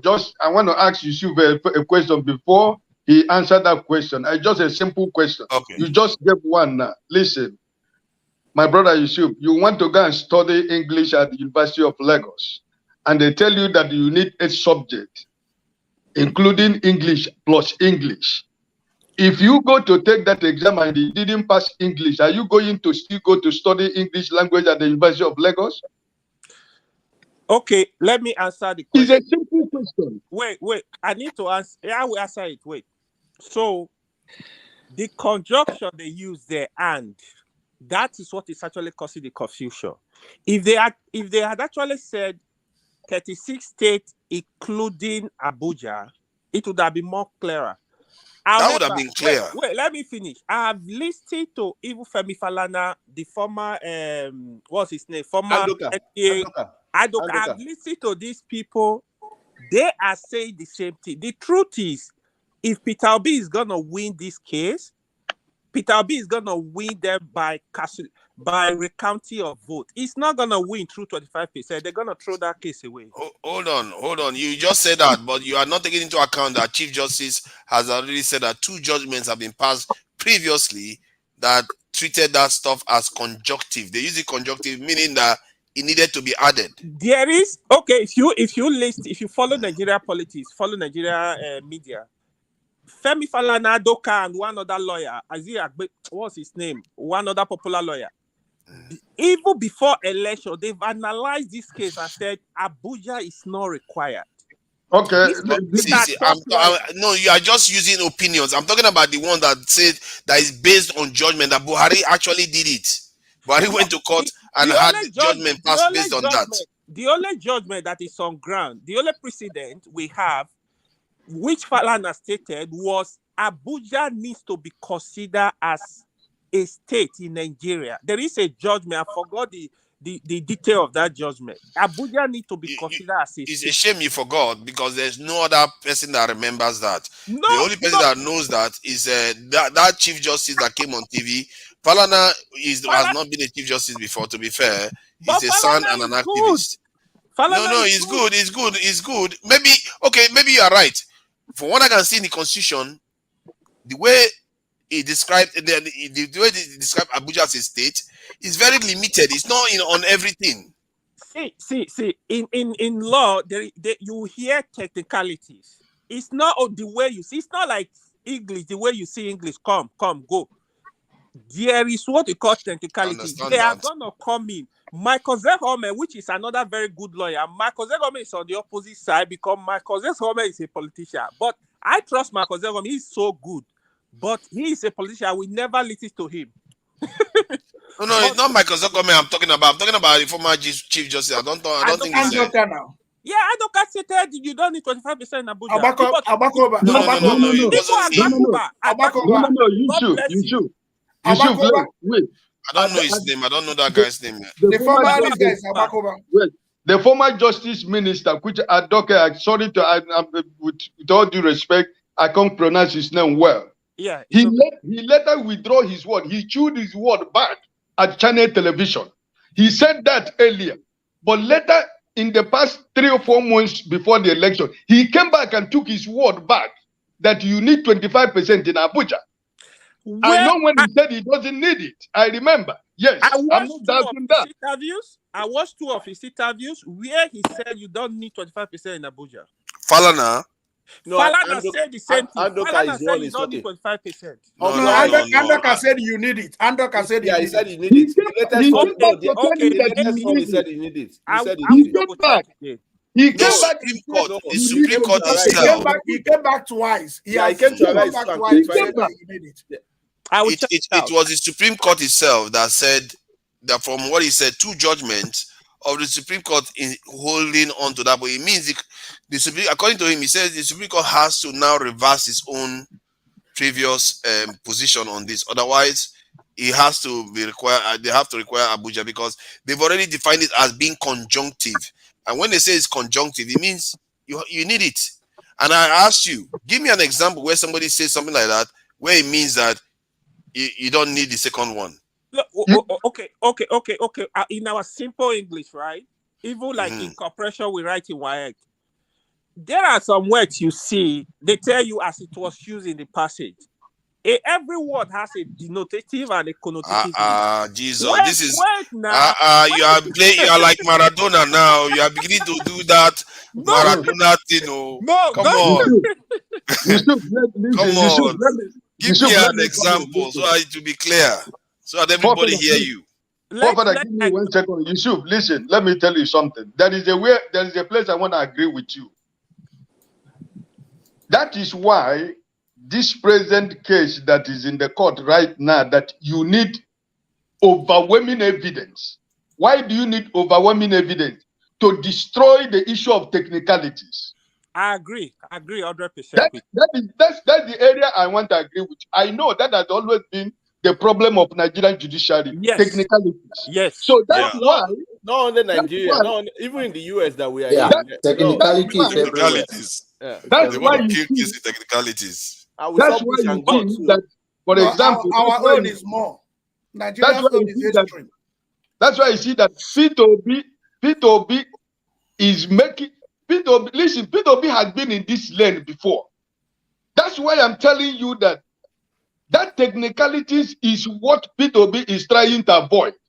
So I want to interject, and I'm going to come. I might offend some of you that support P2B. I was liberal in this election, but one thing is, if P2B does not win in court, what do you people do? It doesn't matter what you say about P2B. If P2B does not win in court, what do you guys do?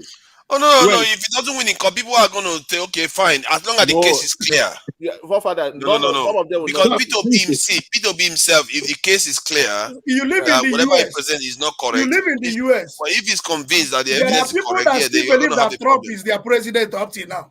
So, and that's what I said. But it's not signing check. Once the court pronounced, he said Tinubu is signing check now. So what I mean is that if P2B comes out and says he accepts the judgment, I think people generally will move on. Some people may not accept Tinubu as their president, but they will move on. Honestly, I've enjoyed watching you guys for like 3 or 4 hours. I want people to just be liberal when they come, just be objective when you come. A lot of emotions are here. People are sentimental with that. No. Let's be fair. The only emotional person here who can accuse that is Jude. Jude. It's only Jude. Even him is being sentimental. When he was analyzing I'll give it to people have seen that objective here. For further. Listen, when Trump was still the president of America, how many percentage of Democrats that believe that Trump was their president? It doesn't matter. It doesn't matter. No.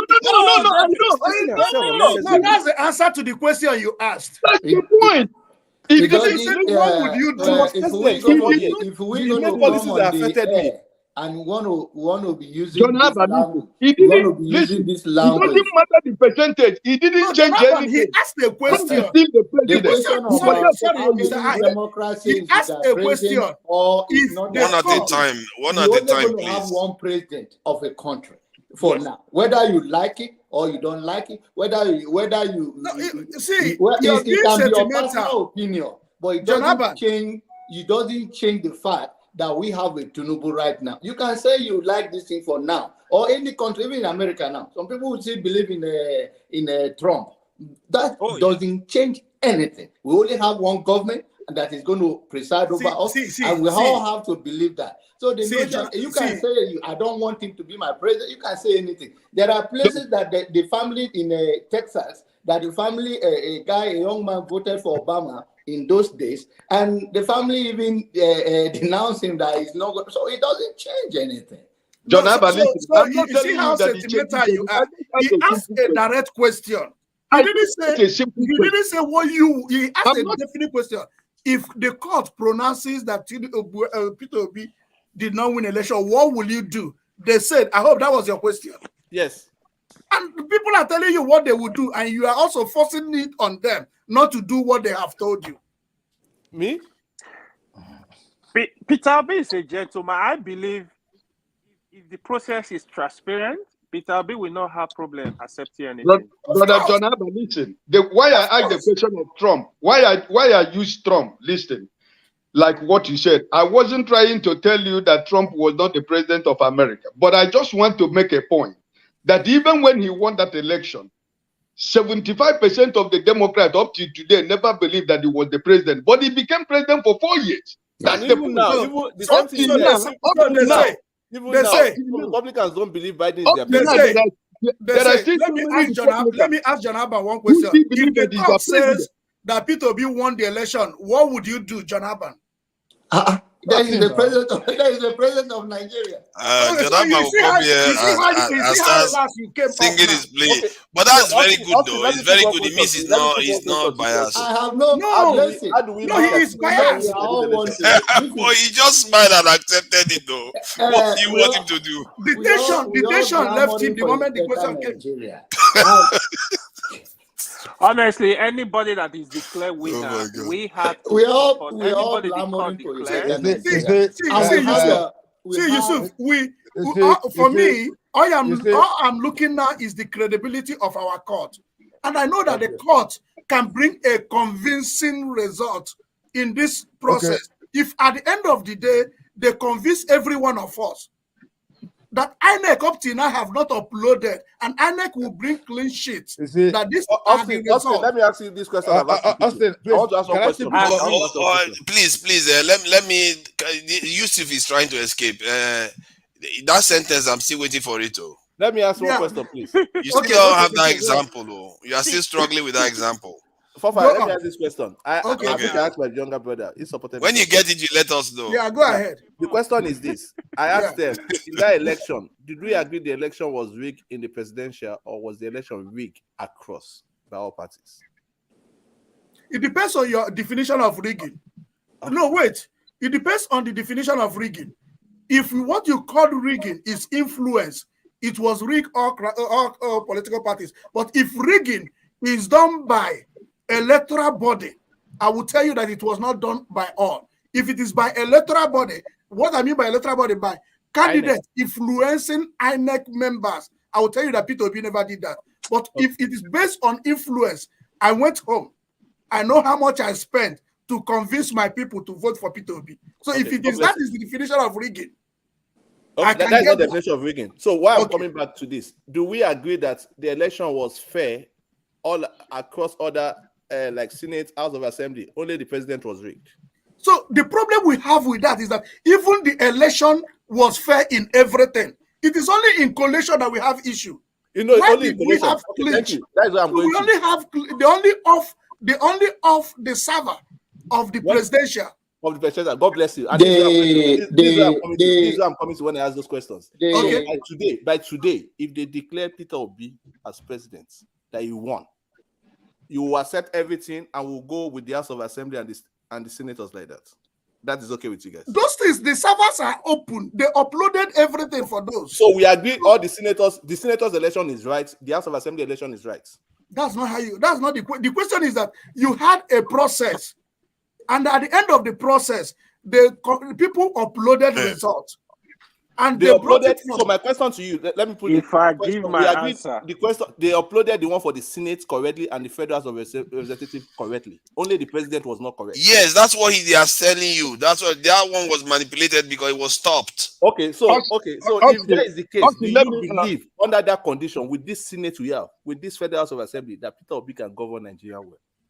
Perfectly. Okay, he did that in his state. Perfectly. Don't you get it? You see, that's what you don't understand. Let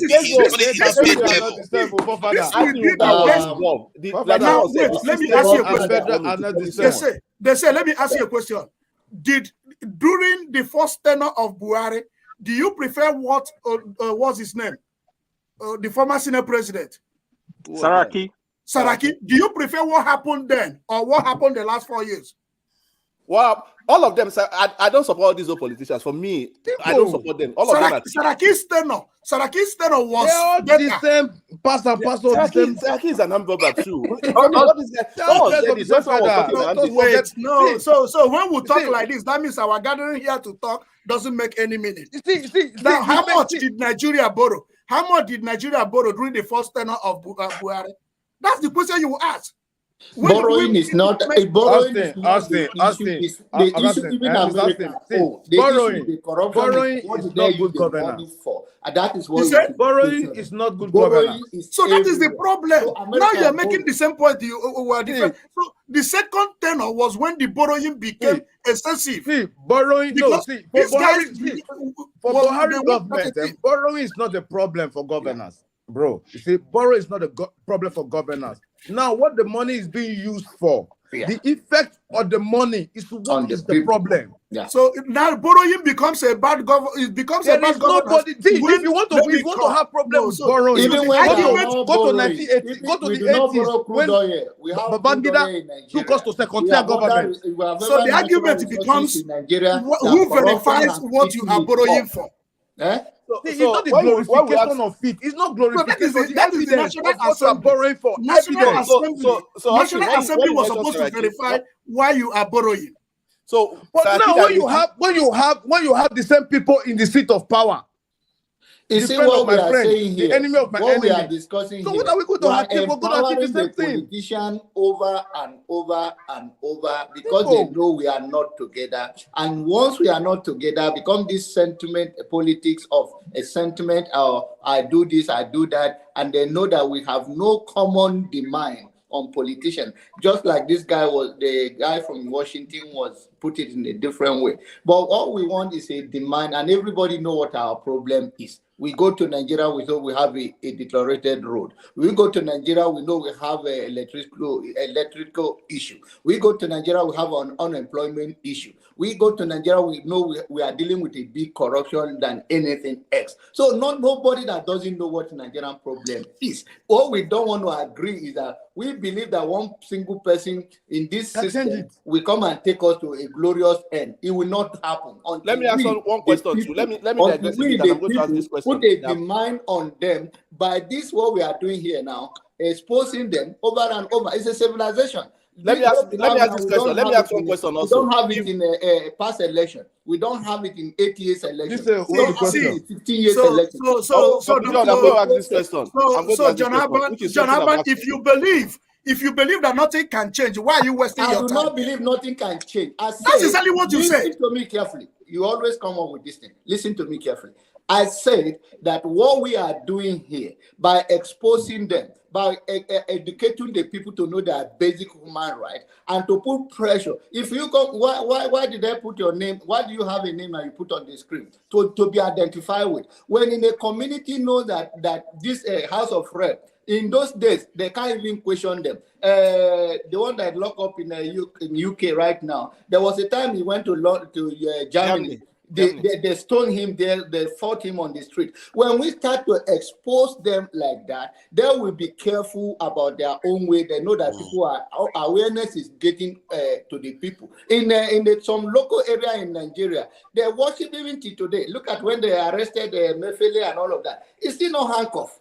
So this is the nation that they don't know their basic human right. Even if you go to jail, it's going to be in a VIP jail. It's going to even be better than some people's house that are free moving around. So until we get it together by talking to even the judiciary system that they're supposed to hold people accountable, retrain them. All we are suffering for, we lack clear people with a clear vision of where can they take us to. And since we are not together as a people, we are not going nowhere, because even if you give a mandate to somebody and the people themselves can worship the person that can mortgage their life and the life of their children, and they'll worship them on the street, bow down to them, carry their bag around, take their bag, then we're still going to be where we are. But what we are doing right now, we are exposing them gradually, and people will begin to know that, okay, no, I'm not going to get away with this again. Camera is on my face. How many times you see Nigerian journalists ask a tough question? How many?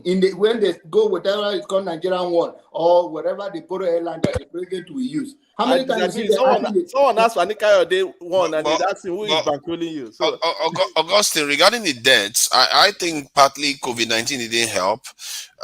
From 2019 till date, the COVID-19 period, there was no trade, a lot of trade going on. I think there was a time crude oil price was almost zero or even negative during that period. Later. Bye now. Yeah, nice one, Janaba. So that too may have played a part in some of the disastrous results we got from Buhari. I want us to also look at the question I've asked people. Forefathers, listen. Please let me tell you something. That I don't want you to escape my mind. Have you tried to ask yourself this question? Why is Mr. P2B challenging even the states that he won? Okay. So I know why. He has made that clear to us that some of the states that he won, they depressed his results. Father, listen, I want to bring the say back, because there is something most of you are missing. You know, there is a time, it's not about sentiment, it's not about emotion. But there is one statement that Mr. P2B made that made a lot of people stand by P2B. It doesn't matter what happened. He said, I am after the process. I don't care who won the election, but I am after the process. Now, that's why I'm asking you that don't you think people, when P2B started mentioning even the state that he won, some obedient were very afraid. Why is this man? Why should this man even go for the state that he even won? What is the problem with going to the state that you won? He knows what he's doing. I think P2B is a lot cleverer than we think. It's like saying, I don't want to kill the man, I just want his neck. But the process involves so much evidence. Sorry, go ahead. So we can hate P2B, but one thing I want us to believe is that if we believe that if we have a better president, if we have a president that is accountable, that Nigeria will not change. If anybody believes that a good president cannot begin the journey of changing Nigeria, the person is making a terrible mistake. So, Austin, I will go back to what Master said before. When Buhari was coming, even the churches voted, everybody thought Buhari was a saint. And for me, I told my wife this. I said, if P2B does not win, he does not know the blessing he has received. And why? Because the cabal will not even allow him. No, I disagree. I disagree with you. P2B is used to that. Can I tell you why? Oh, let me tell you why. About Buhari, if you can do more research, and if you can realize how he was sold to us, and if you can realize the power of media, you will know that Buhari was packaged and was given to us. Exactly. Exactly. Buhari was a bad product that was very wrong word to use. Listen. Because one, we are not children. Two, we are supposed to be educated people. Nobody can package anybody and give it to you. No, my brother. Excuse me. Let me tell you this. That's not true. What about America? Was Trump not packaged and given to people? No. Trump was not Nobody packaged. packages anybody for anybody. Nobody can those that believe in him. It's obvious that you don't have the power of independent thinkers. We're all independent independent thinkers. What is the percentage of independent thinkers? Let's allow eccentric are used to add to the debate. Let's have them add to the debate because they've not contributed more. I think Jude too should be allowed to add something to the debate. Eccentric, what do you think about? Do you have anything to add to this, or you want to start something else? Yeah. So he said something about packaging. Media packaging a candidate. I mentioned the same thing when I made my first comment. So in a democracy, right? This is why Aristotle criticized democracy, right? The voters are not educated. You know what I'm saying? So it's easier to sway voters that are not educated, right? All you have to do is put ads on TVs, flashy ads, put some nice looking posters. It happens in America. People vote people based on popularity. They know who he is.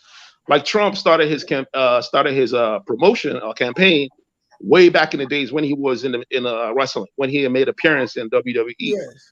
That was what made him popular, right? And also CNN, and there was a strategy called the Pied Piper strategy, right? The Democrats tried to use the Pied Piper strategy. They wanted to push push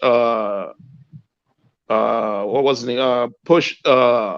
You know what I'm saying? No, Trump as the candidate for the Republican Party, because they thought if they run against Trump, they can easily beat him.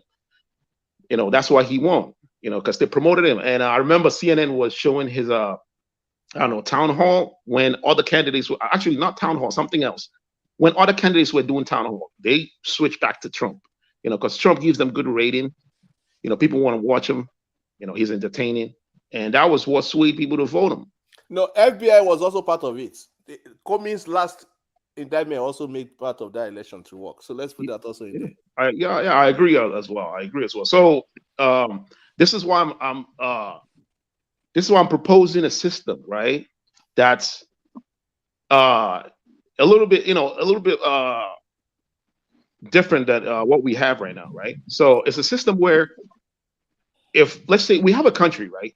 Like if you have a home, for instance, right? You know what you want. If you don't have food, your first priority is to get food for everyone. That's the first priority, right? If you don't have electricity, if a bulb in the living room is out, the priority is to change the bulb, right? And then also you can have other priorities, and then you check which one comes first, right? You stratify the priorities and say, okay, this is number one. We can tackle this, number two, number three, right? In Nigeria, if we have something like that, system like that, where we say, regardless of who wins the election, this is what we want, right? The people, people, we will have those things in the ballot box and say, okay, do you want electricity to be number one priority? You want the roads to be number one priority? Do you want education? We want to fix our education where we want to produce more engineers, astronauts, and all that. Those priorities, right, will be there. Regardless of the candidate and the political party that wins the election, those things cannot change, right? So these issues will be dealt with first before anything else, before signing contracts, the benefits, the Godfathers and all that, right? Everyone would say, okay, look, we need seaport in Lagos State, we need seaport in Enugu, we need seaport in Kanu, right? That's the priority, because we've looked at it and we found out that this is going to help our economy and it's going to help employ a lot of people. Regardless if P2B wins, this project is going to be tackled, right? Because it transcends his own what would you call that? His authority. No, authority. Perhaps, yeah. So something, yeah. So that way, regardless, because this is a human system, right? Humans have errors. We have errors, man. If you look at the police is supposed to be good. It's supposed to protect you and serve you. But corruption in the police everywhere you go in the world.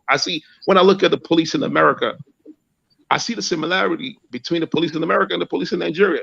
It's the same thing. It's human error, right? So you want to create a system where regardless of our fallings, No, our problems. the body camera makes the difference. Sorry. Yeah, I know Egunje of bus stop. The body camera already. Good, yeah. So I'm saying, like, regardless of who you put in the police, you're gonna have the same problem. It's a human problem. Period. It doesn't matter if you put all 6 of us in the police and say, okay, we need to reform the police. We have a problem. We need money.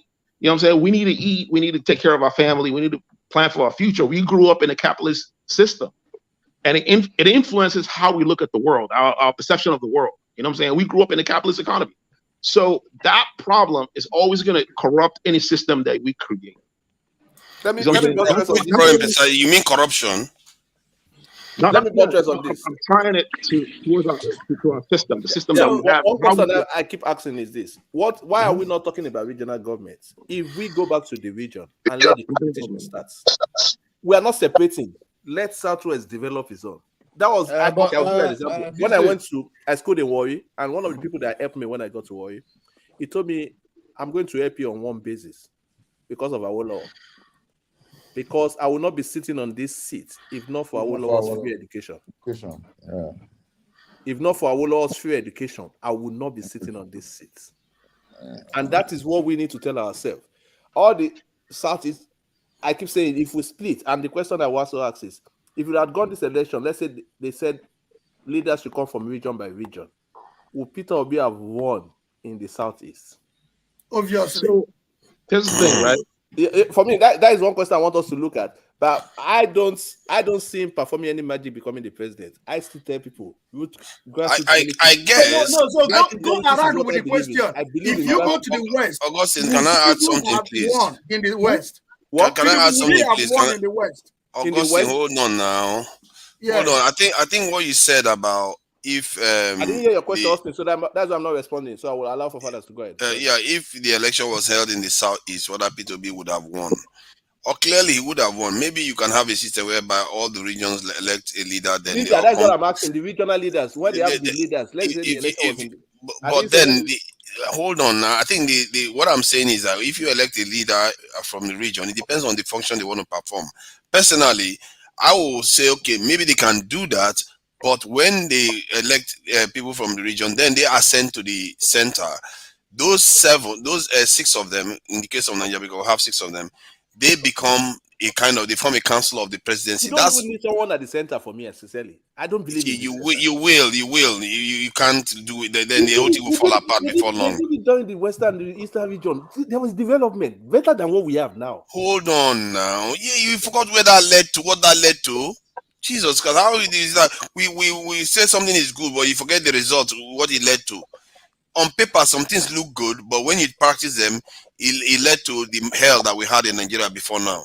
So the system that I think generally works is a system where everybody feels that they are participating in the center, and at the same time, the people feel empowered. That's the one. You have to create a system that is stable, build it for stability. Personally, for me, Nigeria is so important, not only to Nigerians, to the continent itself. It's the most populated country. We need it to be stable. If Nigeria includes, already. Pardon? You can see the effect from the removal of subsidy. Exactly. If Nigeria fails, many other countries will be affected, and it's just too much risk that we are taking. Personally, I don't even wonder. I don't know why those people that wrote that constitution didn't think that the priority should be stability. I don't understand that. That should be number 1 priority. Because one of the things we have problem with is we have instability all the time. Create a system that everybody feels like as if they are participating, they are stable, take power from the center, then move on to development. Now we can worry about other African countries trying to stabilize all of them. If other African countries stabilize, guess what? Nigeria is going to benefit massively from it. Because most of them are looking up to Nigeria. No, yes. Most of them when they talk of Boko Haram and everything, I asked this question: where is ECOMOG? I need to add to what you when they said ECOMOG those days, Nigeria was ECOMOG. Yeah, and we cannot stop this Boko Haram in Nigeria. That Yusuf wanted to say something. Go ahead, please. So, Forefather, what you said is the foundation, stability. That word is very, very important.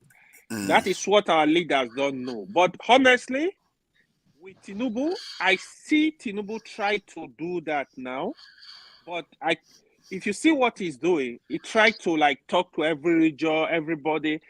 That is one thing I like about Obasanjo. Do you know Obasanjo? You see, this agitation was less.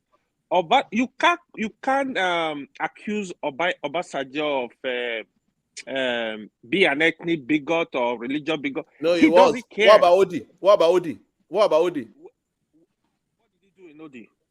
That sounds like a long time ago. Military down Odi. there. Oh, no, it wasn't. It was under his watch, his 8 years watch.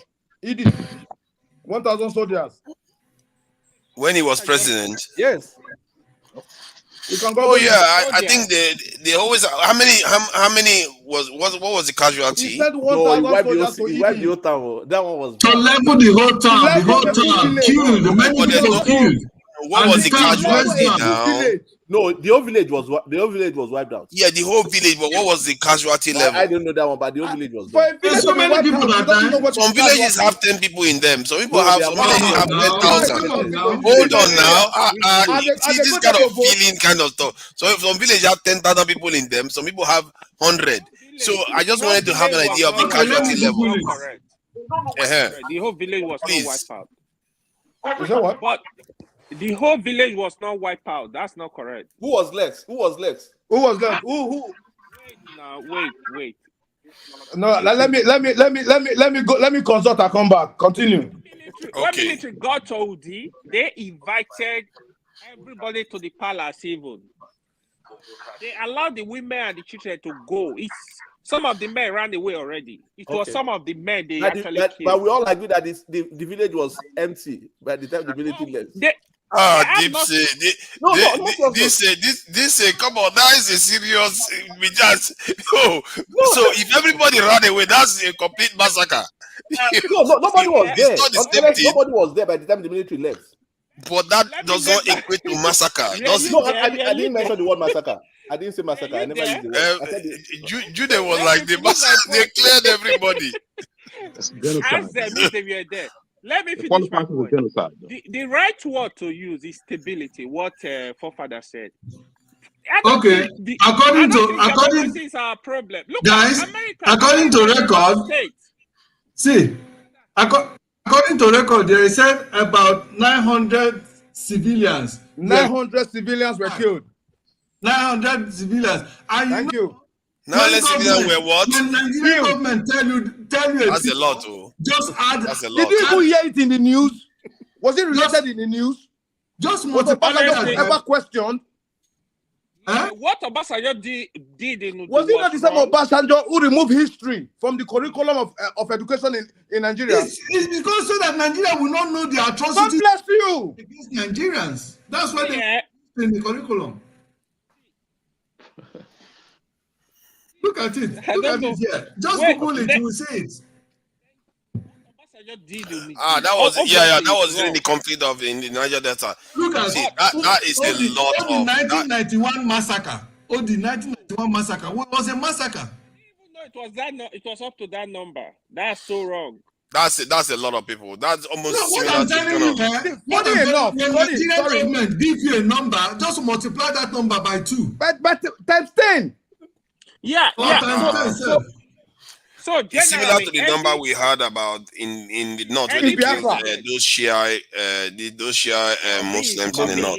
Any president that will come to Nigeria, trust me, you need stability. You have to work with everybody across the country, stabilize the country. Otherwise, like what forefather said, Nigeria is so important, they don't even know their strength. If Nigeria goes down, the whole Africa is going down. Who is going to take a refugee? Who is going to take refugee for Nigeria? I'm telling you, man. There is no country in Africa. We'll just march into Ghana and take over Ghana overnight. Ajegule, you just send Ajegule to Ghana, and Ajegule will take over Ghana. That will be the end. Ghana will become a Nigerian town. I have a question. Go ahead. So, Eccentrica, you made a point. We've left from first level to the second stage. And on the second stage, you talked about stipulating the needs of Nigeria. And those needs will become sine qua non, that whoever that becomes the president, you are not going to touch this part. This part must be in continuum. Exactly. And they said something about regional government. So either these two as the second stage, either we say we are going regional government, let every region develop their place, or we say we are going to continue the way we are, but we must have certain things that must be in continuum and certain things that would always, nobody will touch, no matter the policy you bring in, you won't go this area. So my question is, who can drive this force? Because if we go to the street, like what happened during this the Lekki stuff, the police brutality, if we go to the street, this thing cannot really come up. So we still need a president that will initiate these conversations and entrench them. Because I know that part of why Jonathan did not continue his second tenure are things like this. Things like the 2014 gathering that could have metamorphosed into either regional or having specific things or constitutional reformation. So we still need a president that can initiate these things and be selfless. And until we have a president that will be selfless, because all we do in the Constitution, when people complain about the Constitution, what I complain is the heart. Please, can I ask you a question? Is the Constitution of Nigeria bigger than the president, or the president of Nigeria bigger than the Constitution? The Constitution. The Constitution is bigger. So it depends on who is the president. So now, first of all, for these things to come to play that you have just mentioned, 1999 Constitution must be revisited. Yes, that needs to go. So that's why I said that. Let us not talk about this regional. But it's already being revisited. All of them is being. So what I noticed. Hold on now. What I tend to notice with Nigerians is that. Hold on now. Somebody needs to be able to say something. You have been saying something. What I notice with Nigerians is that they always like to. That the major groups always like the bigger tribes want to regional government. Because they know that in the region they have a lot of power. When I suggested so that's a very very that's not a very honest way of doing things. What I mean by that, where will people like the Ijos, who would they join? No, my brother, wait. They have governors. South. Let the South governors come together. Yeah, let them come together. Nigeria is gonna be and decide. Okay, and now, have you seen the original Biafra map? No.